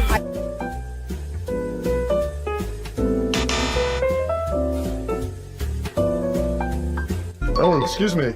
Hi. I saw you walking. I thought you were really cute. I want to meet you real quick. Alex, pleasure. Or you could do option 4, where you don't approach women who are walking alone in empty hallways. Wait, what's this? It's 2 a.m. and the hallway is completely empty and there are no people or cameras and it's very scary? Allow me to introduce myself. I saw you walking. I thought you were really cute. I want to meet you real quick. Why would your opening line be, I saw you walking? Like, I'm sure you probably did, because that's literally what she's doing. Is the tip to just make a general observation about what they're doing and then use that as the pickup line? Because it sounds accusing almost. Hey, excuse me, I just saw you were walking and don't fucking do that. This has got to be one of the funniest and most creative bios I've seen in a while. Females, I'm looking for a woman who will make me. And then it's M, make me dinner. A, appreciate the things I do for you. K, kiss me. E, eager to ask about a day. M, marry me. E, endlessly love me. C, capture my heart. U, make death do us part. M, make me. Don't do this. If the word is anywhere on your profile, you should be banned from dating apps for life. And why do all of these requirements end with me? I know it's online dating, but aren't you supposed to give a preview of yourself and what you're like rather than how you want women to serve you? I mean, I guess in this instance it works because the preview is that you spent hours making an acronym about. This is a pretty perfect bio. This is a perfect bio. How could we miss this, guys? The secret to getting ladies is talking about our dick. It was right under our noses all this time. This is a dating and self-improvement channel, by the way. I have this really bad habit that I would like to get rid of. I see. Okay, what is it? Yeah, so I just can't stop talking about my dick. Have you tried talking about your dick more? You're a genius. What can I say? You've come to the right place. How to playfully ask a girl that you're talking to from a dating app if she's actually overweight. So this is a text that's pretty funny. So talking to this chick, making logistics. Awesome. All your pics are headshots. You aren't a secret fatty, are you? Hold on, let me retitle this for you. How to be a fat phobic asshole. Playfully. Now, that may sound a little crude, but it's also fairly amusing. Generally speaking, you get good reactions. Oh, geez, now that's a question. Oh, geez, now that's a question. So you wrote this. There's no way that you aren't chatting with yourself right now. I swear he just has 2 accounts where he can make these example conversations go down exactly how he wants in totally unrealistic ways. Because there's no way that this interaction ended with him getting her number. Sound a little crude, but it's also fairly amusing. Generally speaking, you get good reactions. Of course you will, because you're texting yourself. What to do if the girl doesn't drink? So my general go-to is to invite a girl straight to my place for a bottle of wine or to meet her at a bar nearby. And again, I'm not a big fan of drinking either. He's not a big fan of drinking. I'm not a big fan of drinking either. So in that situation, my approach is simple. I just say, okay, cool. Why don't we go for a walk first, and then afterwards you can come up for some tea, or you can just invite her straight for tea or coffee anyway. So it's basically the same thing, but you replace alcohol with something that she can have, like tea or coffee. Guys, if she doesn't drink alcohol, you should just like give her something else to drink. Maybe, I don't know. Subscribe for more tips on how to do obvious. So what should you do if you go on a date with a chick and she doesn't like chicken tenders? Now, I'm not a huge fan of chicken tenders myself, so what I usually do is offer her some steak. You could do grilled chicken, filet, I think is a meat, salmon, ground beef, turkey, salami. How long is this seminar? 2 hours. Hey, so what do you do for work? I work in finance. Oh, do you like it? It's okay, I guess. Have you been doing it for a while? Yeah. Oh, is it hard to get a job in finance? I mean, not really. Do you think I could do it? I mean, do you like finance? No, not really. I like how the bad example is him showing interest in her career. Don't ask questions. Questions make you look weak. I work in finance. Oh, cool. So you're like one of those badass Wall Street guys? You can say that, yes. Oh, cool. I'm a male stripper. So it's very similar to your job. You know, you take money off people, I take clothes off people. You don't want her to think you actually give a shit about her interests.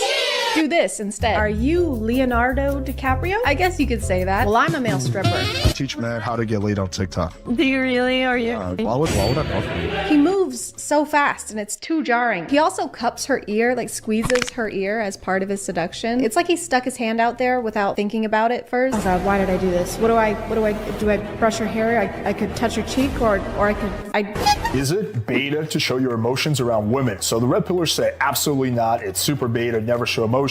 And, you know, a lot of the feminists or blue pillars say, oh, women love a guy who's super sensitive, so of course. So fellas, alphas say that it's beta to show emotions in front of women, but women say that women don't mind it and they actually prefer men who can regulate their emotions. Who do we believe? I think, again, the truth here is somewhere in the middle. You don't want to be the guy that's very emotional, that's always reacting to everything, that's kind of crying, or just comes off as anything resembling a little. Or we could stop acting like emotions are gendered and accept that some people are more emotional than others. Oh my God, Tyler, what's wrong? My mom just died in a house fire. No. I mean, why are you having a pink emotion right now? What? Crying is a pink girly emotion, and you're a guy, so you're only allowed to have blue boy ones, like unbridled rage. Is that a Molotov cocktail in your hand? No? You killed my mom. See, there you go. I'm like, how about later tonight around 11? We can just hang out and drink wine. I don't meet new people after 8 p.m., baby. I'm like, lol, why's that? Too dark. I'm like, you do realize they have lights, right? She doesn't mean there aren't fucking lights. She means going on dates with men that you don't know is scary and you have to meet in a public, well-lit, open space for your own safety. Is he just imagining a woman who doesn't know what lights are? Oh, Jesus Christ. Oh, no, silly. I'm a light. Oh. And Jesus Christ. Talking to this girl, I'm like, what evenings are you free? She's like, this whole week coming up, I have job interviews, so probably the week after. I'm just really desperate with finding a job. Oh, good. Actually, according to a recent study, they found that the dirty and squirty increased the prospect chance of getting a job by 69%. Yeah, I've just been really struggling to find a job so I can like support myself, and it's been a really rough time. Yeah, anyway, do you want to bang? And she's like, maybe we should have some. So you can see this text is pretty effective. It's not a Pokemon battle. This is a serious conversation between you and yourself. In this one, he's actually rating another guy's Tinder profile, so I'm sure he'll give him some good tips on how to be more appealing, but in a way that wouldn't be damaging to his self-esteem. This guy's gonna get a grand total of 0 matches. So this is the profile you don't want to have. Again, way too nice guy. This guy needs to grow out some facial hair, put on some muscle, take off the glasses, take off the hat, get better style, and stop smiling so damn much in every photo. Oh, okay. So he just has to change everything about himself. Your hair just needs to stop being like that, and your eyes are also weird, and that dog is ugly. Get rid of it. Put on some muscle, take off the glasses, take off the hat. He can't just get rid of his glasses. Like, people don't just wear those for no reason. And stop smiling so damn much in every photo. Also, imagine thinking that smiling in pictures is going to get you less dates. And I also have a dog. His name is Charlie. Here he is. Aw, I hate dogs. Why are you wearing glasses? Oh, to help me see? They're hideous. Throw them in the trash. Excuse me? You look fucking weird. Okay, I'm leaving. It's because I smile too much, isn't it? The power of persistence. So nowadays, girls have a lot of options. So what you want to do is you want to be persistent without being needy.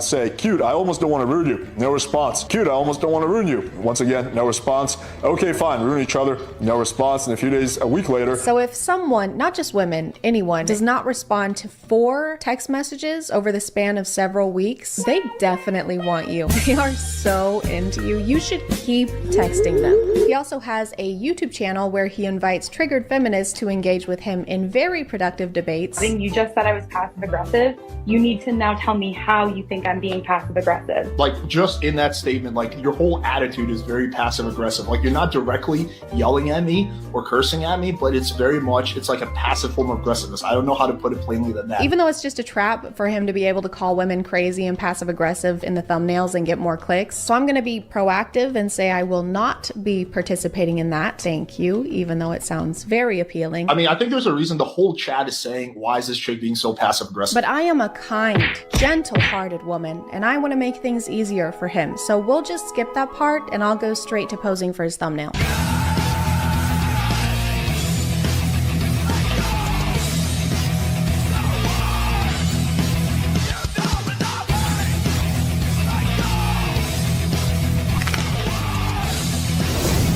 I'm gonna call it there, guys. Thank you for subscribing to Disney Channel, and you're watching ChadChad.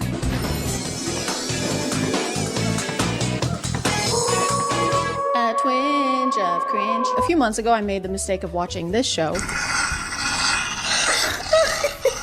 It was hard to get through, and I was hard through and through, but I thought that was it. I thought it was over. I thought I would never have to go through anything like that ever again. But then you guys started tagging me in this. Don't say a word.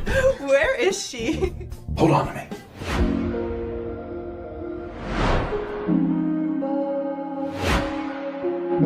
And that made me realize I haven't winced from cringe lately. I've been feeling a little too happy. And that's a problem we need to fix. So let's make like a van and go. I have some predictions. There probably is going to be some kind of bond like there was in My Forbidden Alpha where they're like intertwined somehow. There's something magical drawing them together. They have some kind of string that's connecting them on a fate basis. There's going to be two guys who are both attracted to the main character and they're going to get in a fight, but probably just like one punch and then everything will be fine. It's probably gonna end with a wedding. I hope not, because I think he's a professor and she's a student again, and that's really weird. Is he a wolf or is he just a professor? That's another prediction, is werewolves. Is he a wolf professor? A wolfessor? I guess we gotta find out. Green screen maybe? Originally, I was just gonna have this video be my initial reaction, but after a few scenes, I noticed that this show makes no sense. You know, you really are a troublemaker. So I'm here to explain. Starting out, we meet our main character, Chloe. Chloe is a normal, average girl who is also a human. Did I mention that she's human? Because she is. She's definitely a human. An important thing to note about Chloe is that basically everyone hates her and is super mean to her, and also that she's human. The first scene is Chloe's mom drugging her and trying to sell her to some guy for money. Just mother-daughter things. I just can't believe my mom tried to sell me for money. How did I not guess my parents sold me for money? How did I not guess that? That should have been top of the list, man. What is this, amateur hour? I can't believe my mom sold me for money to One Direction. This sucks. I hate this. While she's running away, we meet our love interest, Adrian. Adrian is very sexy and does very sexy things like stand in the doorway and be on the phone. We learn immediately that he is a werewolf. Not only that, but he is the alpha of a pack I can't currently remember the name of. Probably Luna or Omega or Ligma. Chloe runs to Adrian while trying to escape and while being obviously distressed, so he tries to calm her down by grabbing her by the shoulders and going, calm down, relax, relax. Calm down. You don't know what's going on. I always feel very safe when someone is holding my arms back and not letting me get up when I'm trying to get up. It's very safe. Very comforting. She also bites his hand and he has the epiphany that they're fated mates. That or he just really likes it. No way. He was way too excited about that. No way. You just bit me? That's so sick. Can you do it again? The next day, her mom reveals that she's dating Adrian's father, Lucius, which means that they're gonna be step-siblings? Adrian is going to be your stepbrother. What? What are you doing? He's a professor and her stepbrother? Mento is shocked. The show makes very sure we remember they're going to be step-siblings by constantly saying it out loud even when the situation doesn't need it. I'm not interested in some step-sibling thing. Listen, future stepbrother. I'm sure she will like her brother. You don't want to be my brother. Adrian is your stepbrother. Hey guys, just a quick reminder that these two are basically going to be related, so just keep that in mind while you watch them tongue each other, okay? Her and her mom never talk about what happened the night before, ever again, by the way. They never acknowledge the fact that she drugged her daughter and tried to sell her to someone. They just never mention it. Thanks to the bite on his wrist, Chloe remembers that he's the guy who saved her last night, and he says this. Listen, I didn't see anything. Unless, of course, you wanted me to. Sir, she is a victim. She was running for her life, and you're trying to flirt with her over it? Oh my god, thank you for saving me from this burning building, sir. Yeah, whatever. Anyway, you want to hang out right now? Yeah, you want to go back to your place? My place is on fire. Throughout the whole show, for some reason, Adrian is convinced that Chloe is trying to seduce him and accuses her of it constantly, even though she's doing nothing like that. Stop trying to seduce me. I'm not. Good. My guy, she was drugged. She was on drugs. Her mom drugged her. The guy already sucks. He's already the worst. And I do not care about him at all. He also refers to their connection as if she would have any idea what he's talking about. Listen up. I don't care who you are or what kind of connection we have, but you need to keep your distance. But she doesn't. He is the werewolf. He is the only one who got the hand bond zap thingy. She doesn't even know that werewolves exist yet. Like I said, because Chloe is the main character, she has bullies, and they are relentlessly clever and hit her with sick burns like, She'll just wipe it off. Frickin' maniac. Frickin' maniac. You're a frickin' maniac. But then we realize not only is Adrian an alpha, a werewolf, and her brother, but he's also her professor. Professor. Wait, he's the new professor? What? He's her new professor? What are the chances? Professor Alpha Brother Wolf. This show is truly like they just filled a hat with tropes and then pulled out a handful of them. You don't have to do that. Tropes are like drugs. Just because you can do them all at once, technically, doesn't mean you should. Here. It's for my mom. Take it back. What? Chloe's mom gives her a lunchbox to give to Adrian because his dad is super rich and she's trying to lock that down. And he once again accuses her of trying to seduce him because she gave him a sandwich. You're way too obvious. You'll never be my mate. It must be super awkward when he goes to a Subway. Listen, future stepbrother. Oh my god. I have to pay to keep watching? Or I can watch 5 ads. Okay, I'm spending real money on this now. Shit. To prove to Adrian that she's not trying to seduce him, she tries to seduce him. Maybe I need to show you what seduction really is. What are you doing? And to get her back for trying to seduce him, he seduces her too. I warned you.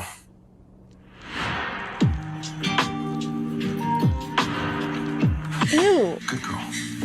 Now it's my turn. After this, we get the iconic scene where the bullies switch the bathroom signs to try and frame Chloe as being a slut for being in the boys' bathroom. Very slutty thing to do. Bathrooms are very slutty. What are you doing, pooping in there? Okay, whore. This happens to be the men's room. No, it's the women's room. Hold on to me. Don't do it. Don't do it, Chloe. Stop! This is where it starts to feel like the script was written by AI because Adrian says the same line at least 3 times. Is there a reason you're in the men's dressing room? Is there a reason you and your friends want to watch me shower? Would you like to explain why you and your friends are in the men's shower? And then the bully shakes her fist and says, "We will see Chloe." We will see Chloe. Which I think is supposed to be a threat, but it just comes across as a weird way of saying see you later. I will catch you on the flip side. We will see you after a while, crocodile. Back home with the family, they have a normal, natural conversation. I never thought Adrian could be Chloe's professor. I heard he stole all the girls' hearts. Chloe is so adorable. Thanks, Uncle Lucius. They're gonna be family. You can tell that they're rich because their spaghetti is in a really small pile, very organized little pile. That means you have a lot of money. And they have an olive on the top of the little pile. That means you're even more rich. Chloe lifts up her leg under the table for an undisclosed reason, and then Adrian grabs it and won't let go.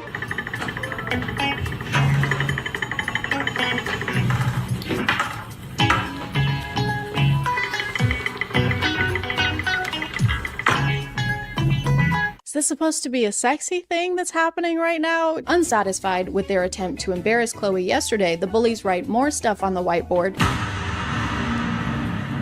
I love Adrian, such a bitch dirty whore. What the hell?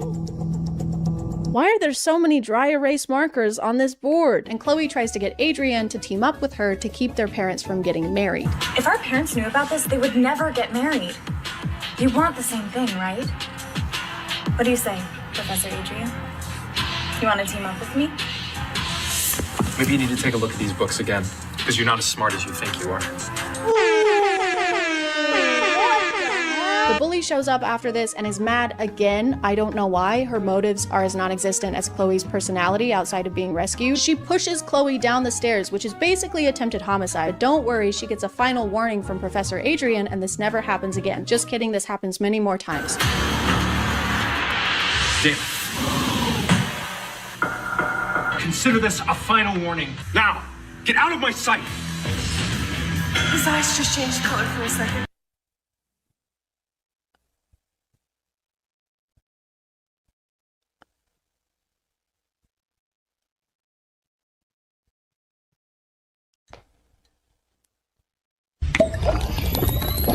After this, Professor Adrian carries her home because her foot is messed up, and then they start making out on the couch so that their parents will see and realize that it would be inappropriate for them to get married. Except their parents are not there and can't see them, so they're actually just making out in private. Okay, they're kissing. They're making out. No, you're the one giving up. Why does he talk like that? No, you're the one giving up. This is where Adrian starts to act up a bit more. He'll ask her questions about being a mate or talk about how she's his mate. Do you know what being a mate means? What? Ew, what? You have your rules, and I have mine. I want my mate to be elegant and loyal.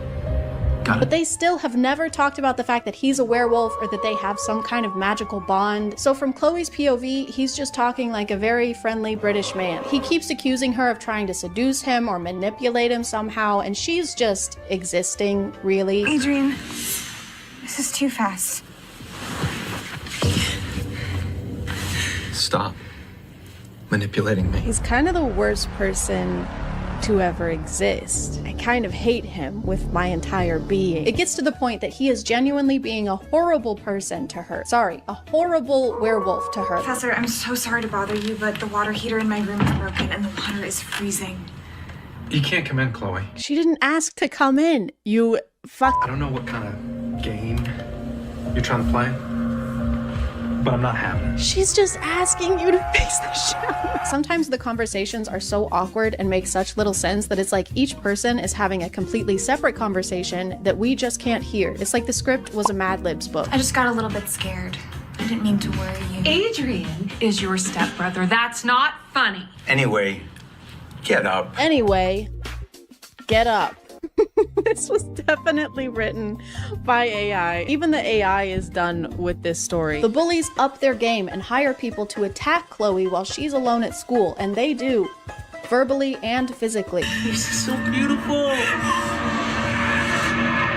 Too pale though. Okay, Jesus, why are they roasting her? Yeah, we're here to kill you, but first, we're gonna roast the shit out of you. Listen, you. This is a crime. I'm glad she clarified that this is illegal to the people doing the illegal act. If you haven't tried that in real life, you should, because that actually deters the crime from happening. But thanks to their bond, Adrian knows something is amiss and swoops in to save her again. What the hell? Which one of you do you want me to start with first? The one who looked at her, or the ones that put hands on her?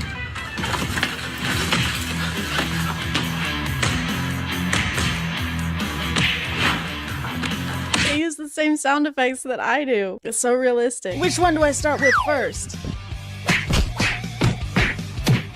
He has this sweet habit of calling Chloe a troublemaker or getting mad at her anytime something bad happens. Do you think just because of our bond that I'll always be here to save you? Okay, she just got attacked and he is screaming in her face. He's angry with her because she got attacked by two men. How is any of this her fault? These are contract killers. She's being targeted. She is a victim. Someone needs to help her. It's okay to cry. But it's okay to cry. But not now, though. You're really annoying. Aww, how sweet. He's the worst. I hate him. I'm sorry. I just wanted you to stop crying. Excuse you? She even apologizes to him after this, I'm assuming for being attacked by two men, as she should. What was she thinking? Did she even try telling them what they were doing was illegal? This is a crime! She spends the night in Adrian's room after this traumatic event that was her fault, and then her mom walks in on them. And even though their whole plan was to get caught by their parents doing something inappropriate so that they could stop their marriage, she hides under the covers and pretends to be a random girl. Oh my gosh! Don't slow down. It's okay. I'm really sorry to interrupt, but Chloe's been missing from her room all night. You're her professor, Adrian, so I thought you might know something. What is happening? No, I don't. What the What the fuck, guys? Nice to meet you, miss. What the fuck? Adrian gets hurt doing wolf things off camera. We don't get to see that. Don't worry about it. And Chloe has to patch him up. I'm the one that's in charge. Got it? If you want to be in charge so bad, I can think of a few ideas. You couldn't do another take? You had to keep that one? I can think of a few ideas. He is too injured to be horny right now. You can almost see his heart. You can't resist me right now, can you? Can you guys just kiss each other and you both want to kiss each other? Would that be cool? Someone should write a story where both people just love each other and want to kiss. I think that would be really cool. Stay right where you are. She's gonna go get a ball gag. He's bleeding from the chest and she grabs whips and chains. He died. They fall asleep in the same bed again and Adrian has some werewolf nightmares. I also mount people when I have a nightmare. Adrian! Adrian! What's happening? It's just wide mouth screaming in her face. She looks genuinely terrified. The face of love. It's a beautiful thing. This whole time, Adrian has been really confused on how they have a mate bond when Chloe is a human. Sorry guys, I forgot to mention, Chloe is a human. I forgot to mention that, but she is. So when he notices this bracelet on her wrist, he recognizes that it has magical properties and accuses her of using witchcraft to make him fall in love with her. Wolves and humans can't form bonds unless there's magic involved. You fooled me, Chloe. So this is why I'm attracted to my student. I mean my sister. Chloe, you've angered an alpha. Oh no. She's angered an alpha. No, don't anger an alpha. You're too sexy. Because of this, he starts being somehow even more of a jerk to Chloe, and we get to meet the other love interest, Declan, who treats her with basic respect and therefore is not in-game. Come on, I'll talk to the dean. You need to get some rest right now. Let's go. Declan is so nice. Why are we supposed to like the other guy? I hope she ends up with Declan. The bullies attack Chloe again. Can we maybe get a restraining order? A school transfer? This isn't light bullying. They hired people with knives to attack her. Why is no one taking this seriously? How was school, honey? It was okay. There was only one attempt on my life. That's great, hun. Go do your homework. Adrian can sense she's in danger, but because of the bracelet, he doesn't care anymore. I won't be fooled anymore. But the last time this happened, she was getting attacked by two guys. Oh, he still knows she's about to get attacked. He just doesn't care anymore because she had that bracelet or whatever. So now if she gets attacked by somebody, he doesn't care anymore. Don't get naive. Professor Adrian wants nothing more than to see you in pain. I warned you. He still came. Thank God. I'm sorry I'm late. I thought it was another trick. Why do they put their jackets on them like they're outside in the rain? When something traumatic happens, they just put their jacket on them for no reason. You thought that I lied to you, so you were going to let her hurt me. He was. Chloe, that's not true. I would never let anyone. He was gonna do that. They only kiss when she's crying. They only kiss when she's distraught. Very healthy relationship. Chloe's mom announces that she is pregnant, and Chloe tries to explain to her why she can't marry Adrian's dad, because they've been kissing on the mouth a lot. I'm telling you right now, you cannot get married. Why? There's so many slaps in this show. For some reason, Adrian tells her mom that Chloe has been flirting with him. I don't know why. They don't show this happening, and they don't explain clearly why he would do this. What, you told her that I was just some horrible slut? That's not the point, Chloe. That's not the point, Chloe. I mean, you are. But that's not the point. Despite their efforts, their parents do get married, and we find out that Chloe's best friend, the only person at school not actively trying to kill her, is a witch dedicated to protecting her. What's wrong? Tell me. Even though I don't understand, my witch instincts tell me that you're the person that I'm meant to protect for life. She's a witch. What? The bracelet she gave her was actually a protection spell. Except what was it protecting her from, Mia? Not from being drugged, not from bullies, not from men with knives. You might want to find a new profession. This is not very B.O.B. of you. You do not got the magic in you. Come on. This would be smarter than that. Yeah. This is a situation where it would be appropriate to offer your jacket. Do you see how she has goosebumps on her arms? I actually ran into your mother today. You're at her mother's wedding. She was in a pretty good mood, actually. But she just got married. Will you come with me as, what are you doing, Declan? Oh my God, fuck off, Adrian. Okay, I've spent $40 watching this show now. $40. 50 minutes probably. For $40. That's more than it would cost for me to go see a movie in theaters and buy a large popcorn in the Dune bucket. Unfortunately, there is a scene where Chloe is in heat. The writers seem to think that being in heat means you just get really sweaty and generally feel warm. I'm just so hot. It's really uncomfortable. What? You're a human. You don't go into heat. I'm going crazy for Adrian. And Adrian tries to help by explaining that it's just a wolf thing. But she's a human, right? If she's a human and this is a wolf thing, then how is this perfectly normal? Did you guys just forget the entire conflict of your show midway through? It's a wolf thing. It's perfectly normal. I just don't want to see you suffer. Chloe starts dating Declan to try and make Adrian jealous, and it works because he is the worst. You're shy. You should bring him back here sometime. Lucius and I won't mind. Maybe next time. I love this ominous music that they have play every time he comes on the screen. He is the villain of this story.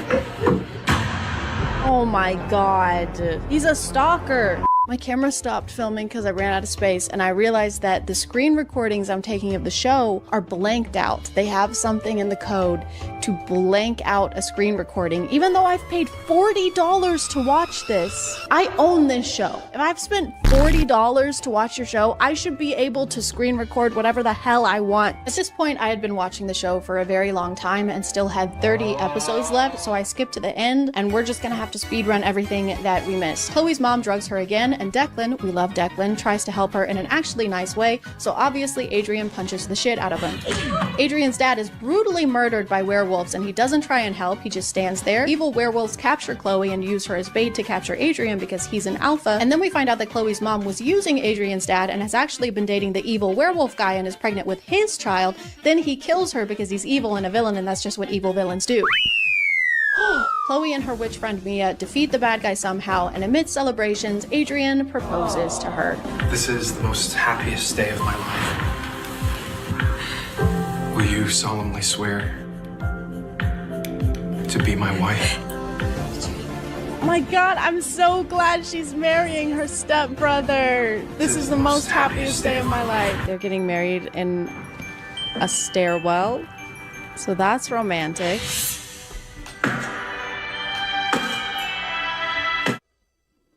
Who the hell is that? Chloe's long-lost father shows up at the wedding, and turns out he's an alpha? Wait, so Chloe's not a human? Who could have foreseen this?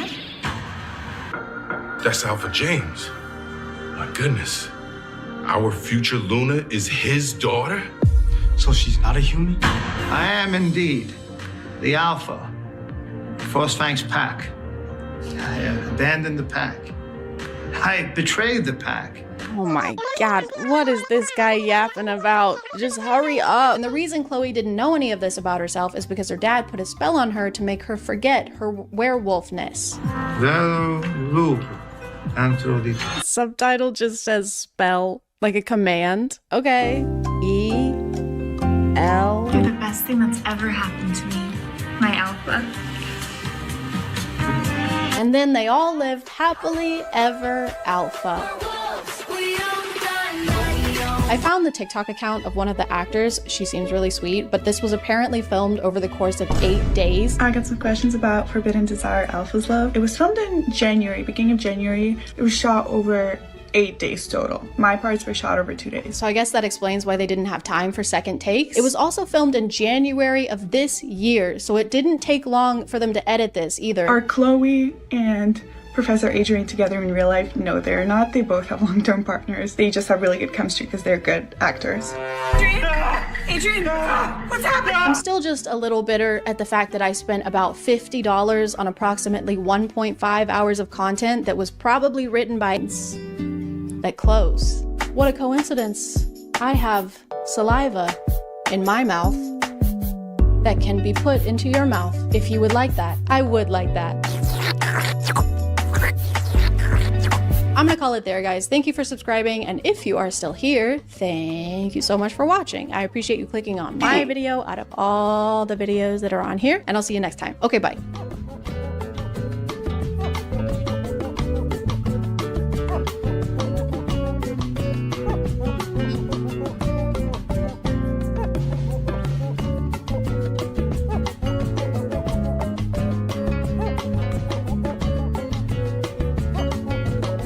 Hey guys, and welcome back to Boat of These Nuts. A twinge. My name is ChadChad. And lately, everyone on TikTok has been freaking out about a cruise ship. Can you imagine the type of drama that's gonna happen on that boat? Oh my god, the Serenade of the Seas is being hit by a storm. They're not letting us out on deck. I made an ultimate world cruise bingo card. I hate it here. That's insane. Yes, it started weeks ago. Yes, I am late. Yes, I recently started playing Fortnite and it's all I can think about. But this isn't just any kind of cruise. This is the ultimate world cruise. Cruise. screwed. And you might be thinking, well, why is everyone talking about this? It's just a boat, right? People go on boats all the time and nothing has ever gone wrong with that historically. However, this cruise has been causing some buzz because it lasts for 9 months, almost a whole year, which kind of makes it less of a vacation and more of an expedition. What are we gonna do today? Relax. And what are we gonna do next month? Relax. And what are we gonna do next year? Relax. Still. Most people are lucky to get even a week of vacation, so 9 whole months is a pretty big deal. And you know what they say, you can never get too much of a good thing, especially when the good thing is living in confined spaces for long periods of time. Our bathroom is really tiny, but we make it work. So we're gonna be in this cabin for 9 months, so obviously we had to spruce it up so we won't looking at the plain walls all the time. My parents would wash and reuse Ziploc bags, so I've obviously never been on a cruise. So when I started watching videos about this one, I realized that these things are bonkers. I had no idea that these things are basically floating versions of Las Vegas. They have these huge ceilings and casinos, glass chandeliers and slot machines. Sometimes they even have shopping malls. These boats would have Danny Ocean foaming at the mouth. Well, actually, he's dead, so he's probably foaming all over. And because I got so deep into the 9-month cruise lore, TikTok just thinks I want to go on a cruise now and keeps showing me videos of other cruise ships. They have go-kart tracks and a water park. When did these get so intense? They aren't even boat-shaped anymore. This looks like you could use it to dehydrate meat. This is not at all what I pictured cruises being like. Whenever people talked about them, I just assumed it was like the sea version of camping. Like, being away at sea is just not something we have to do anymore. I don't think people in the 1600s would have opted for that if they knew about Delta Airlines. Dearest children, it's day 197 of our vacation. Yesterday, we lost only 5 to scurvy. Things are finally looking up. There's a witch on board spouting about how we need fruits or whatever. Says we need more vitamin C, but we have quite enough C. Thank you very much.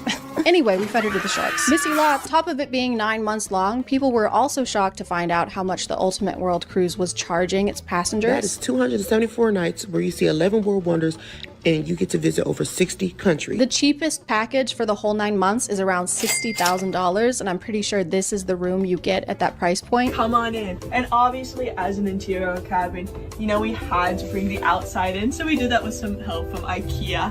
Shout out to their plant walls. So for the cheapest package, you're essentially paying $6,666 per month, which is the number of a beast and a beast of a number. I'm sure a lot of things like food and activities are included in this, but this room is tiny. It has no windows. If I want to spend $7K to sleep on a bunk bed, I can just go back to college. If you move up a tier, the junior suite start at $117,000, but if you want guaranteed windows, you can get the royal package for $760,000. That's it. This package includes top-notch living spaces, unparalleled accommodations, and complimentary services like getting to board the life rafts before the stinky poor people. For legal reasons, this is a joke and not a service offered by the Ultimate World Cruise. I'm sure they treat every passenger equally and would never sue a YouTuber. A lot of the ship's passengers started posting videos to kind of document their journey, including ship tours. The Centrum is also just the main meeting area for any big party that the ship is having. So, and a few other things on Deck 5 is Next Cruise, which is where you can book your next cruise. They even have a place dedicated to where you can book your next cruise in case you're still feeling a little too financially stable. Because if there's one thing I love to do on vacation, it's pay for a whole nother vacation. The passengers have also been posting videos to give us an idea of what the food is like. That was like American night, so look what my husband had.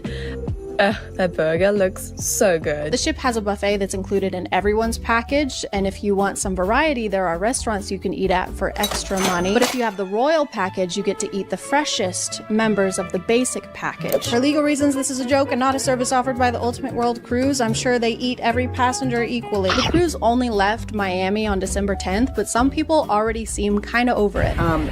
Here we are at day 46, 47, 48, whatever we're at, and yeah, I finally got sick of the food about 2 weeks ago, and I'm eating a whole lot less. They've been hitting so many storms that it's affecting how much they can port and actually travel on land. It also means that there's a lot of seasickness. As we head through the Drake Passage, the winds are high and the ship is rocking. Seasick bags are at every stairwell and elevator at the ready. And I was gonna say that a vacation where everyone's throwing up doesn't sound great, but they did start in Miami and it's pretty customary there. The storms have gotten bad enough that they've caused flooding inside the ship. Things got a little tense. Elevators shut down. But this amazing crew jumped into action. Which looks really scary, but some people on the ship don't seem very worried about it. Like, I get that the crew is probably prepared for things like this in a storm, and they are on the ocean, but water inside the ship notoriously is not a good thing. These people are running on treadmills like nothing is wrong. Did nobody tell them? Guys, it's a swamp in here. What the hell, man? I put on deodorant this morning. No, I mean it's wet. I have hyperhidrosis. You need to run. I know, I am. I'm not sure who started it or if it was a collective kind of thing, but people have been speculating on how this cruise is going to play out. I made an ultimate world cruise bingo card for anyone else who is buckling in for this 9 months TikTok reality show and wants to have a little fun. They've been making bingo cards and lists of what they think is going to happen during the 9 months, but they usually involve horrible things happening to the passengers. Mass illnesses, mass STDs, pirate takeovers. You guys are going to manifest something really bad for these people. None of this can feel great for them. Imagine how unnerving it would be to see the internet essentially betting on your trip going wrong somehow. Oh, you're going on vacation. Great. That's great. I sure hope nothing bad happens. I sure hope you don't get chlamydia. Eventually, the cruise was being termed a reality show, with the lens, I guess, being the passengers' TikTok videos. Several of them are influencers, and whenever TikTok finds one of their videos, a lot of the comments will say things like, "New character unlocked," or "I love finding a new character." And I think it's funny to act like these normal, real people are like playable characters in Super Smash Bros. Dark Samus versus Natalie from Rhode Island. Fight! I know people are just curious to know what's going on such a big ship with so many people, but to me it feels weird to act like they're reality TV stars or on some kind of show. Like, some of these bingo cards aren't predicting light things like someone getting a sunburn. They're predicting things like a murder mystery. I know this is a game, but the game is not Clue. And a brawl? This is a cruise ship. A lot of the passengers are like over 60 years old. What are they gonna brawl about? Gas prices? This one just says iceberg. Are y'all okay? Here's just some more examples of a bingo card. Heart attack or stroke. Fire. Port kidnapping. Man overboard. Parasites. Flesh-eating bacteria. Alcohol poisoning. Rats or mice. Overdose. Do you want these things to happen? I'm not a very spiritual person, but I genuinely feel the need to make a positive bingo card to try and cancel out the energy they've been sending their way. So I went ahead and made my own. I predict there will be a kidnapping of our hearts. Fire. Outfits. Slay queen. A viral outbreak of spontaneous dancing and song. Why is this thing flaccid? Stay erect, please. Flesh-eating bacteria, but the only flesh they eat is hangnails and like dandruff, so it's really, really helpful actually. Overdose. Jesus Christ. Overdose on joy and happiness. Send this to 10 of your friends or your phone will break and your mom will turn into Skippy Toilet. Anyway, I hope everyone has fun and enjoys their trip. I hope everyone makes it home safely. I hope no one wins the bingo game. Any bingo game, not just this one. I am gonna go record myself playing Fortnite because then it's like I'm working, technically.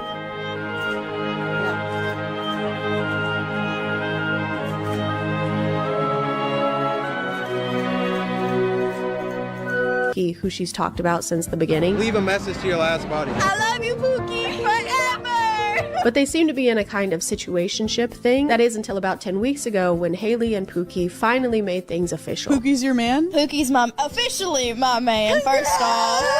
And if there's one thing she's learned in those 10 weeks of dating, it's everything there is to know about dating ever. Even though Haley claimed this app was the easiest way for us to find our forever Pookie, it isn't a dating app or anything that helps you directly connect with people. You have to already be using dating apps and chatting with people because a lot of the features rely on that. So you have to already be doing all of the things that this app is supposed to help you do. It's kind of like downloading an app that gives you advice on how to download an app. Pookie Tools is designed to help at every step of your relationship. Pookie's AI tools assist you in making connections, enhancing profiles, and planning dates confidently. I like that the description claims that these are Haley's cheat codes for dating, then in the next sentence reveals that all the tools are AI. She's not doing anything. She can't take credit for AI-generated responses. She's not the one giving the cheat codes. Hey kid, you want some advice? Sure, yeah. Well fucking go ask that guy over there then. The app was free to download, but now that I'm actually here, we can either subscribe weekly for $4.99 or we can get the annual subscription, which is only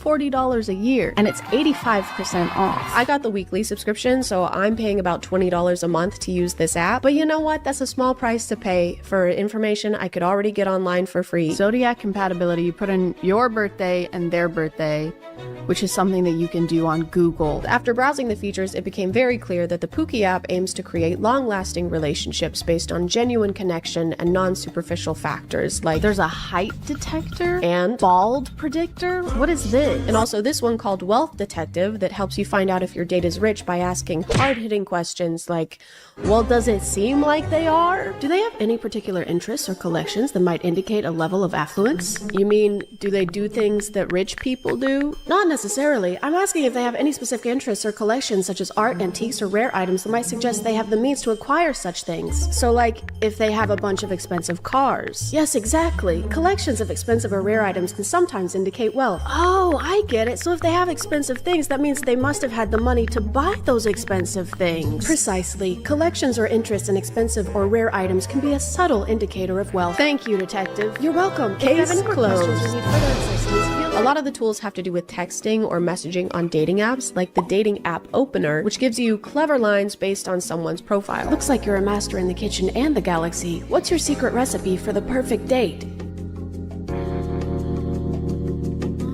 Basically, every tool is information that can be found somewhere else, like IRL pickup lines, find my love language, how to talk to girls. The only way this app is somewhat relevant to Haley is thanks to them having Hawktua-themed versions of the same tools they already have in the app. For example, there's a tool called Text Responder that'll help you draft text to your potential date, and there's a tool called Textua, which does the exact same thing, but Haley's picture is on that one. There's this one called First-Tua. Come on, guys, what does that even mean? Did you guys give up on trying to make these names make sense? You can't just add Tua everything. There's a dating coach tool that introduced itself to me as the world's best dating coach. 24/7 dating advice dating coach. Ask me anything. Oh, it's 24/7 cause it's AI. And that also has a Haley version called Dating Advice. Literally the only difference between those tools and the Haley ones are that her versions will start each message with, well, hot dang, sugar, and ends talking about grits or something. Well, howdy there, sugar. What's shaking in your neck of the woods? My hands. I'm so nervous. Aw, darling, don't you worry none. Just take a deep breath like you're about to dive into a big old plate of biscuits and gravy. What's got y'all jittery? Hawk to you talk to much. It's really frustrating to try and explain the features of each tool because it's basically pointless to do that. There isn't a lot of variety when it comes to the function of each one. If I ask what I should wear on my first date in this tool and then I ask the same question in this one, it's going to generate the same kind of answer because this is all the same AI. There's no point in leaving one tool and going to a different one. Did you hear that? Ladies. It's kind of like that picture of that trash can that says trash on one side and recycling on the other, but there's no divider in between and everything is just mixed together. Do you know what I'm talking about? There's this illusion of multiple features on the Pookie app, but really it's all just the same big pile of garbage. Hey, that was a trash metaphor. It was a metaphor about trash. A few days after I explored the app for the first time, I reopened it and realized there had been an update, and now there were even more Pookie tools. There was now an apology writer, a roast me tool, and a soccer skills tool. Something's not right. This is more mixed up than grits in a blender. Even though learning how to play with balls might be helpful in the dating scene, I was a little confused on why this was here. So I asked how it's supposed to help, and it actually let me know I'm not allowed to ask it any questions outside of soccer coaching. But I don't need soccer coaching. Haley already told us how to dribble the balls. I tried contacting support to see what was going on with this update, and it ended up just being some guy's phone number. The Pookie app has a soccer skills option, and I'm wondering when that update was added. The team is always beta testing me. Haley plays soccer. Jesus Christ. Sorry, but I just provide technical support. Do you have feedback?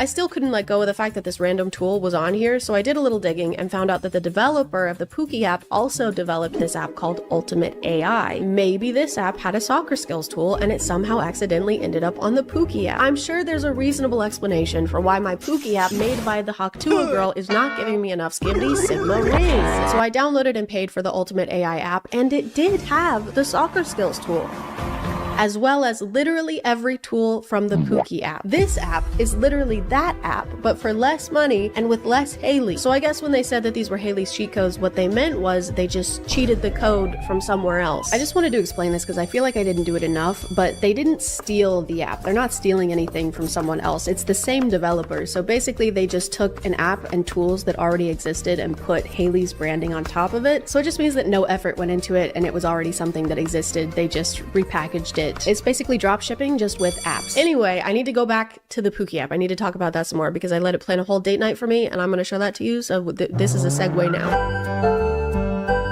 For the date night activity, Pookie decided I'd be going to an escape room, which I had never done before, so I was excited. Sorry, I was more excited than a tick on a Great Dane. So first off, I needed help choosing how to do my makeup, so I decided to consult the expert, and I used the Haley's Dating Advice tool, and this is what she had to say about it. Well, sugar, you want to paint that face up like a masterpiece, huh? If it's the latter, slap on some bold lipstick, make them eyes pop like fireworks on the 4th of July, and don't be shy with the mascara. Make them lashes longer than a Sunday sermon. You'll be looking so good, your day will be picking their jaw up from the floor. Okay, so for the makeup look, we have to do a bold lipstick, and it says to make our eyes pop like fireworks on the 4th of July. I don't really know what that means, to make your eyes pop like a firework. Seems like something you would want to avoid.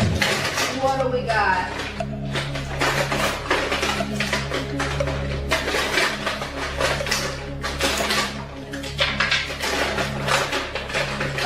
I decided to interpret the firework description to just mean colorful and very sparkly or glittery, so I ended up grabbing these sticker things that I usually use on my nails and just started putting those all over my eyelids because they have blue and pink and they're very sparkly and they kind of look like a firework if you close your eyes and you can look at it. She didn't specify what color lipstick, so I went ahead and asked her, and she let me know to wear a red lipstick because then it's bolder than a bull in a china shop. If I hear one more analogy, I am going to jump off. Red lipstick is definitely not in my comfort zone as far as makeup goes, but if it's gonna help me find my Pookie, I'll do whatever it takes, baby. Next up was my hair, and since she did such a great job the first time, I decided to consult Haley's tool for that as well. Well, bless your heart, darling. You want to look finer than a frog hair split 4 ways, huh? You going for that I just rolled out of bed but still look hotter than a jalapeno look, or you want to be slicker than a grease pig at a county fair? The pig one. Well, yeehaw! Grab yourself some of that fancy hair gel or pomade and slap it on like you're butter in a biscuit. Comb it back nice and smooth, so shiny you can see your reflection in it. I didn't finish reading it. Go back. Oh my god. For the hair, Haley told us to grab some hair gel or pomade and slap it on like you're butter in a biscuit. So I put on all of those things, and then I put on more layers of all of those things, and then I sprayed everything down with some Got2b hairspray, and voila, my hair was date ready. Date outfit suggestion. Let's see what we got. A vintage trench coat or cape for a dramatic flair, lace gloves and vintage brooch or earrings, a mini backpack or a belt bag for a trendy touch, a fringed shawl or a kimono style jacket, suede ankle boots, no. But whatever the Pookie app says goes, so I ended